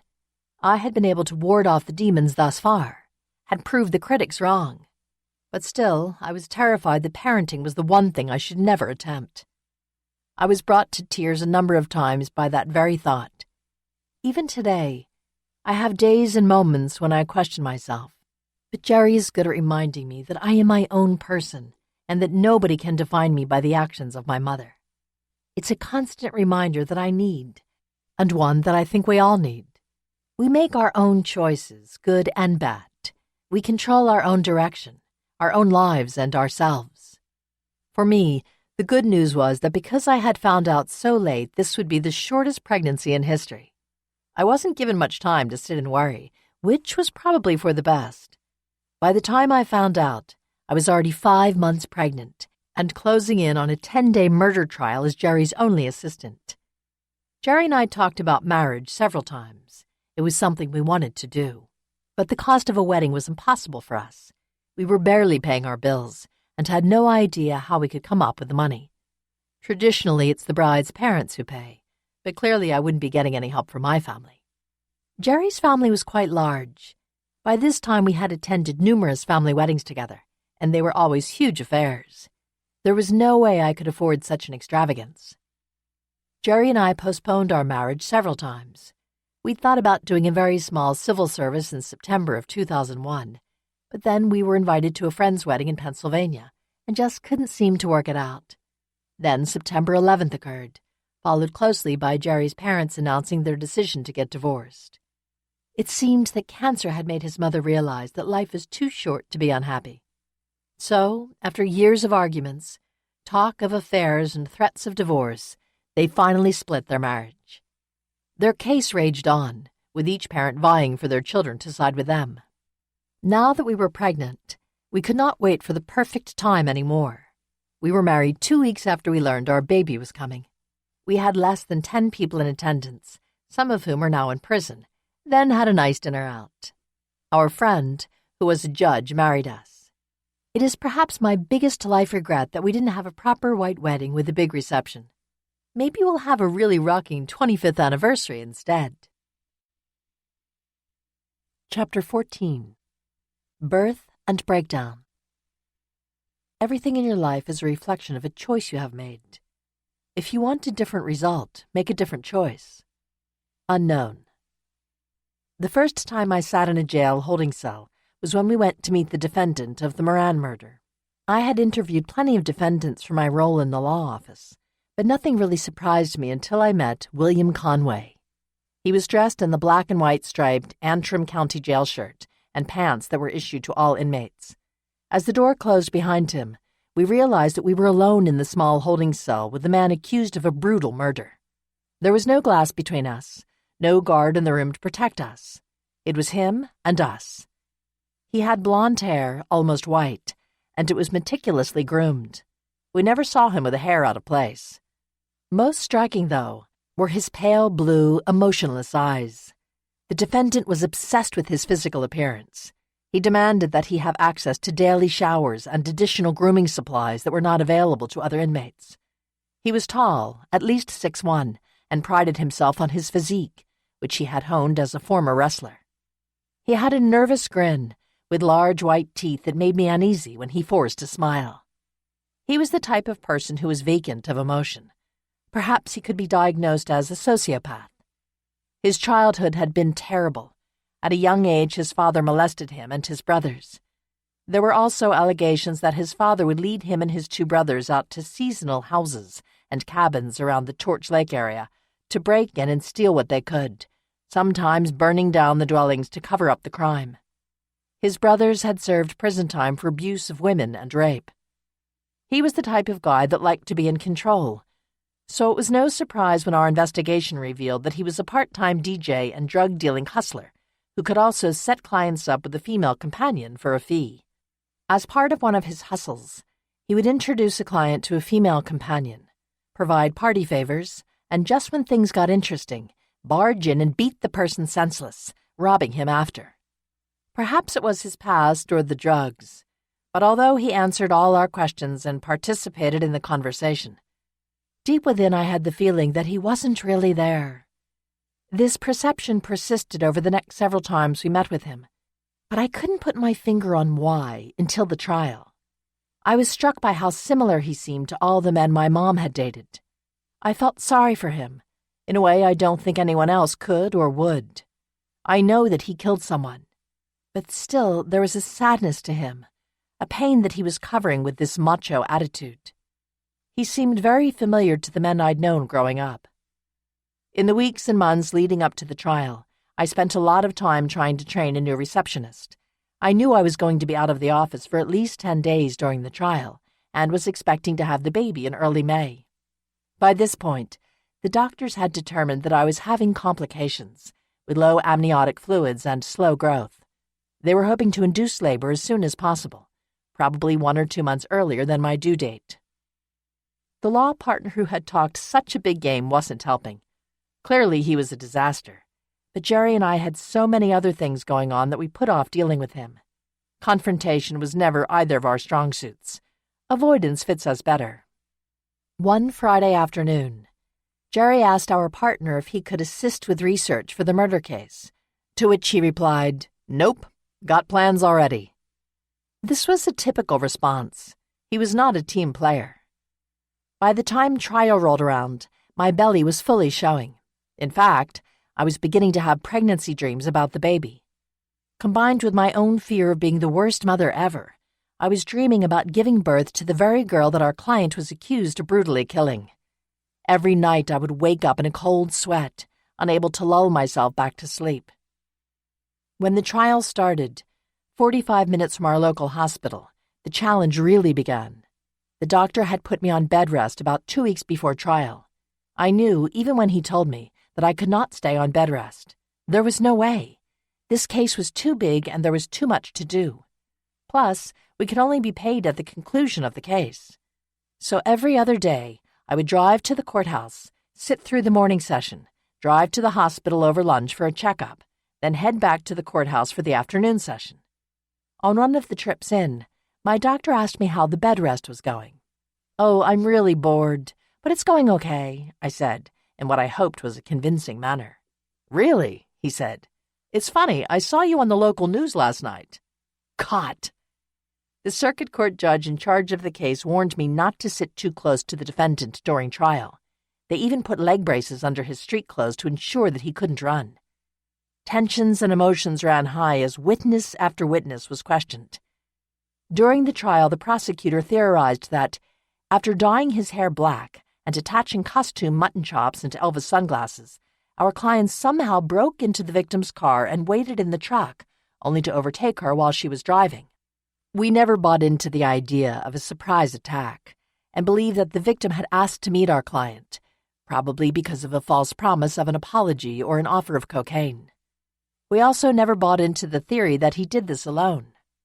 He was a creature of habit and never went anywhere without his lackeys. The case was a mess. At the conclusion of proofs, Jerry insisted those points while he was alone with the judge. The judge congratulated him on a job well done, saying, for his sake, he hoped that he hadn't done too good of a job. Several days later, our client was convicted of open premeditated murder and sentenced to life without parole. Whenever asked about the case, Jerry always says, "Justice was served." This is probably because during our first meeting with the defendant, Jerry had asked him directly, "Did you do it?" The unflinching response, "Yeah, I did it, and it's your job to get me out of it." We never asked the question again. It was easier not knowing the answer. 2 weeks later, I was at the hospital for my scheduled inducement. I was nervous and anxious. In the short time I'd had to prepare myself mentally for giving birth, I had tried to avoid thoughts about the actual birth itself. But there I was at the hospital at 5 a.m., being hooked up to various machines that would monitor the baby and me. It was a long and tiring day. I became overwhelmingly concerned that I had done something to cause the baby harm by all my stress and running around. Suddenly, I was terrified. The days seemed to drag on forever. Occasionally, the alarms on the machines would go off. Nurses would casually walk in, press the buttons, check on me, and leave. The pain would come and go in waves until finally, at around 9:30 p.m., the doctors decided it was time for me to push. Anxiety filled me, and cold tears ran down my face. The room was filled with anxiety, as the doctors wanted this baby out quickly. The baby's heart rate was erratic and falling fast. I saw a glimpse of a scalpel and realized that the doctor was about to perform an episiotomy. I begged not to be cut. "No choice, we have to get the baby out," somebody said. I wasn't even sure who was speaking. At 10:12 p.m., the baby was out and they laid her on my chest. Tears were streaming down my face. I could see the smile on Jerry's face as he cut the umbilical cord. Before I could even grasp what had happened, they took the baby from me, cleaned her, and wrapped her in blankets. "Do you want to hold your baby for the last time?" I heard. My mind began racing. What? Is my baby okay? What is going on? I couldn't contain myself. Doctors, nurses, Jerry, everyone was frantically running around the room. Before I could answer, the baby was being wheeled out. The room quickly emptied. I was left by myself for what felt like an eternity. What happened? Where is the baby? Did I take too many risks? Shortly, a nurse returned. She could see that I was visibly upset and asked, "What's wrong?" Choking back tears, I said, "Where is my baby? What is going on?" "They had to take the baby to the NICU. Didn't they explain that to you?" she asked calmly. "My baby was in the neonatal intensive care unit." "No. All I heard was, 'Do you want to hold your baby for the last time?' And then everyone left," I told her. "Oh," she said, concerned. "The baby is going to be fine," though they're worried about her breathing. "Everyone is with her in the NICU. Here, let me help you clean up, and I will get you over there." Sudden and complete relief. All of the anxiety about the type of mother I would be was completely gone in that moment. My only concern was for the health of my new baby girl. Later, when I was alone with our daughter in the NICU, I realized that I had two choices. One, give up and react the way everyone in my life expected. Or two, do what I had always done, make them scratch their heads and ask, "How does she do it?" While alone with our daughter in the hospital, I had to make the choice. I chose the latter, and I continued to choose it each and every day. In fact, through the death of an innocent girl I had never met and the birth of my daughter, I had my own rebirth. I saw the sadness in the eyes of the murdered girl's parents. Her death and the trials surrounding it, and the birth of my own daughter, showed me that life goes on no matter what. One person's life is cut short by a senseless act, but everyone else, the defendant, the victim's family, the attorneys, the staff, the jury, is never the same again. I was able to forgive myself, forgive the past, and begin working on creating a future that would not have been possible otherwise. Chapter 15. Where there's smoke, there's fire? Life is what happens to you while you're busy making other plans. Alan Saunders and John Lennon. One day at a time. Day after day, I thought. One day at a time. This was the strategy I employed with my daughter, Sophia. As a baby, she was tiny, and I was amazed and overwhelmed at having had so little time to prepare for her arrival. Car seat, crib, changing table, diapers, onesies, and baby clothes, all were bought in a rush. Add sleep deprivation to the mix, and the days became a fog. Sophia wasn't a good sleeper. She slept in 20-minute intervals, and the slightest noise woke her. It was helpful that I had learned to function on little sleep, because I wasn't getting very much with her. Her infancy became a blur. I focused on work, as I had for the previous 7 years, caught up in the need to keep making money. There were more days than I would like to remember of bringing baby Sophia to the office with me. I also learned how to get work done from home in those first days. There is no maternity leave when you own your own business, no help from family when you have none. Getting back to work and functioning as a successful provider was the priority for me as a mother. Being the working mom seemed noble to me and gave me fewer chances to ruin my precious baby girl. The smaller the role I had in her upbringing, I rationalized, the better chance she had. I'd been pushing myself so long and so hard to work, and make money that I was convinced I had to be at work by 8 a.m. daily, and that I couldn't leave a moment before 5 p.m. every night. Jerry felt the same. We thought that by spending the time we did at work, we could provide Sophia with the nice things in life that neither of us had. In order to have it all, we needed to work harder, better, faster. We arranged for the best childcare we could afford for Sophia and enjoyed our precious few hours with her in the mornings and at night. We started with a nanny, who finally got her to sleep through the night, and then put her in a private Montessori school when she was 14 months. Sophia's wisdom and powers of observation were clear from an early age. One day, as the three of us were driving on a cold autumn morning, we came upon an overlook where we could see the entire town. The trees blazed orange, red, and yellow, and Grand Traverse Bay sparkled in the morning sun. We saw a stream of white smoke billowing towards the sky in the distance. Jerry turned to Sophia, perhaps 4 at the time. "Sophia, you know what they say? Where there's smoke, there's fire." Sophia, not missing a beat, retorted, "Did you see fire, Daddy?" "No," Jerry said, wondering what was coming next. Then there's only smoke. Jerry and I glanced at each other in profound amazement. Her childlike innocence had taught us both a valuable lesson. We should never assume anything. Just because something appears a certain way doesn't mean that it is that way. Sophia's assessment of that morning scene became a catalyst for the reasons I needed to change. I wanted to change. My mother had alcohol, drugs, and men as her addiction. I had work and money as mine. Different, but both could cause the same destruction. I realized that Jerry and I could keep going on the treadmill forever. All work, no play, and Sophia would soon no longer be a child. We both knew it. We often talk about the fact that if I hadn't gotten pregnant in the way I did, we would never have stopped. It was the reason we never had more children. I had to step off the treadmill. For our daughter, for our family, for my sanity. When I picked Sophia up from aftercare, usually later than I was supposed to, she would climb into the back seat of the car, chatting and telling me about her day. I thought, this is ridiculous. There must be a better way. I felt like I hardly saw my little girl. I was consumed with the idea she and I were missing out on having a true mother-daughter relationship. I didn't want her going to any more summer schools, day camps, or aftercare. I needed to change the way I worked. I realized I had real issues about the need to control things at work. Nobody was ever going to do it the right way. I was so sure that doing things my way was better. I needed to stop obsessing about everything, even how the office was being run. My new mantra became, if it doesn't get done, there is always tomorrow. Slowly, I began changing my schedule. First, I eliminated care before work.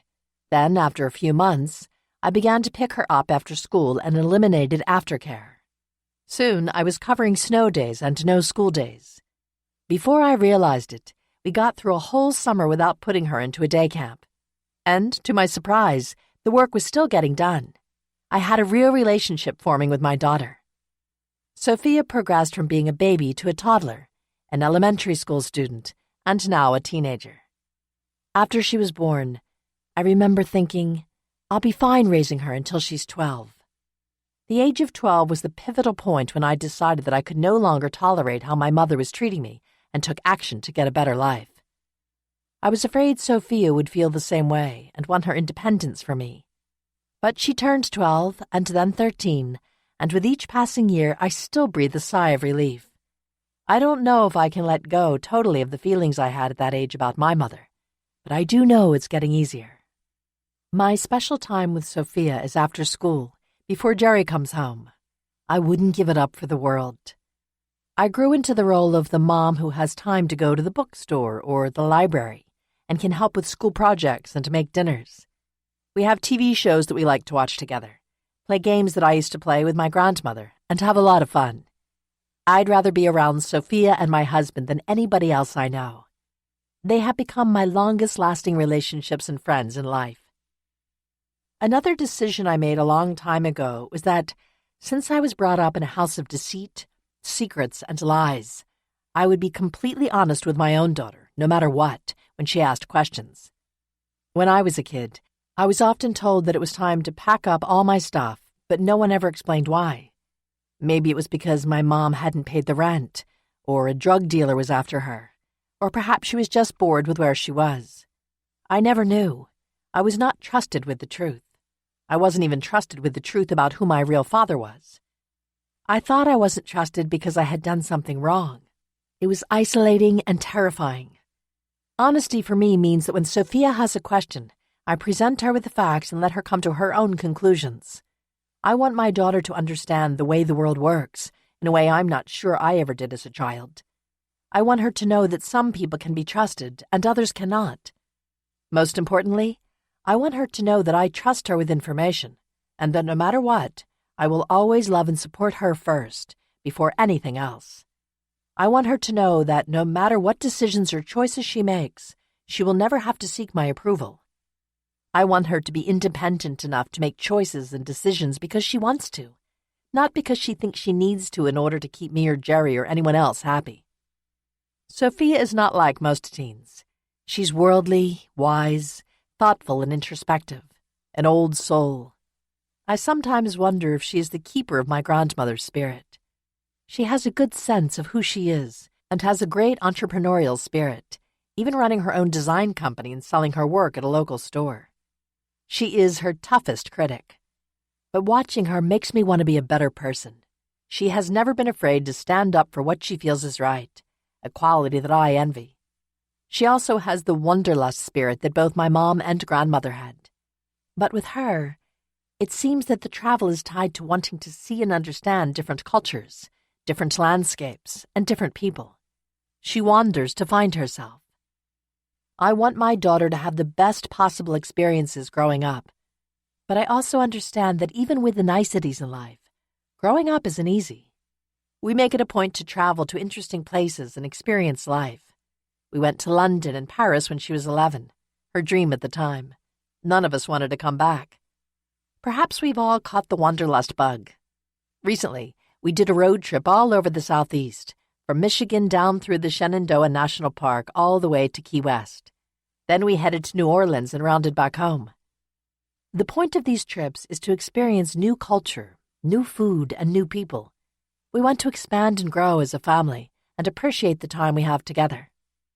Sophia knows about my experience in foster care and my difficult beginnings. This knowledge came when she first asked where my mother was and whether or not she was still alive. I told her the truth. When I asked her recently what she thought about the way I grew up, she paused momentarily and then said, "It seems like their loss." She continued, "I mean, they clearly didn't want to be parents, and now they've missed out on knowing you." It was a simple and compelling statement to me. One of my biggest fears in becoming a parent was that I would treat my daughter in the same way my parents treated me. But in listening to Sophia describe it, I realized that we each make our own mistakes. Everything is a choice. I have to own mine, and everyone else gets to own theirs. I enjoy the freedom that owning our own business provides. I was able to let go of my fear once I realized that the sun continues to rise and fall, and that regardless of what each new day brings, we still have a roof over our heads. When you release the fear, you can allow yourself to forgive a little easier, and you can allow for the time and space needed to create your own life, your own story on your own terms. For the first time ever, my story feels like it's truly becoming my own. Chapter 16. From Foster Care to King of Scots. Insanity doesn't run in my family. Rather, it strolls through, taking its time, getting to know everyone personally. Unknown. I have always been interested in genealogy, and during that summer with my dad, I told him about the work I had done to trace my family. That included name research, heritage information, database and immigration records, etc. I had come up empty for the most part. Several days later, my father produced a soft-bound blue book and gave it to me. It was his mother's family history, dating back to the early 1600s, and chronicled their trip along the Oregon Trail to the Pacific Northwest in the 1800s. I have read that book no less than 10 times over the course of my life. When I first received it, it felt like a high privilege. I had been lied to so many times about my father that being able to connect with the names, birth dates, and facts of these people seemed like a fairy tale. From my time in the hospital after my car accident, when it felt like I was completely alone in the world, to receiving this book, I had lived in a haze, with no clear idea of who I was. Suddenly I realized I might be able to determine where I fit into the world. However, being able to trace your family back to the 10th century can be overwhelming. This bound book became a cherished possession. Carefully turning the discolored pages, the original book was published in the mid-1970s, before I was born. I somehow felt closer to family than I had ever felt before. Seeing all of these names, stories, dates, and information began to stoke the fire, compelling me to learn more about who I was and where I came from. When I first started my research, before ancestry records were online, I had to make a lot of interlibrary requests and thumb through pages and volumes of useless information, trying to find that one break I was looking for. I spent lots of time writing and mailing letters to various court clerks, register of deeds, and vital records offices, trying to locate any missing piece to the puzzle. After a while, the process itself became cathartic. I kept my father's book safe for many years, not really sure what I could do with the information. As technology changed around the time my daughter was born, I decided to start a family tree on Ancestry.com. I got the urge to put all the information from the book onto the website so that Sophia would have it if she ever grew curious about her family origins. I started with her and began working all sides of the family, my husband's and my own. It became a new addiction. I spent countless hours clicking on documents, searching the web, verifying ideas, memories, and various other pieces I could find. I initially started with my father's mother's side because I had so much information.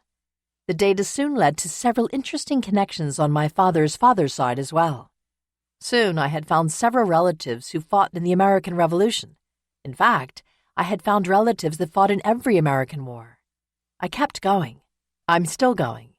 Every day I find new pieces, new information, and it's still a complete thrill. Some of these revelations led me to join groups and organizations like the Daughters of the American Revolution, where I was able to rejoice in and celebrate discoveries with others. The members also seemed to be trying to patch the pieces of the relatives' lives together in order to heal themselves in some way. This is not true for everyone, of course, but those who are drawn to genealogy always seem to find some extra meaning in unearthing a missing piece of their history. I think this is especially true for those who don't have close ties with immediate family members. I've also started working on my mother's family, which has proven more challenging. I'm still struggling to find her father and any information about her mother's marriages. I am hopeful those answers might shed light on the struggles my mother experienced and help me to close some of the wounds on that side of my family. I have traced parts of the direct family line back to the year 839, and I'm still going. It's not just about finding my link to these amazing people, although knowing that I am part of such a long and traceable line makes me feel far more connected than I could ever have imagined. I went from being a throwaway child, left to age out of the foster care system, told again and again that I was worthless and not worth loving, to finding out that my ancestors were royalty, inventors, people of persuasion and influence.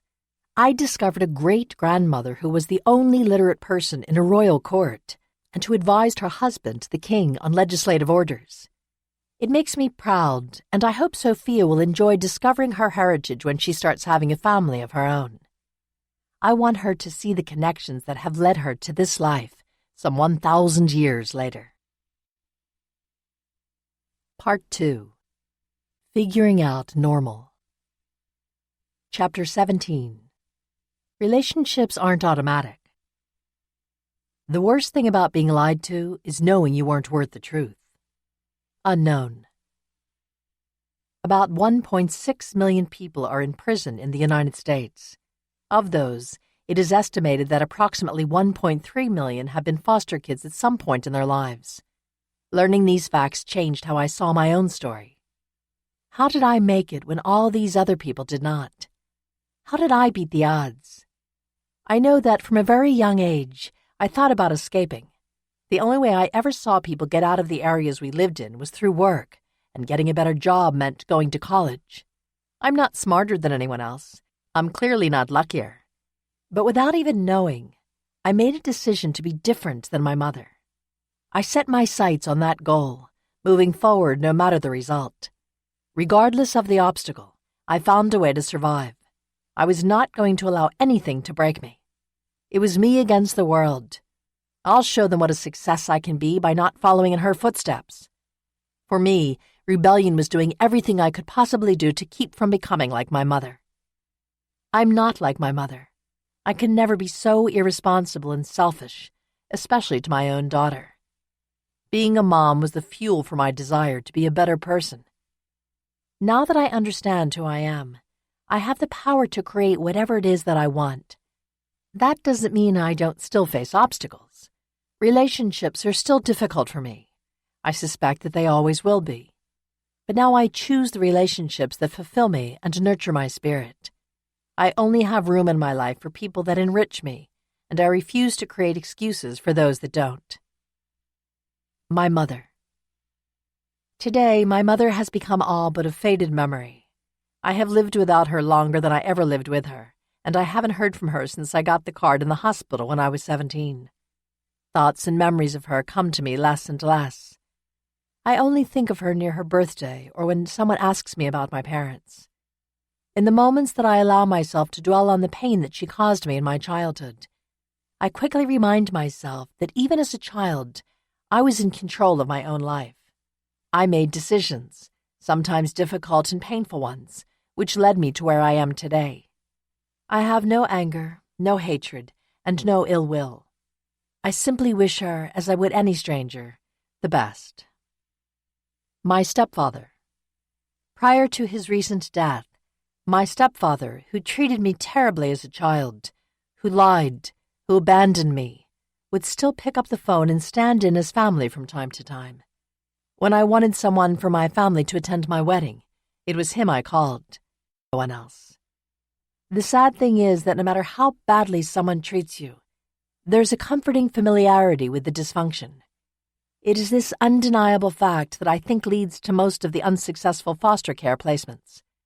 No matter how hard a foster family tries, they will never be the family of that child. My stepfather and I shared experiences and memories, and we both expressed a hatred for my mother. As a teen, I had become so angry and disgusted with my mother that my stepfather ended up looking like the good guy. That was partly because he hadn't completely disappeared from my life, partly because he actually managed to settle down.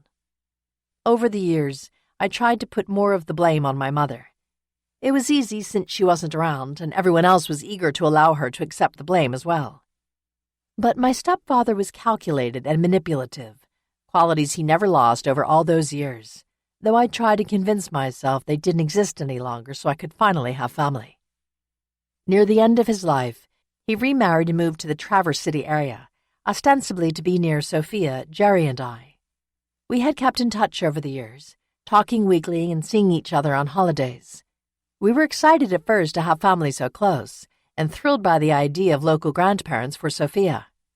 At the time, I was working on myself, working on forgiveness. It seemed like a good start to my healing, as other options were few. At first, my stepfather and his wife needed a little help with the move while they got on their feet. We ended up paying their mortgage and providing money for miscellaneous expenses for several months. They were lovely to us, and it was great to have them around. But I had some red flags. Sophia stayed with them occasionally for the day. When I picked her up, she was always in her room, watching TV alone. This triggered all the memories I had of being locked in my room alone, of how isolated I'd felt, and I began to worry about Sophia spending time with them unsupervised. Eventually, we made it known that we could not continue to support them indefinitely. My stepdad had it good and was not making any attempt to take over the payments or seek employment. He was outraged that I would do this to my own family, especially after all that he had done for me. Once the money from us was gone, so was he. Within 2 months, they moved out of town without saying goodbye. It was the last I ever heard from him. Perhaps it was the way they treated us when we no longer supported him. But in the process of trying to resolve my issues from the past, sorting through the lies, I decided that I needed to understand why my parents had moved so much when I was a child. I figured that without the answers, I would never truly be able to move forward and forgive. My stepfather always told me that he'd been on the run from the law in his hometown of Brockton, Massachusetts, since his late teens, before he had met my mother. In fact, when we visited his family there as a child, it was always under the cloak of secrecy. No one was ever allowed to know we were visiting. I guess it was because he thought he would be arrested on outstanding warrants. I thought that if I knew about his past, it might explain more about my own childhood. I decided to contact a private investigator whom we frequently used through the course of our law practice. He was able to help track down a reputable private investigator in the Brockton area. I gave him the abbreviated story. I had grown up with a man that I thought was my father. During my childhood, he revealed that he had gotten into some trouble during his youth, and after a run-in with the law, he was let out on bond and ran. My question for the investigator was simple. What was he running from? I shared with the investigator the limited information I had. That included his alias, his family's name, his date of birth, and his social security number, or at least the ones he was using. The investigator told me he had a few connections in the county he could check with, as it was a small town and even smaller courthouse. He said he would get back to me shortly. As I was lying in bed that night, my mind wandered. What was so bad that my father changed his identity and spent his entire life on the run from it? Nobody else I knew seemed to be this fearful of his or her home, with the exception of my brother and me. Crazy scenarios kept running through my head over the next several weeks. Were people other than the police after him? Had he testified against someone? The call came. "Shen, I have some good news and bad news," the voice said. I knew exactly who it was. The private investigator had the distinct sounds of a Boston accent mixed with a lifetime of cigarette smoking. You could almost smell his tobacco-soaked office waft through the phone lines. "Let's have it," I said. I had prepared myself for any possibility. Murder, drugs, theft. I was determined to handle whatever the investigator threw my way. I spent several hours at the Brockton courthouse. I was able to find a few minor charges that Steve was involved in, mostly writing bad checks and a larceny by conversion or theft. It does appear that he might have missed a court date, but the courthouse had a fire and all pertinent documents were lost. By the tone in his rough voice, I thought he might be joking. "You're kidding, right? That's it?" I was waiting for the roughness of his voice to break out in a cackle. It didn't happen. "I'm not kidding," he stated. "Your father is not wanted by any courts, so unless someone is looking for him, I'd say he's been running from a ghost.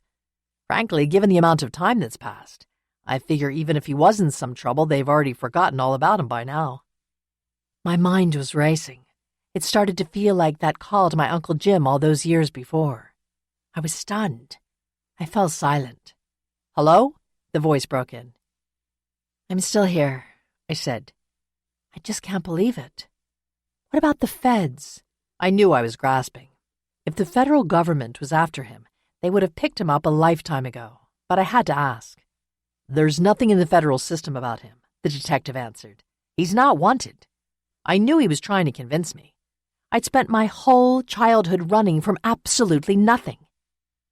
After we stopped talking, I would think of my stepfather occasionally, mostly on his birthday, or when the Red Sox won the World Series, or the Patriots won the Super Bowl. I hoped that he was happy. Then, while working on this book, I received a phone call. I was at the office, and I could see the look of confusion on our secretary's face. "Shen, there is a gentleman on the phone who is saying your father passed away." I knew immediately that it must be my brother. "Al," I said as I picked up the phone, "if you're calling me, it can't be good news." I was trying to make it lighthearted, but the truth was I hadn't heard from my brother in years.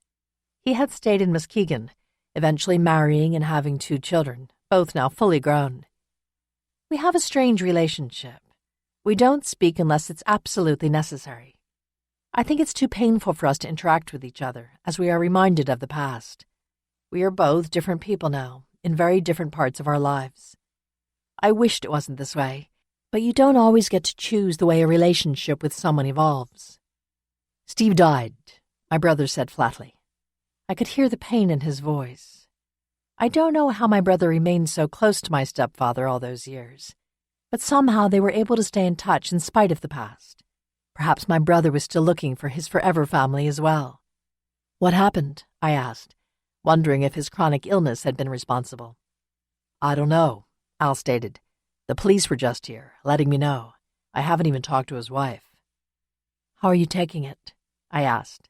I knew the answer. I could tell he was struggling, but I was stretching to keep the conversation going.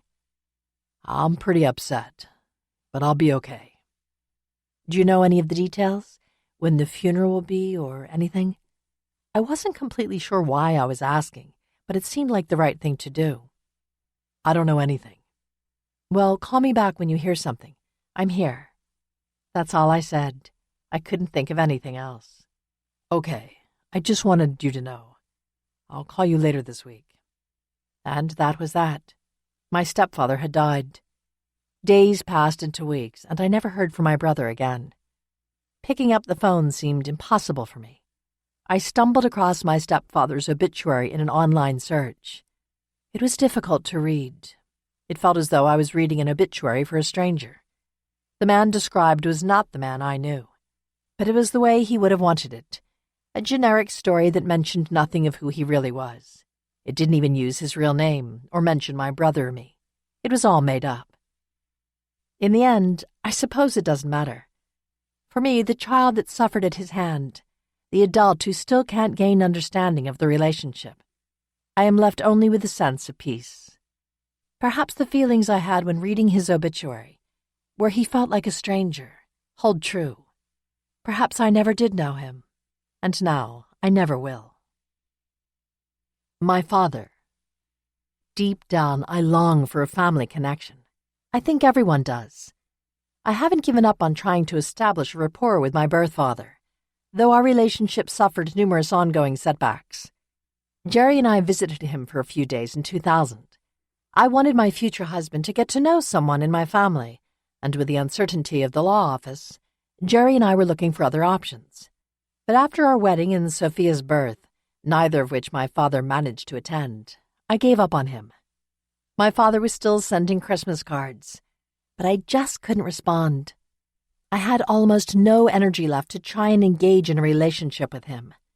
The cards felt so meaningless.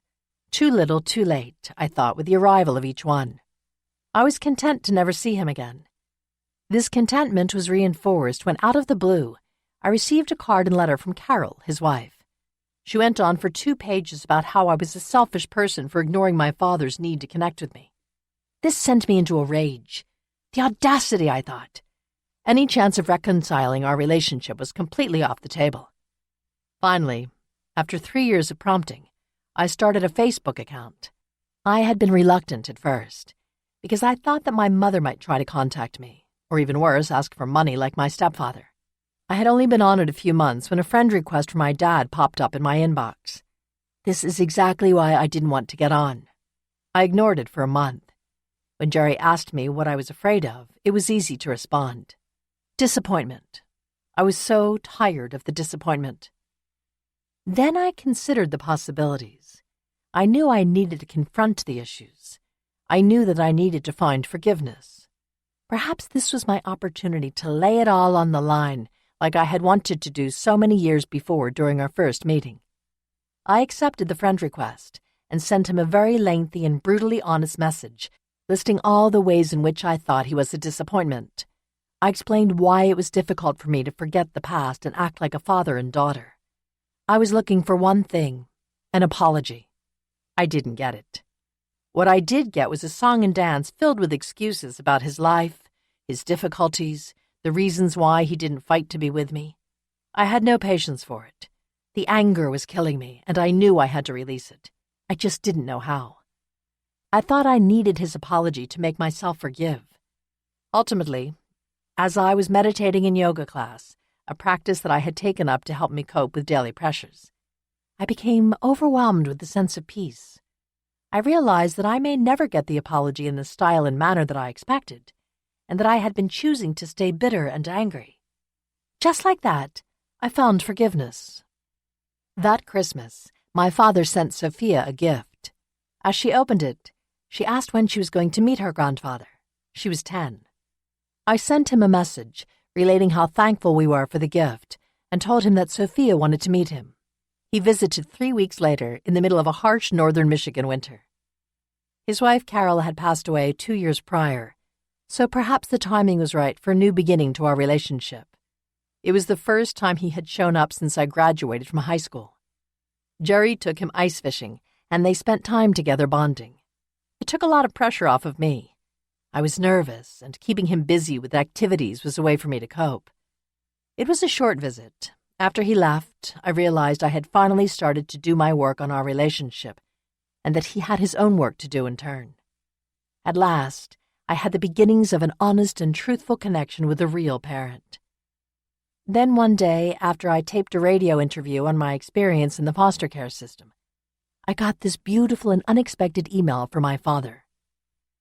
As I get older, I find myself questioning decisions and lack of decisions that I have made over my life. So, with a heavy heart, I do hereby apologize to my daughter. I apologize for not being the man I was supposed to be. I apologize for not being the protector from demons under your bed, imagined and real. I apologize for not being there at your school play, for not packing the love in your lunchbox that you so needed. I apologize for not being able to pick you up when you fell and give you the warmth of a hug, to dry your tears from a skinned knee. I apologize for not being there when you got to wear your first dress for that special night out.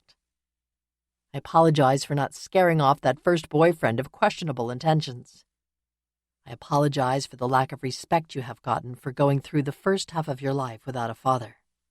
I apologize for missing your wedding at a time when I needed to be by your side. I apologize for missing the birth of your beautiful daughter, a moment I can never regret more. I apologize for being selfish, because I thought chasing the almighty buck was more important than seeing the glory of family, love, and togetherness. But more than anything, I apologize for not being man enough to throw out all the indecisions and come to your rescue when we both needed so much to cling on to and make our lives better. For all these things, I apologize.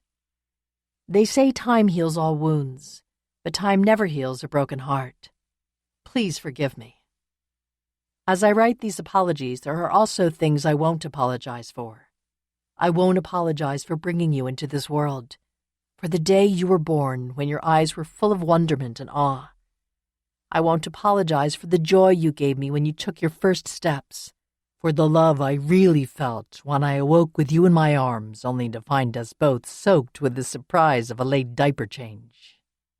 But more than all that, you have become the person the world needs more of. You have become a leader. As the great and powerful Oz said, a doer of good deeds. That person is trying to right the wrongs in the world, caused by people like me. You are the light at the end of the tunnel, and that, my sweet daughter, I will never apologize for. I will always love you. Dad. Finally, the apology I had been looking for over 20 years. My in-laws. When Jerry and I got together, and it was clear that we were going to stay together, I was excited that he had parents who were still married, 2 sisters, and a very large extended family.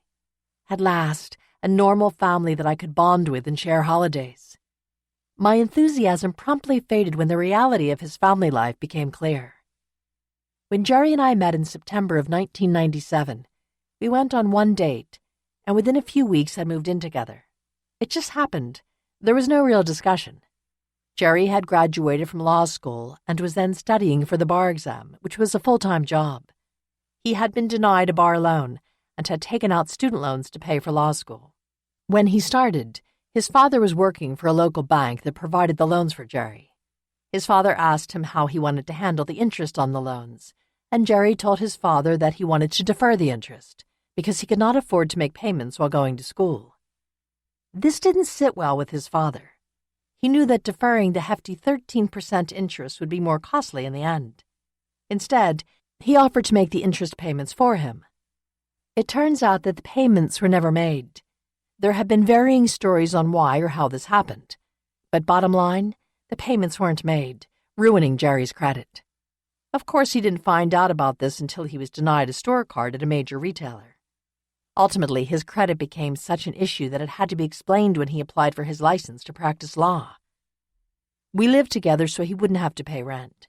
I sublet my apartment because it was more expensive than his, and we moved in together. Jerry had a car when we first met, but it was in dire need of many repairs no one could afford, so I began driving him when he needed to go somewhere. My day would look something like this. I drove into work, by this time working for a larger law firm, and during my lunch hour, I drove home to pick up Jerry and brought him to the other side of town to his study group. Then I drove back to work. After work, I would drive to pick him up from study group and drop him off back to the apartment. Then I would go to school to take more classes toward my own degree. I was working to pay our combined bills while he put all of his efforts into studying for the bar exam. It appeared from the outside that Jerry was not close to his family, and he rarely talked about them. Our apartment was a small, run-down one-bedroom. The only entrance was a rickety wooden staircase at the back of the soon-to-be condemned building. It was above a small retail store called The Rosary that sold rosaries and other religious paraphernalia. During the day, the heat was unbearable, reaching scorching heights. At night, when the store closed, the owner turned off the heat to the entire building. It made for some long and blustery nights.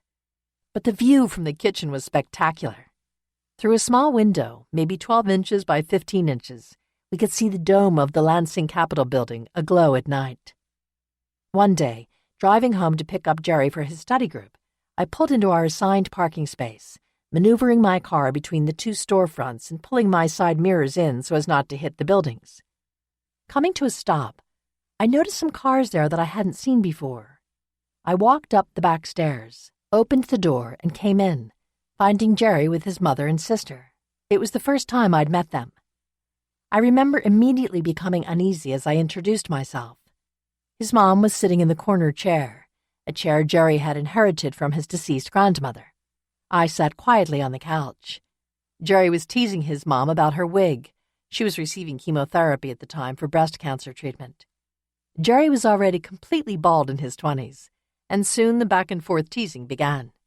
Before I knew it, his mother had grabbed her wig and thrown it across the room. Everyone was laughing, so I joined in. The encounter was brief. Within minutes, his mom and sister left. But it stuck with me that she never shook my hand or even said hello.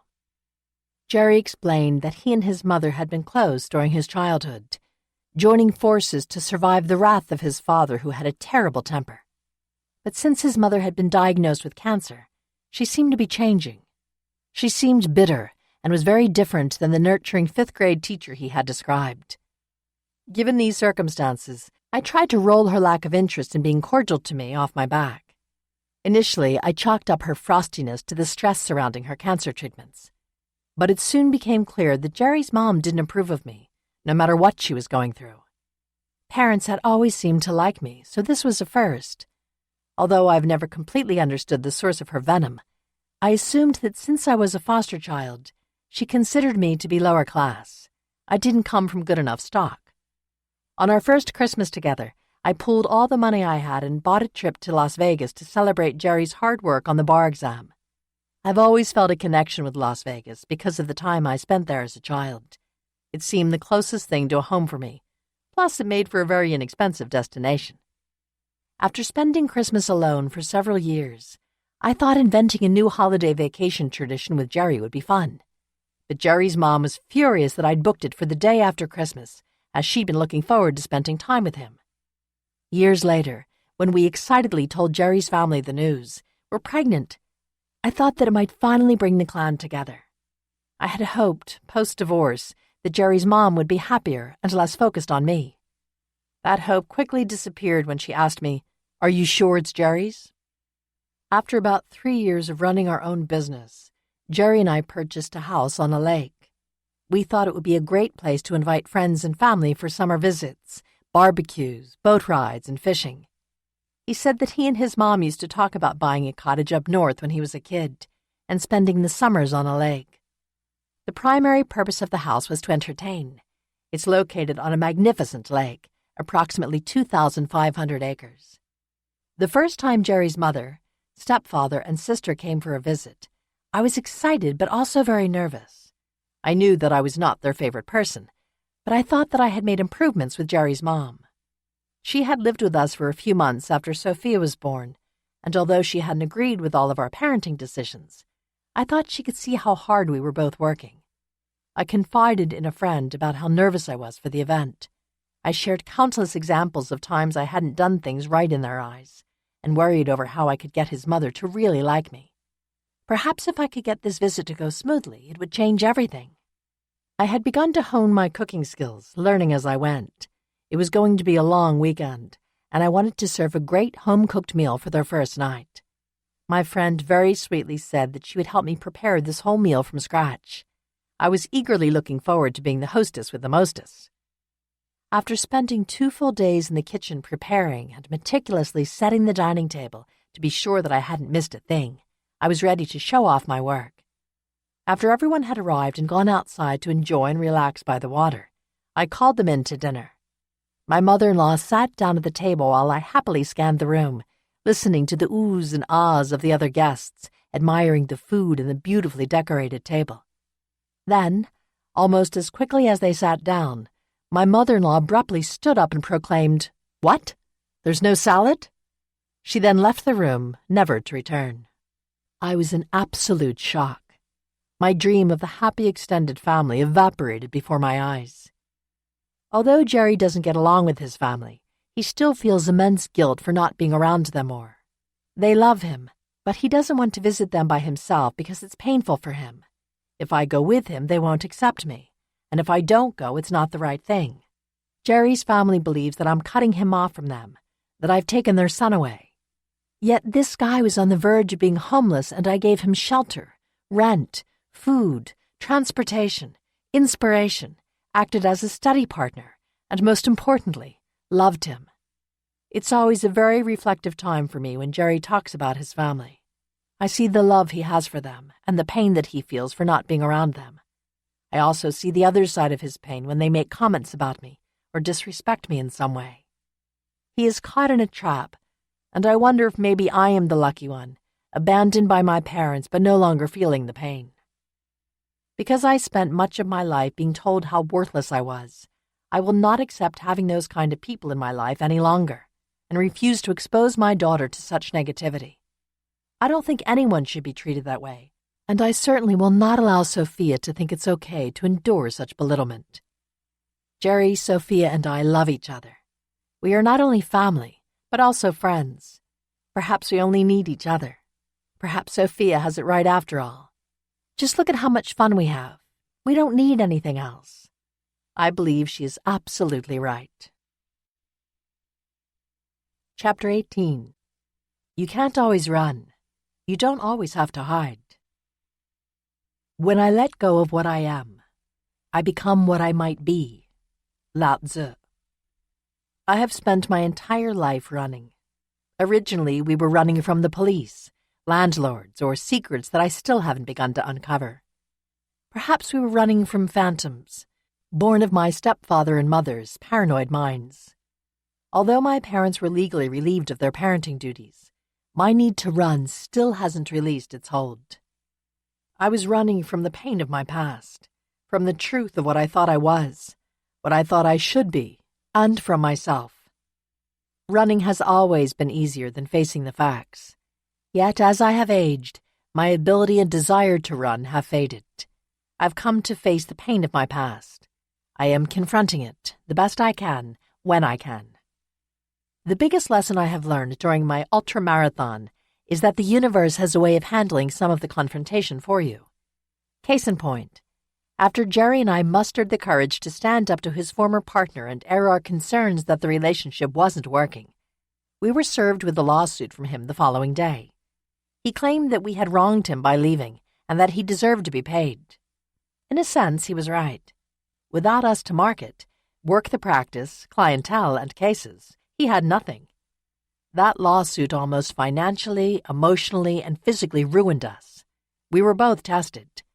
Coping with a new daughter, a new marriage, and a practice that was barely holding on was a major challenge. Our former partner waged a campaign of popular opinion. He told anyone who would listen how badly he was injured by our actions. He was a storyteller, and boy did he talk. For 10 years our name was dragged through the mud. According to him, we were liars and cheats. Jerry would soon be disbarred, and a bankruptcy was impending. These were all reasons for fellow lawyers to distrust us, and for potential clients to steer clear of us. We lasted, though. Through all the bad-mouthing, we held our heads high and never returned the shots he took at us. Even though it was a struggle, the universe kept us safe in ways we didn't understand at the time. Flash forward another 11 years, and that same former partner found himself in a lawsuit with a former client. The client had been to prison and after being released won the lottery. He was now a multi-millionaire with money to spend.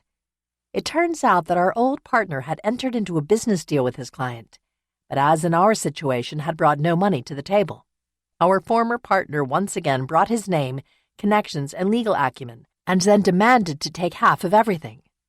After a drawn-out civil court proceeding, the client was victorious. As part of the case, the judge awarded an additional $350,000 to cover legal fees and sanctions. This was too much for our former partner to handle, so he attempted to hire an amateur hitman to end the life of the opposing counsel. In his mind, this would end the lawsuit, allowing business as usual to resume. Instead, the would-be hitman, fearing a setup, recorded their conversations. The details of the plan were undeniable. In the end, The lawyer pled guilty to a charge that would see him serve hard time in prison. I worry about my ability to attract these types of people into my life. While all I want is to be part of a family or something bigger, I seem to attract creep after creep. The con man, if you will. There must be a reason. One cannot simply have this much bad luck after all. It's clear that it is me who is attracting these people, and it is me who can change that. My father recently told me a story illustrating the type of mentality my parents had when I was born. They were living in California at the time, and Squeaky Fromm, a member of the Manson gang, had recently tried to assassinate President Gerald Ford. My parents were with a group of friends in December and mused that Charles Manson needed a Christmas card to cheer him up. They all thought this was a great idea and popped one in the mailbox. Days later, the FBI swarmed the apartment, interviewing each one of them individually. They had put a return address on their card. Perhaps this was why I was not allowed into the FBI's training program. What else can I say about my mom and dad? They thought it was a great idea to send a Christmas card to Charles Manson. They were constantly on drugs, not thinking of the consequences of their actions. And newborn me seemed to provide little incentive for them to clean up their acts and behave like grown-ups. Slowly, I am concluding that forgiveness is mine and mine alone. It doesn't take two people. It only takes me to forgive myself and forgive the person who caused me to feel the way I did in the first place.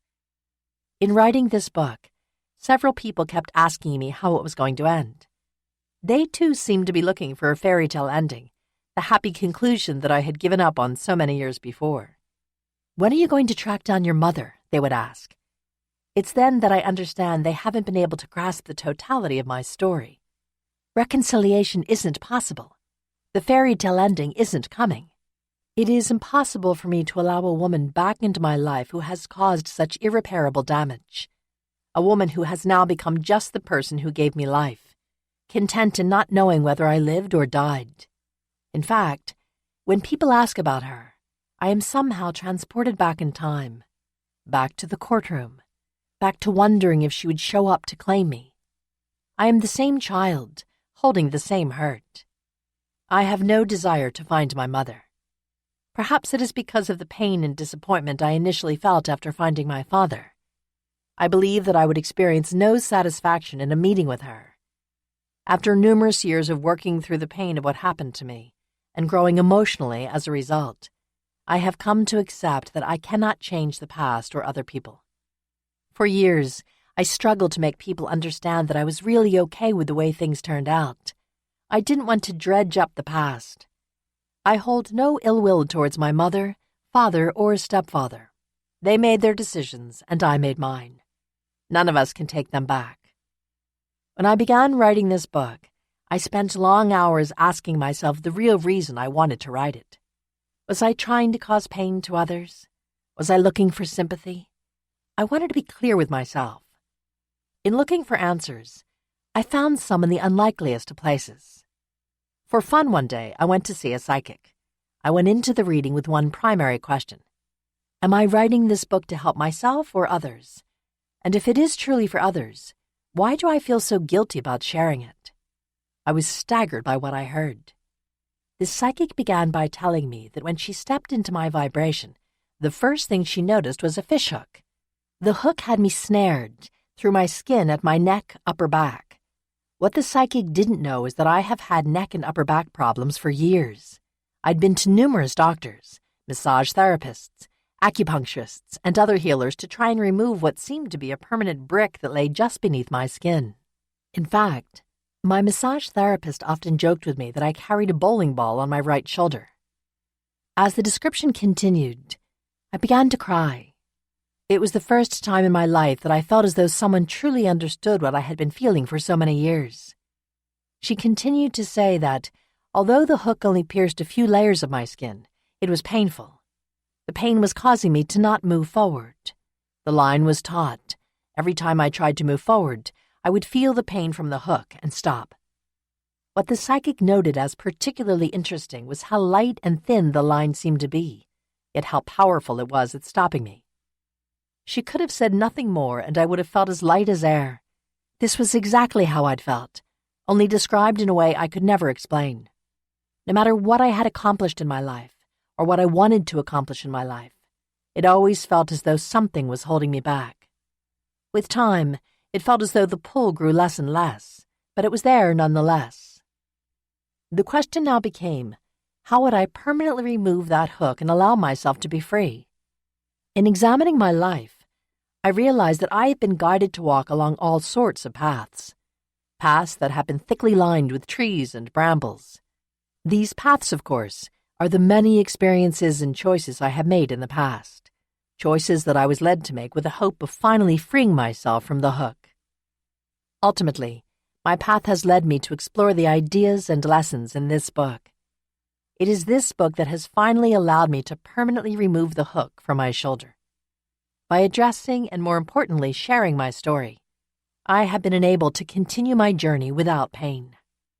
What I have come to accept as the truth is that my mother lived her life in a way that we all wish we could. She answered to no one, and she did what she wanted when she wanted. There is no doubt that her choices caused pain in the lives of many. But in the end, aren't we all trying to live a life that will bring us joy and happiness? Every choice she made was a choice that she thought would make her happy, bring her peace and joy. No one makes a choice thinking, I hope this hurts everyone I know. We all make choices that we think will bring happiness. Sometimes we are right, and sometimes we are wrong. The bottom line is that if someone told you that you had to move in an hour, you would probably grab a garbage bag and fill it with the things that brought you the most happiness. Chapter 19. The Real Cost of Foster Care. All that we are is the result of all that we have thought. Buddha. Earlier in the book, I quoted statistics on where many children who have been in foster care end up in their lives. But if you've made it through the system and are still managing to function in society, you will find that you have lifelong issues that affect you day in and day out. In this chapter, I'll explore these issues. Food. I have a confession to make. I judge people by what they put in their grocery carts. I envision someone's entire life story by what's in his or her grocery cart. I see a correlation, based solely on my own assumptions, between the food they eat and the kind of shape they are in, along with what they are wearing. Then I invent a career, family, and lifestyle based on clues as random as cereal choice, vegetables and fruit, meat, bread, and beverages. I know other people make judgments based on style of clothes, hairstyle, and the type of car people drive. So I figure that my grocery cart game boils down to my relationship with food, one of the lasting reminders of an abusive childhood. Every foster child I have met has issues with food. Each may have different issues, handled in many different ways, but we all seem to have them. Mine started before foster care, but after my experiences in care, they were reinforced, made a permanent part of who I was. When your parents or foster parents use food as a tool to control you, it's bound to affect how you live daily. My parents used food to punish my brother and me. They starved us if they thought we lied or broke the rules or just didn't deserve to eat. And because my parents valued other addictions over food, like drugs and alcohol, grocery shopping was never very high, pun intended, on their to-do list. Food is a big factor in my life, from not getting enough when I was a child to worrying about having too much as an adult. My foster mother made terrible dinners, but her baked goods were delicious. We all gently pushed away the entrees, but devoured her cakes, cookies, and pie. I loved sugar as one of the few comforts I got in that house. When I was out on my own for the first time in college, I had a limited amount of money to buy food and knew little about how to cook. I didn't think I ate any vegetables until college, and even then it was not often. I was unwilling to try new things, preferring to stick with what I knew, like bean burritos from Taco Bell, which used to cost 59 cents and were very filling. I also ate generic boxes of macaroni and cheese. I was brought up not putting milk in mac and cheese, so it tastes strange to me with milk. The truth? You can't afford to take risks buying something you might not like or don't know how to cook when you're both hungry and broke. I remember going to the grocery store and staring at the meat aisle, wondering how I could possibly cook a pound of ground beef. I had to save up for a pan for months before I got one, and even then it was on layaway. After I started to have extra spending money, food became a draw, I'd go out to dinner and suddenly realize I was in a situation where I didn't have to order the cheapest thing on the menu. I could get a lot. I wanted a lot. It all seemed so appealing, so appetizing. I wanted to know that I could have it just because I could. I had money, and I could spend it on food and myself. When Jerry and I had enough space and cash, I started stocking food to the point of hoarding. While I know the Red Cross advises to stock enough provisions for a few days without power during a blizzard or a hurricane, I had enough to last us for an entire winter of blizzards. Apocalypse coming? No problem. Now if I find I don't have enough canned goods, I have a panic attack. Yet perhaps Sophia has raided them for a food drive for the local rescue mission. I have a visceral need to see that my family is not in any danger of starving, at least for a few weeks or months. Along with the ability to hoard food and eat whatever I wanted off the menu, came a slow but steady weight gain. I went from skin and bones to obese, according to my body mass index. Last year, I decided that I was going to lose the weight. I was the heaviest I had ever been, and with my newfound freedom at work, it seemed that my weight was the next thing I needed to conquer. I started with steady exercise, counting my steps with a pedometer. Once I was walking 5 miles a day, I added a daily yoga class, sometimes more than one fitness class a day. I started to count my calories. With all that effort, I lost nearly 40 pounds. And then I stopped losing weight. I was eating very little food, exercising like crazy, but I stopped losing. It was maddening. I had a goal weight in mind, and I had stopped making progress and zeroing in on that number. I hovered at the same weight for 8 weeks, gradually becoming more and more obsessive, logging my food intake. So I went to see a nutritionist for help. She took down all the information about my diet and exercise plan and concluded that I was not eating enough food. I had taken too many calories off my meal plan, and it was not healthy. She developed a whole menu plan that was sensible and nutritious, including all the foods I already eat and some of my favorites. She did a fabulous job, but I couldn't follow the plan, not even for a day. I rationalized before even getting to my car in the parking lot of her office that it was too much food, and there was no way I could eat it all. Control and punishment. In a way, I'm punishing myself for not losing more weight by withholding food, just as my parents punished me. Punishment must follow failure. I know it's stupid, but it's a constant push and pull. I really love food and want to try new food and experiment with food. I feel loss of control now even if I eat one cheese cracker, because I know if I eat one, then I'll eat the whole box. Old habits kick in, and I think I need to eat as much as I can now, lest I be denied dinner. I don't know how to fix that mixed-up file in my brain. This is one of the many lifelong effects of childhood abuse and neglect, one of those little things that make you feel that you don't belong in society as an adult. When I speak with foster families, they all seem concerned about food issues. Often I hear examples of how their kids will only eat a very specific regimen. For instance, one little boy only ate peanut butter and jelly sandwiches. I try to offer some context to the problem and give examples from my own life along some common-sense advice to try and help out these families. But in the end, food is heavily linked to psychological issues. How privation affects children, especially those in foster care, needs to be studied further. Money. When you grew up like I did, hungry, wearing cast-off clothes, living in housing where the scarce furniture was battered and worn out, it's hard to ever feel comfortable and relaxed where money is concerned. That is especially true when you and your husband own your own business. There's no regular salary, no paid vacations, no benefits, and always a fear that one day the work will stop coming in, leaving you unable to pay bills. I don't know if I'll ever feel like we have enough money. When you grow up in poverty, you learn bad financial behaviors that stick with you forever. Unlearning these behaviors is difficult. Like all things, sometimes the only way you can change is to understand the hard way that what your parents did wasn't necessarily the right thing.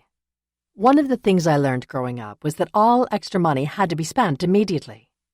I remember listening to my mother's conversations with my stepdad, friends, or family, most of them surrounding the topic of money. There was never enough. Nobody had any. It seemed as elusive as the hidden treasure of Atlantis.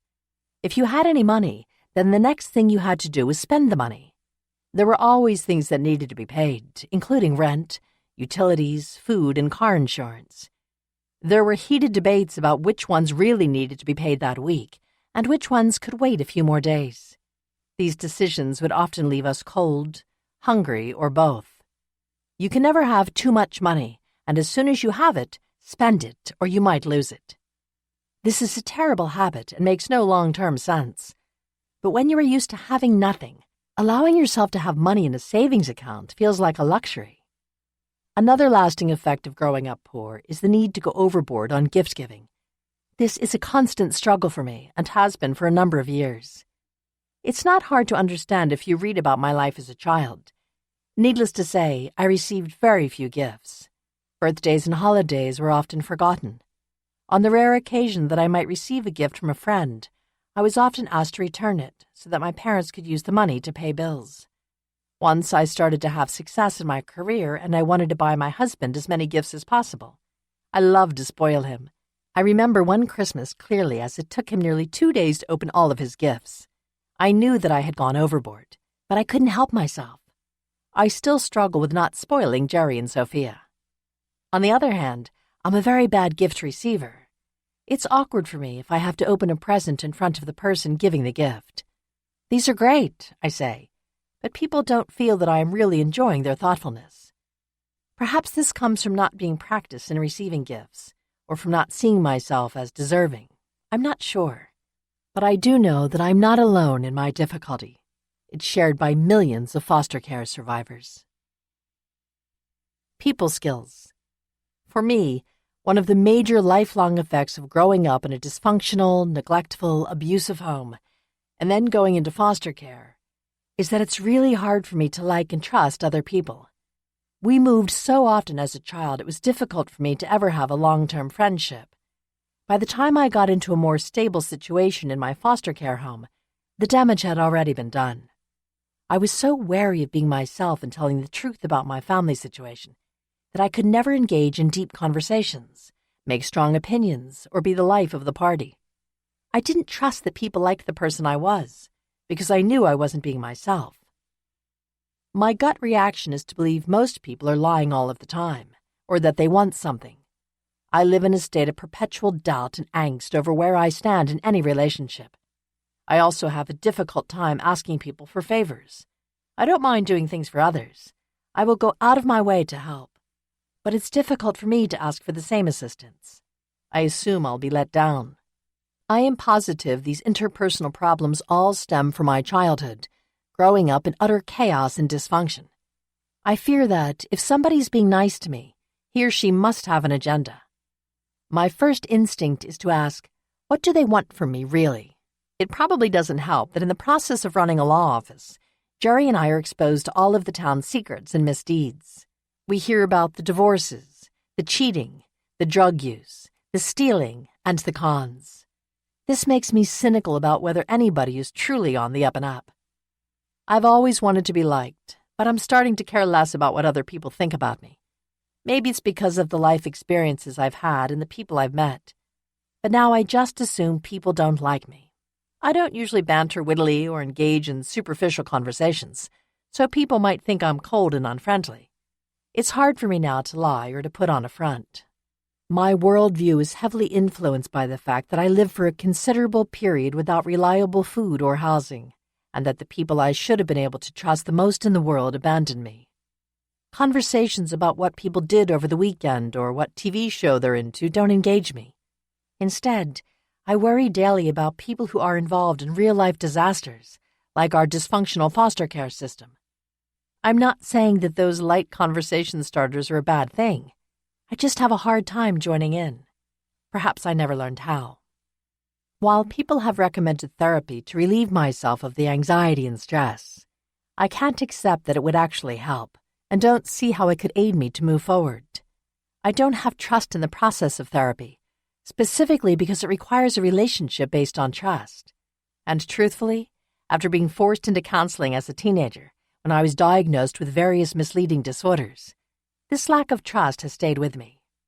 So, for me, continuing my education through classes and educational forums, as well as reading, travel, meeting new people, and sharing stories about foster care, helps me to heal. I try to put into practice the things I have read about positivity, forgiveness, and the law of attraction in a meaningful and purposeful way. The first step in changing my life and taking control was learning forgiveness of both myself and those that I held so much anger for in my life, especially those whom I felt had abandoned me. Learning forgiveness has given me the nourishment that I needed to create my life on my terms. Chapter 20. Where the Rubber Meets the Road. When it comes to getting things done, we need fewer architects and more bricklayers. Colleen Barrett. Foster care has become an accepted necessity in our society. But, like prisons and the welfare system, most Americans believe that the foster care system is something we can't fix. It's just a necessary evil of living in a nation as large as ours, with parents who can't fulfill their obligations to raise their own children. The statistics support the reality of foster care. There are about 400,000 children in foster care on any given day in the United States, equivalent to the populations of Atlanta, Georgia, or Washington, D.C. Some kids are in for a short-term stay, and others until they age out. But regardless of how long they stay, the numbers continue to grow each year. The federal government and most states don't keep statistics on kids after they leave the system. But what we do know is the following.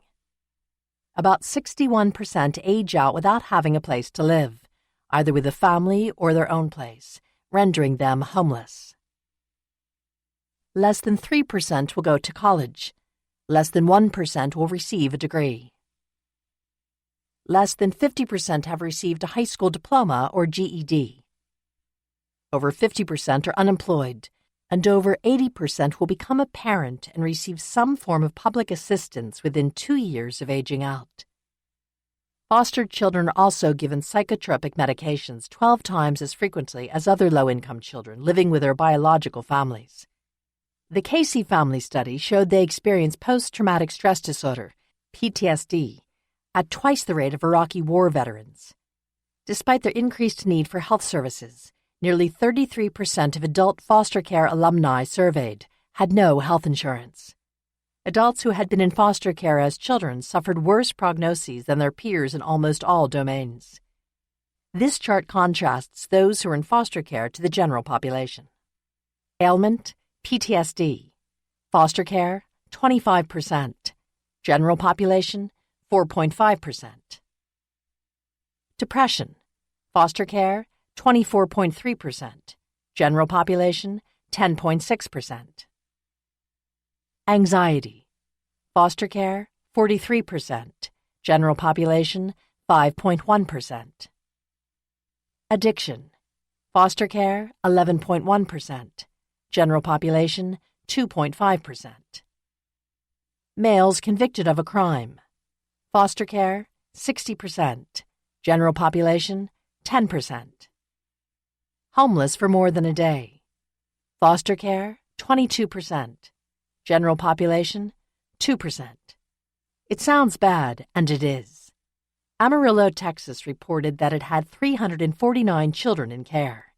Of those, it was estimated that 40 to 50% would never complete high school. 66% would become homeless, go to jail, or die within 1 year of leaving the system. If those odds weren't difficult enough, national statistics predicted that out of the about 1,613,803 inmates housed in federal and state prisons in 2006, over 80% had been in foster care at some point in their lives. That's 1,291,042 inmates who had been in foster care. The United States federal, state, and local governments spent nearly $23 billion on child welfare systems in 2006. That seems like a big number, about $57,500 in spending per child that year. However, in the same year, the federal, state, and local governments spent over $78 billion on incarcerated inmates. So the question is, why are we willing to spend money on our children after they are convicted of a crime, but not before? The simple truth is that we are failing our children in foster care. Comic Monroe Martin grew up in foster care and describes it well. As I recently heard him relate, In foster care, authorities step in when they suspect abuse and neglect and remove children from their homes. Then they place them in new homes with the same circumstances, except surrounded by strangers. Statistics vary, but some say as many as 2 out of 5 children placed in foster homes are abused or neglected. So what's the best answer beyond foster care? Orphanages? Residential treatment facilities? I have been pondering this question for years. I am adamant that new solutions need to be implemented. For me, the reason is clear. I can't stand by and watch more and more children left to suffer on their own without support and guidance. I know that most individuals will never truly understand those sensations of utter loneliness, the things you feel when you can't be loved by your own parent. However, what these individuals tend to overlook is how foster children are a part of their communities and often are a source for many of the community resources and funds, not only as children but as adults. That includes more jails, longer times on unemployment, teen and unplanned pregnancies, homelessness. Where do prisoners come from? Where do teen mothers come from? What characteristics do they have in common? And how can we prevent the causes at the start? For me, these are very real and brutal questions. The outcomes of foster care are real. We know that foster children go to prison and have criminal records at much higher rates than their peers. Yet we do nothing. We know that girls in foster care are more likely to become pregnant before graduating high school than their contemporaries. Yet there is little being done. We know that foster youth experience unemployment and homelessness at much higher rates. And again, nothing is being done. This is not just an issue of addressing a broken system for a few children, but rather understanding the effects the broken system has on children, resulting in adults that can't function in a world that has warehoused them, giving them an incarcerated mentality. We can all agree that foster homes sometimes work. Orphanages sometimes work. But statistically speaking, the numbers are weak. We create a population of adults and children who have never experienced non-abusive behaviors, and then wonder why they can't comply with the accepted norms of society. Newsflash: the accepted norms we have taught them are violence, lack of empathy, and to watch out for themselves first, taking from the system every chance they can. Foster care means having social workers watching for kids to make mistakes. What may be deemed normal childhood behavior in a regular family suddenly falls under the scope of troubled once a child is in foster care. A school, on the other hand, diminishes children's access to bad behavior in both the foster home and their biological parents' home. Most foster care alumni I speak with say that they don't mention their time in foster care to other people, mostly because people who have never been in the system just don't understand. I know I didn't want to mention that I'd been in foster care. I believed people would discriminate against me as a result. But with nearly 400,000 kids in care each year, how can we continue on this path? We need more foster care alums to stand up and offer their voices and willingness to help. Here are some of my proposed solutions. Alternative number 1, boarding schools. In order to understand what we can do to fix this badly damaged system, I had to look to the past. In doing so, I found an unlikely guide, a man who was not well educated himself, making it only to the 5th grade, who eventually struck it big in the chocolate business. Milton Hershey was unable to have children of his own, and he and his wife founded the Hershey Industrial School for Boys in Pennsylvania in 1909. The first class started with 10 students, and today the institution serves almost 2,000 students per year. Milton Hershey School is a cost-free, private, co-educational home and school for children from families of low income, limited resources, and social need. It is also a prime example of how we can solve our foster care crisis around the country. I have never been one to complain about a system without having a possible solution. For many years, not having a solution was the main reason I didn't want to discuss my time in care. Sure, I could share the stories about what happened, the scars that it left on my life, but I didn't know what else could be done to fix it in a broader sense. Then one day I heard the words, "What if you did the opposite?" while listening to a podcast with lifestyle author Tim Ferriss. It got me thinking, what was the opposite of all these terrible statistics?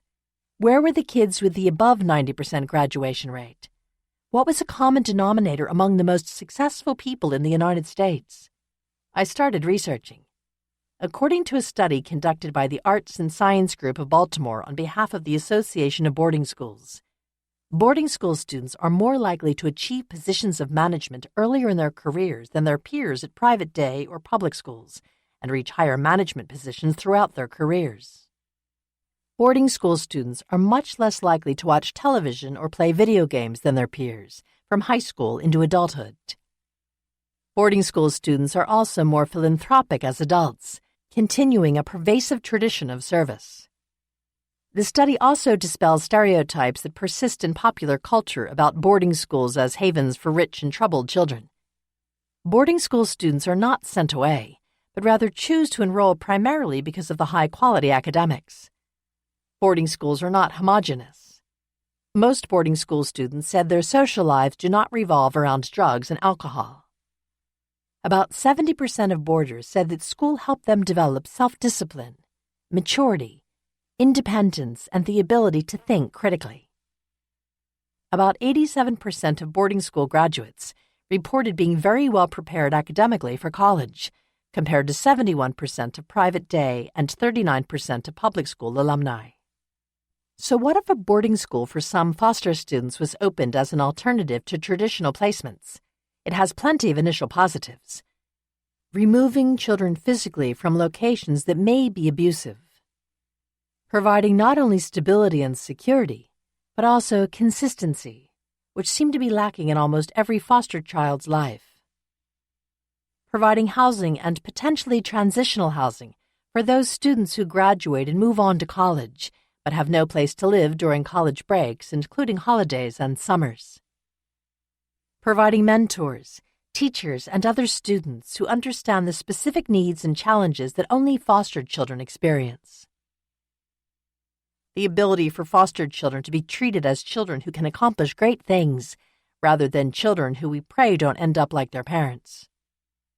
Note: the idea of a boarding school for foster youth should not be confused with orphanages, residential treatment facilities, or group homes. I believe that to truly be successful, the priority is on being a school. Think Harry Potter. In addition to putting all the foster kids on an even playing field socially, like any school, there will naturally be great students and students who struggle. Perhaps most important is that this school offers a safe and stable environment for children to live in.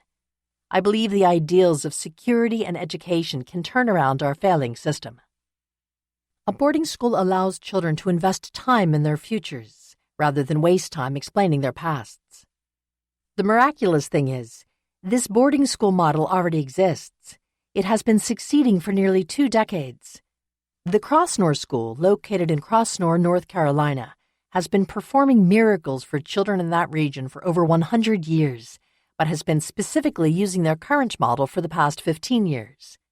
The Crossnor School accepts children ages 1 to 21 and is on 85 acres in the picturesque Blue Ridge Mountains. School leaders offer a holistic approach to treating the whole child emotionally, physically, mentally, and spiritually, using their theory of change model, as well as modalities based upon the adverse childhood experiences model. What is unique about the Crossnor School is it is a residential foster care group with a public K-12 charter school which all of the children attend along with other children from the community. Crossnor is uniquely different in that it accepts placement from state agencies as well as private placements. This hybrid model offers the best of all circumstances. Currently, the Crossnor School serves 80 children with a lengthy waiting list. This is an organization that can boast an over 90% graduation rate, with nearly all graduates going on to college. It is hard to find any school with those kinds of statistics. Yet every day the school leaders are fighting to find and keep funding. When I spoke to the current CEO, Brett Loftus, he said, "We have created a unique model of care comprised of holistic health care and spiritual development, comprehensive life enrichment skills, coordinated case management and advocacy, research-based therapeutic services, and rigorous education. But at its core, Crossnor is a safe, loving home where children come to heal." Alternative number 2. fostering the whole family. Another idea that could be considered, either on its own or in conjunction with a boarding school, is the concept of fostering the whole family. There has been much discussion on the trauma a child experiences when physically removed from home and placed in care. Additionally, statistics show that of the almost 400,000 children in foster care, half have a case goal of reunification with their biological families. Fostering the whole family is a new concept that is currently being tested in a program in St. Paul, Minnesota. There, the county's social service department gives the option for the whole family to be placed in foster care. The target group is adult parents and minor children without stable residences, where the children are at risk of placement in out-of-home care. Although the parents and children may have special needs, there are no safety risks that would necessitate separating children and parents. This is one area that needs exploring. The application can be made in other areas as well. The rate of recidivism of the children of those who are in foster care themselves is remarkable, estimated at between 80% to 92%. It makes sense. If you didn't have a good role model of a parent when you were growing up, it's hard to know how to act when you become a parent yourself. Perhaps by fostering both parents and children together, we could better address the needs of our communities.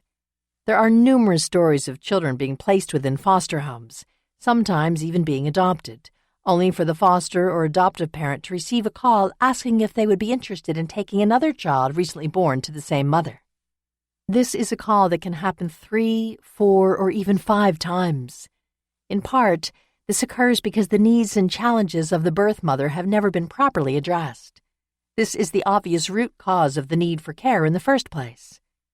By fostering the whole family, we have a chance to show how to make better decisions, and hopefully to help prevent future unwanted pregnancies, especially when the birth mother has addiction issues that need to be addressed. Hidden statistics of foster care. Most foster care alumni classify themselves as independent and resilient. They acknowledge that they look out for themselves before anyone or anything else. Additionally, I began interviewing foster care alumni who consider themselves successful in adult life, and all have at least a bachelor's degree or higher. When I began talking to these alumni, I realized how much we all have in common. All credit a specific teacher or education as the reason for their success. Felt marginalized as children, and say they are not sure they will ever feel satisfied with their accomplishments. Believe that they are great gift givers and givers in general. Most would give their last penny when asked.